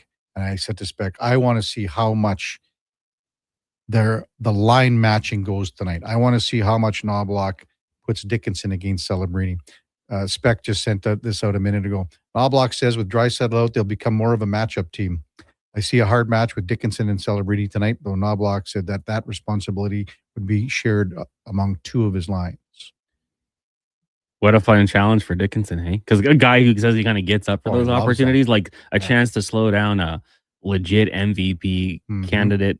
You guys talked about it earlier there, I think, with Ruzanowski, like, what, 50 points ahead of his next closest teammate? 95-45, yeah. When there was that clip of Dickinson holding McDavid down, I mean, that's got to be the level of, you know what, to Macklin Celebrini. Like, I'd be all over him. Don't give him an ounce of space. You can't let him, even if it's taking a penalty. Heck, maybe if you take him off with you, that's great as well. But you have to smother him because he's so good. Yeah. Connor Helly with us in studio. So MTR wants to know about the baseball draft, what we're doing with that on Sports 1440 here, because you know what, a guy can even push it back to after, baseball starts technically next week. Yeah. Wednesday game, right? They've got a Wednesday game, but you could push it back even following the weekend, like on a Monday night. Yeah, it's a long schedule, right? You know, the first couple game or two might not impact it. I don't know. Duke and I have to have a conversation about it. He's done the heavy lifting here on this March Madness brackets. Maybe I'll have to take the entries for it, but we've got a lot of people really into it. Maybe we'll have 20 teams again, eh? I think so. It's looking that way. And so if you do it on a non-Oiler game night, right? So you think in the draft, so 20, you could do it on Monday the 30th. Duke, what do you think about that one? Monday the 30th? So you'd have a weekend of games in the books already. But I mean, the only other option is to do it the Friday night on the 27th, but they got stuff to do. People do have stuff to do. I think we did it on a Monday night last year, I but think we we might did have done it. We might have done it the Monday before the season started. So could we do it on the 25th, the Wednesday? I think a Wednesday isn't as objectionable as a Friday. Yeah. It's not the end of the world to have a couple games in the books here either. No. Get a quick scout report on everything. MTR says do it this weekend. Wake up. Well, we don't go around your schedule, MTR. I thought MTR would be texting in about the Broncos trade. That's what I thought his question was about. He doesn't know what the hell's going on anyway. What did you think of that? Like, I mean, Denver's looking good here with a receiving group, and Miami stinks. Yeah, the Miami Dolphins, like that's what they should have been doing, right? If you're gonna tank, just go full bore. I hate it. I hate it as a Chargers fan. I think it's such a good move for the Denver Broncos. Yeah. Jalen Waddle can stretch the field. Kind of played second fiddle to Tyreek Hill, but he was so good. Mm-hmm. He's a number one receiver, in my opinion. Cortland Sutton can be the number two. Troy Franklin. The rest of them can kind of fill in the spots. But I think Jalen Waddle's a legit weapon, a deep threat, gives Bo Nix the guy he needs. Bo Nix still has to complete the passes. I've said it before. Chargers game, week, whatever it was, the Chargers-Broncos first meeting. Chargers won, but the Broncos should have won. If Bo Nix completes 2 deep passes, they win that football game. So he's got to improve that deep ball passing accuracy, but I absolutely love it for the Denver Broncos. And like, good on their GM to say, we need this. We don't need, if we're going to draft 30th overall pick. Yeah, if we're going to draft a receiver in the first round, Jalen Waddle's better. We won't worry about the late round picks. They got a 4th round pick back anyways. So a 3rd and a 4th, big whoop. I love it for the Broncos, and I hate it for the AFC. Do they have to, like, again, Bo Nix is, there's going to be a time when he gets paid here. Yeah. So you look at it like, maybe we strike it now, like kind of look at the Brock Purdy model, and if he hadn't been hurt either, they would have had maybe a little more opportunities there. Well, they 1st round pick, so you get the 5th year option for him. Yeah. So they can't even sign it because he's only going into year 3. I don't think they can even sign this for 2 more years. So you can't even really worry about that. And the downside for the Denver Broncos is there's probably going to be a couple quarterbacks that get extensions in that time. You're going to have Bo Nix, who I would assume has led you to the playoffs in 4 straight years, and probably would have beat the Patriots. We'll see what they do in the next couple of years. Like, that guy's going to get paid. So you do have to factor that in down the road. But for the next couple of years here, Waddle's only under contract through 2027, I believe. So kind of worry about that later. This is the time to spend the money and try to go for it all. Kyle texts in, where does this raise Waddle's stock in a fantasy draft? Mid to late 2nd round, ? Or higher? Well, it wouldn't be higher for me. I think Waddle's still down the list when it comes to receivers for me. And when you look at everyone else that you have to kind of look at the running back position, I don't think it's a mid mid to late second round for Waddle. I think for me, I would be in a third round for Waddle. I think, and if you're PPR, like it'll be interesting because he hasn't had the most receptions. His numbers have dropped off since his rookie year. But like, I'm trying to think, if he's going to get into that role that maybe a Michael Thomas played with the Saints offense back in the day. Yeah. We called him Slant Boy for a reason. He ran a lot of slants. He got a lot of passes, tons of receptions every year. Could he be utilized in that fashion? Big yards after the catch potential there. So I don't know if they'll go for that route, but yeah, probably not a top 5 receiver, but huge upside. Yeah, I mean maybe 10ish. I don't know. I don't have him like again. And you got to think. I know you said Waddle at 1 and Cortland Sutton at 2. Maybe they're more 1 and 1A, which I think is fine. Yeah. I mean, if you go into each week and you have the defense like, okay, who are we going to eliminate? Who's it going to be? I think that kind of plays into the hands of the offense. And I mean, to me, if teams view Cortland Sutton as a 1A, 1B, and occasionally he's getting that double team, then Waddle has a chance to take it over the top. You can expose defenses that way. So, yeah, I'm a big fan of this move. I think this was a really good job by the Broncos. Yeah. So we have to solidify the Major League Baseball draft here at Sports 1440. And then what if, as Duke said, for the NCAA, if some stragglers come along here, when are you really shutting it down? Like you want to shut it down tomorrow at 11? Because a lot of people don't do their picks till Wednesday night. I mean, this is Duke's the commission on this one. Come on, Duke. I would listen. You can send in the money and then make your send picks. the money and the bracket. Okay. Just the bracket will lock at 10:15 on Thursday. So send the money. And I'll say this. Don't quote me on this, but I think each pick only locks when that game tips off. So if you want to change a pick from a Friday game Thursday night, I believe you're still afforded the opportunity to do so. But that maybe I'm not too sure on because it could, I guess, if there's a big upset Thursday night, does that change how it could affect the rest of the bracket on the Friday games? Listen, just get it filled out before the games start on Thursday. Make it easy on yourself and Connor and I. There's 2 people we don't sympathize with: the people that don't get in on time and the people that don't send us their email in the memo. Because all you do is stress us out by your error. So put your email in the memo. Triple C in a truck sent his entry in. Did MTR yet? So you look at the quality of people there between the two of them right now.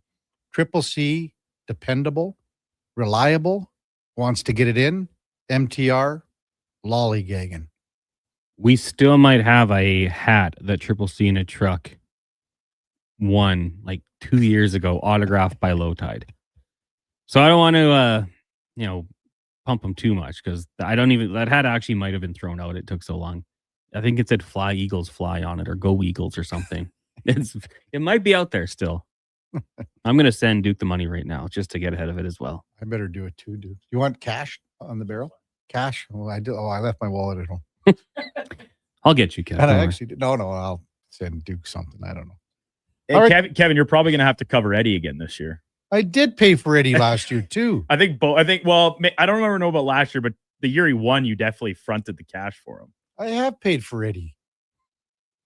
And we just get flack about the shirts and everything. What's coming up on the Jason Greger show today, Con Man? Oh, good question. We're still trying to fill the opening segment, but we'll have TR for a segment. He's got a crazy schedule, so he'll join us at 3. Randy Hahn, voice of the Sharks, Edmonton native, I do believe. Yeah. We got Struddy, Spec, DVD, Cam Tate. So lots to get to on the show today. 5 questions, stat of the day, oil report, all that sort of thing. We had Dan Rosanowski on. Radio. And we were saying, I said to him, like, they've been there since day one, these guys, right? Between Randy Hahn and as you said, you're correct in that. When you get Randy, just maybe jot a thing down. Randy used to do play-by-play for the Edmonton Drillers, the outdoor Drillers. Oh, really? I have a video of it actually. I'll try to send the video and you guys can post it. Yeah. It's like 5 seconds too. I showed it to Randy the last time they were here. I think it was last year, I guess. And I showed it. He goes, "Holy cow, was that a long time ago?" I have to try to find that video and I'll send it to you. I saw on social media he had a tweet like, "Hey, great to be back in my city with a great view." It wasn't the best view. Like for his San Jose fans must have been like, "That's the best view." Yeah. Have a great show and great Fantasy Frenzy, Con Man. Thanks, Kev. Connor Helly from the Jason Greger Show and Fantasy Frenzy. Duke, can you add this? Can you Montana Race? What's the join fee for both? So maybe he can send you both at once. Well, if MTR has a transaction fee per e-transfer, then you have my sympathy. But because I think Connor's going to collect the money for the baseball draft most likely, so we want to keep those sectors. $10. Brandon at Sports 1440 for the NCAA. For the NCAA. That's where we're starting. We're starting with that. And what's it at the for the baseball one? Well, I think we've done $50 each last. It's a bigger buy-in because we want people to be committed to it, right? So, yeah. When we come back, we'll get to some of your texts. 833-401-1440. It's a Kevin Karius show with the Duke of Delburne.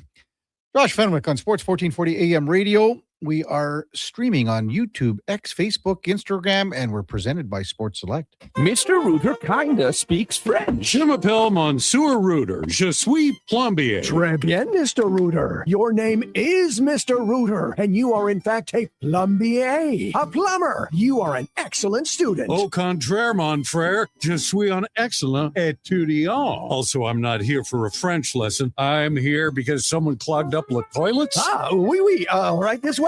For a plumber who speaks your language, call Mr. Rooter. Divorce is never easy, but Fairway Divorce Solutions can help. Their clear step-by-step process addressed all our issues, and we moved through the process quickly. Fairway didn't take sides. They saved us money and heartache. My ex, the kids, and I feel like we'll all be okay. At Fairway Divorce Solutions, trained mediators and in-house lawyers will move your divorce process forward in a professional and efficient manner to achieve a fair resolution and separation agreement. Visit fairwaydivorce.com. The longest running basketball show in Canada airs every Saturday morning at 10 on Sports 1440. Hoop City with Paul Sir introduces a new generation of basketball talk, and it's right here on Edmonton's home for sports, Sports 1440. Hi, Mike here from Northgate Chevrolet Buick GMC. We're the #1 dealer in the world. Just kidding. If we were, would you care? We're the #1 dealer in Canada. Still kidding. You probably still don't care. Tell you what you will care about, our March Madness sale going on right now. Discounts up to $30,000. And the grand opening of our Autoplex, a massive indoor showroom. No self-proclaimed titles, no iPads, no trips to Vegas or hockey jerseys, just a really good deal. Stop in and see us today, 13215 97th Street, or visit us online at northgategm.com. You're in Northgate country. NHL Star Sticks are back at McDonald's, and we're celebrating by going bigger. Make that smaller, way smaller than ever before. Collect the set and get one of 7 mini sticks with every NHL Star Sticks meal. Featuring McDavid, Matthews, Quinn Hughes, Makar, Celebrini, Reinhardt, and Montembeau. So get yours while they last. 1 stick per meal purchase. Limited time at participating Canadian restaurants. River Cree is the place for all your favorite sports. River Cree Resort and Casino, featuring UFC action and boxing live on the big screens at Tap 25, the MVP of sports bars, and in the center bar. Plus, catch all the biggest games, every goal, every slam dunk. River Cree is also home to the Twin Rinks, where rec hockey and community teams come to play. Public skating available. Details at rivercreeresort.com. River Cree Resort and Casino. Excitement. Bet on it. Looking for auto parts without the dealership price tag? You'll save big here at Ed's Auto Salvage in Westlaw. From engines and alternators to doors and glass, we carry quality tested used parts at unbeatable prices. Why spend thousands when you can spend hundreds? Keep your car and your budget running strong with Ed's Auto Salvage. I'm Lisa, inviting you to stop in soon or visit us online. We offer province-wide shipping and daily delivery to Edmonton. edsautosalvage.com.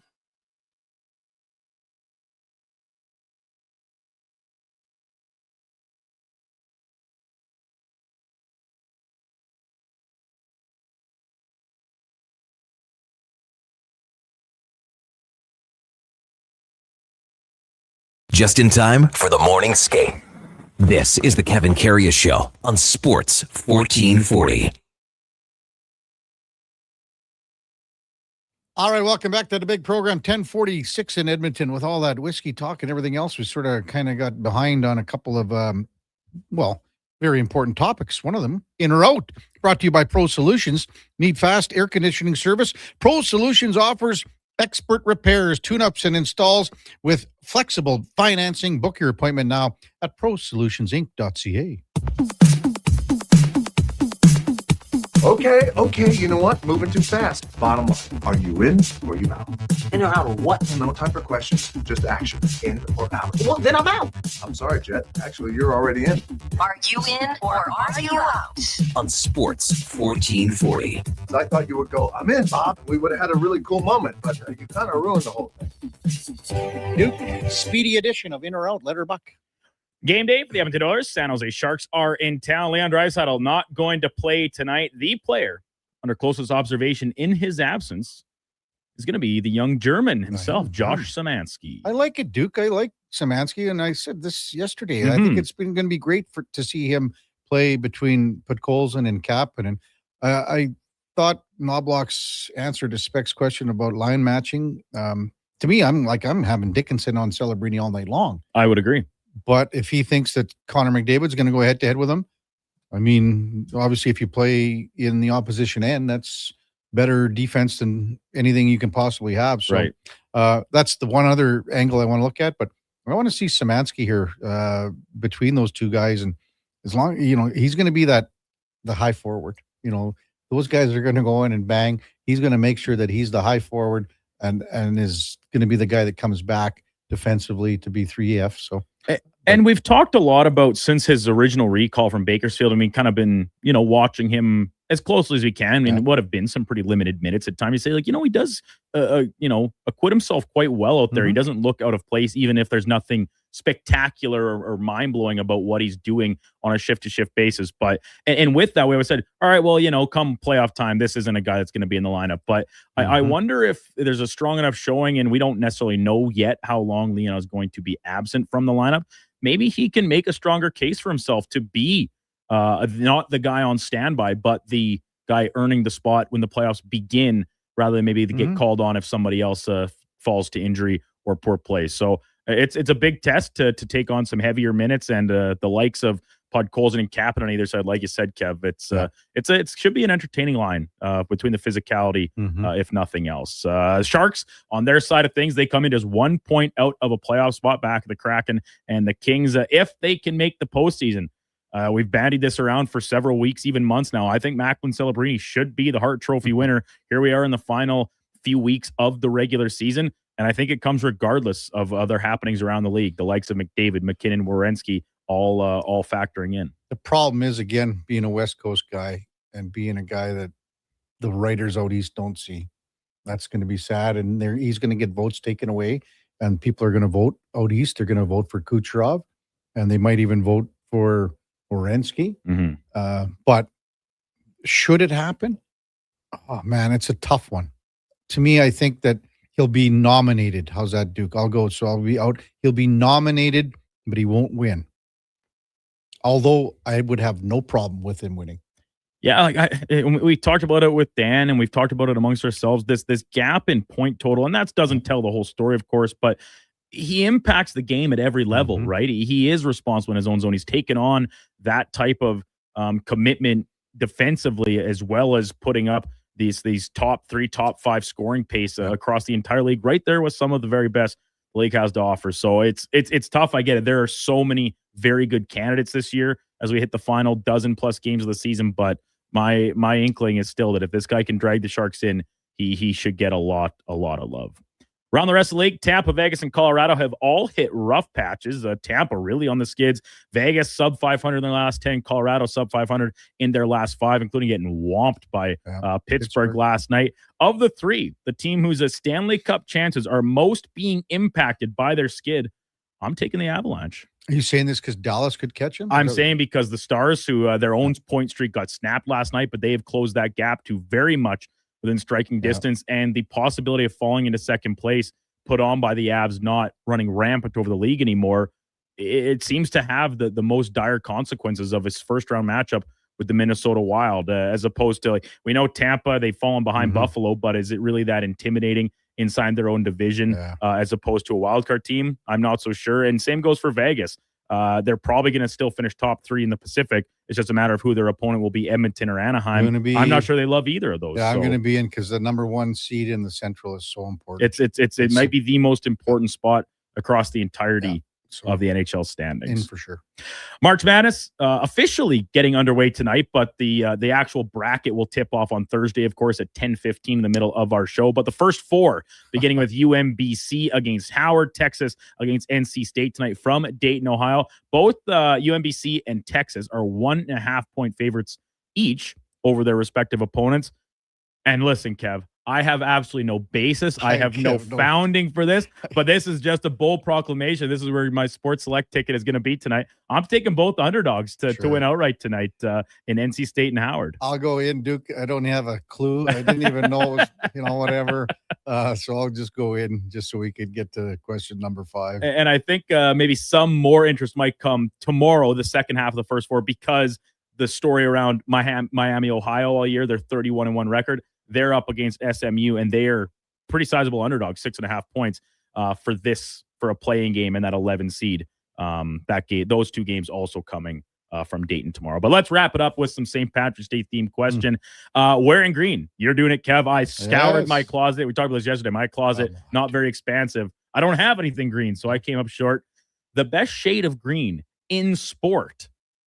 I'm going with the Eagles throwbacks, the Kelly Green Fly Eagles Fly threads. See, Duke, when you don't have any shorts, you got room for other clothes in your closet. My shorts are all, because the only shorts I have are my golf shorts. They're in a different closet in the other room. Thinking other shorts, Duke. Well, we talked about yesterday. Listen, that one drawer, Kev. So do you just have twice as many socks? No. In your sock and underwear drawer, it's half empty. Listen, I took a lot of heat from that. Yes, you should. You can imagine. Sure, I like that Philly Eagles green.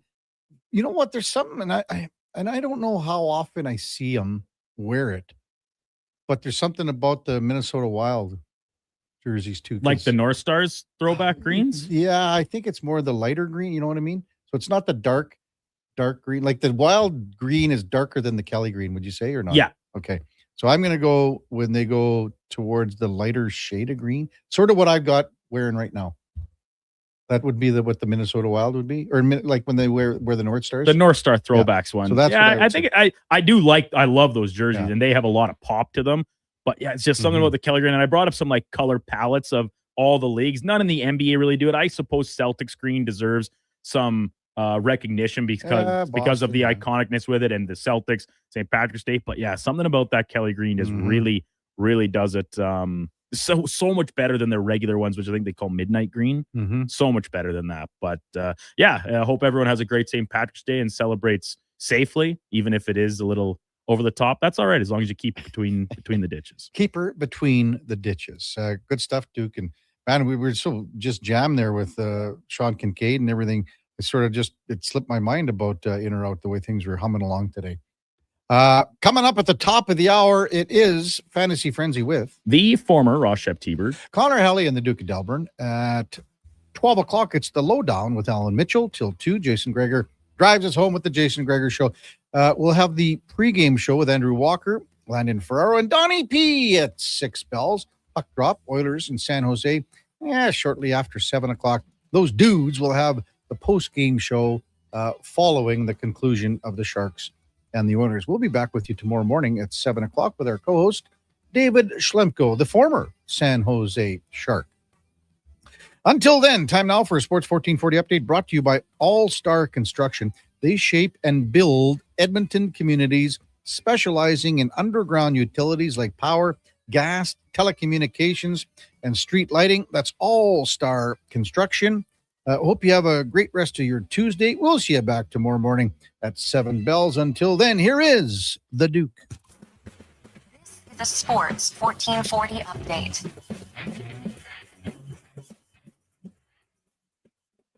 Game day at the Edmonton Oilers as they welcome in the San Jose Sharks tonight at Rogers Place. Will be without Leon Draisaitl, confirmed by head coach Chris Knobloch at the morning skate. Puck drop coming just after 7 o'clock. Pre-game coverage right here on Sports 1440, starting at 6. Around the rest of the NHL, 8 other games, including Toronto hosting the Islanders. Bruins are in Montreal. Jackets up against the Hurricanes. Wild play Blackhawks. Jets v. the Predators. Canucks hosting the Sharks. Canucks hosting the Panthers. Sabres are in Vegas. Kraken up against the Lightning in the nightcap. Lone game on the PWHL schedule has Boston hosting Toronto just after 5 o'clock. And from the NFL, a couple receivers with new homes as Jalen Waddle been traded from the Dolphins to the Denver Broncos, along with a 4th-round pick in exchange for the first-rounder this season. That's 30th overall, and late 3rd and 4th-round picks as well. Hollywood Marquise Brown, he's signing with the Eagles. And in the association tonight, 8 games total, including OKC in Orlando, New York hosting Indiana, Cleveland up against Milwaukee, and Denver taking on the 76ers. First 4 for the March Madness men's tournament getting underway tonight from Dayton, Ohio, with UMBC up against Howard and Texas playing NC State. And the World Baseball Classic come to a conclusion. First pitch just after 6 o'clock between the United States and Venezuela. Coming up on Sports 1440, it is Fantasy Frenzy with Hallie and Douglas. I'm Brandon Douglas at your Sports 1440.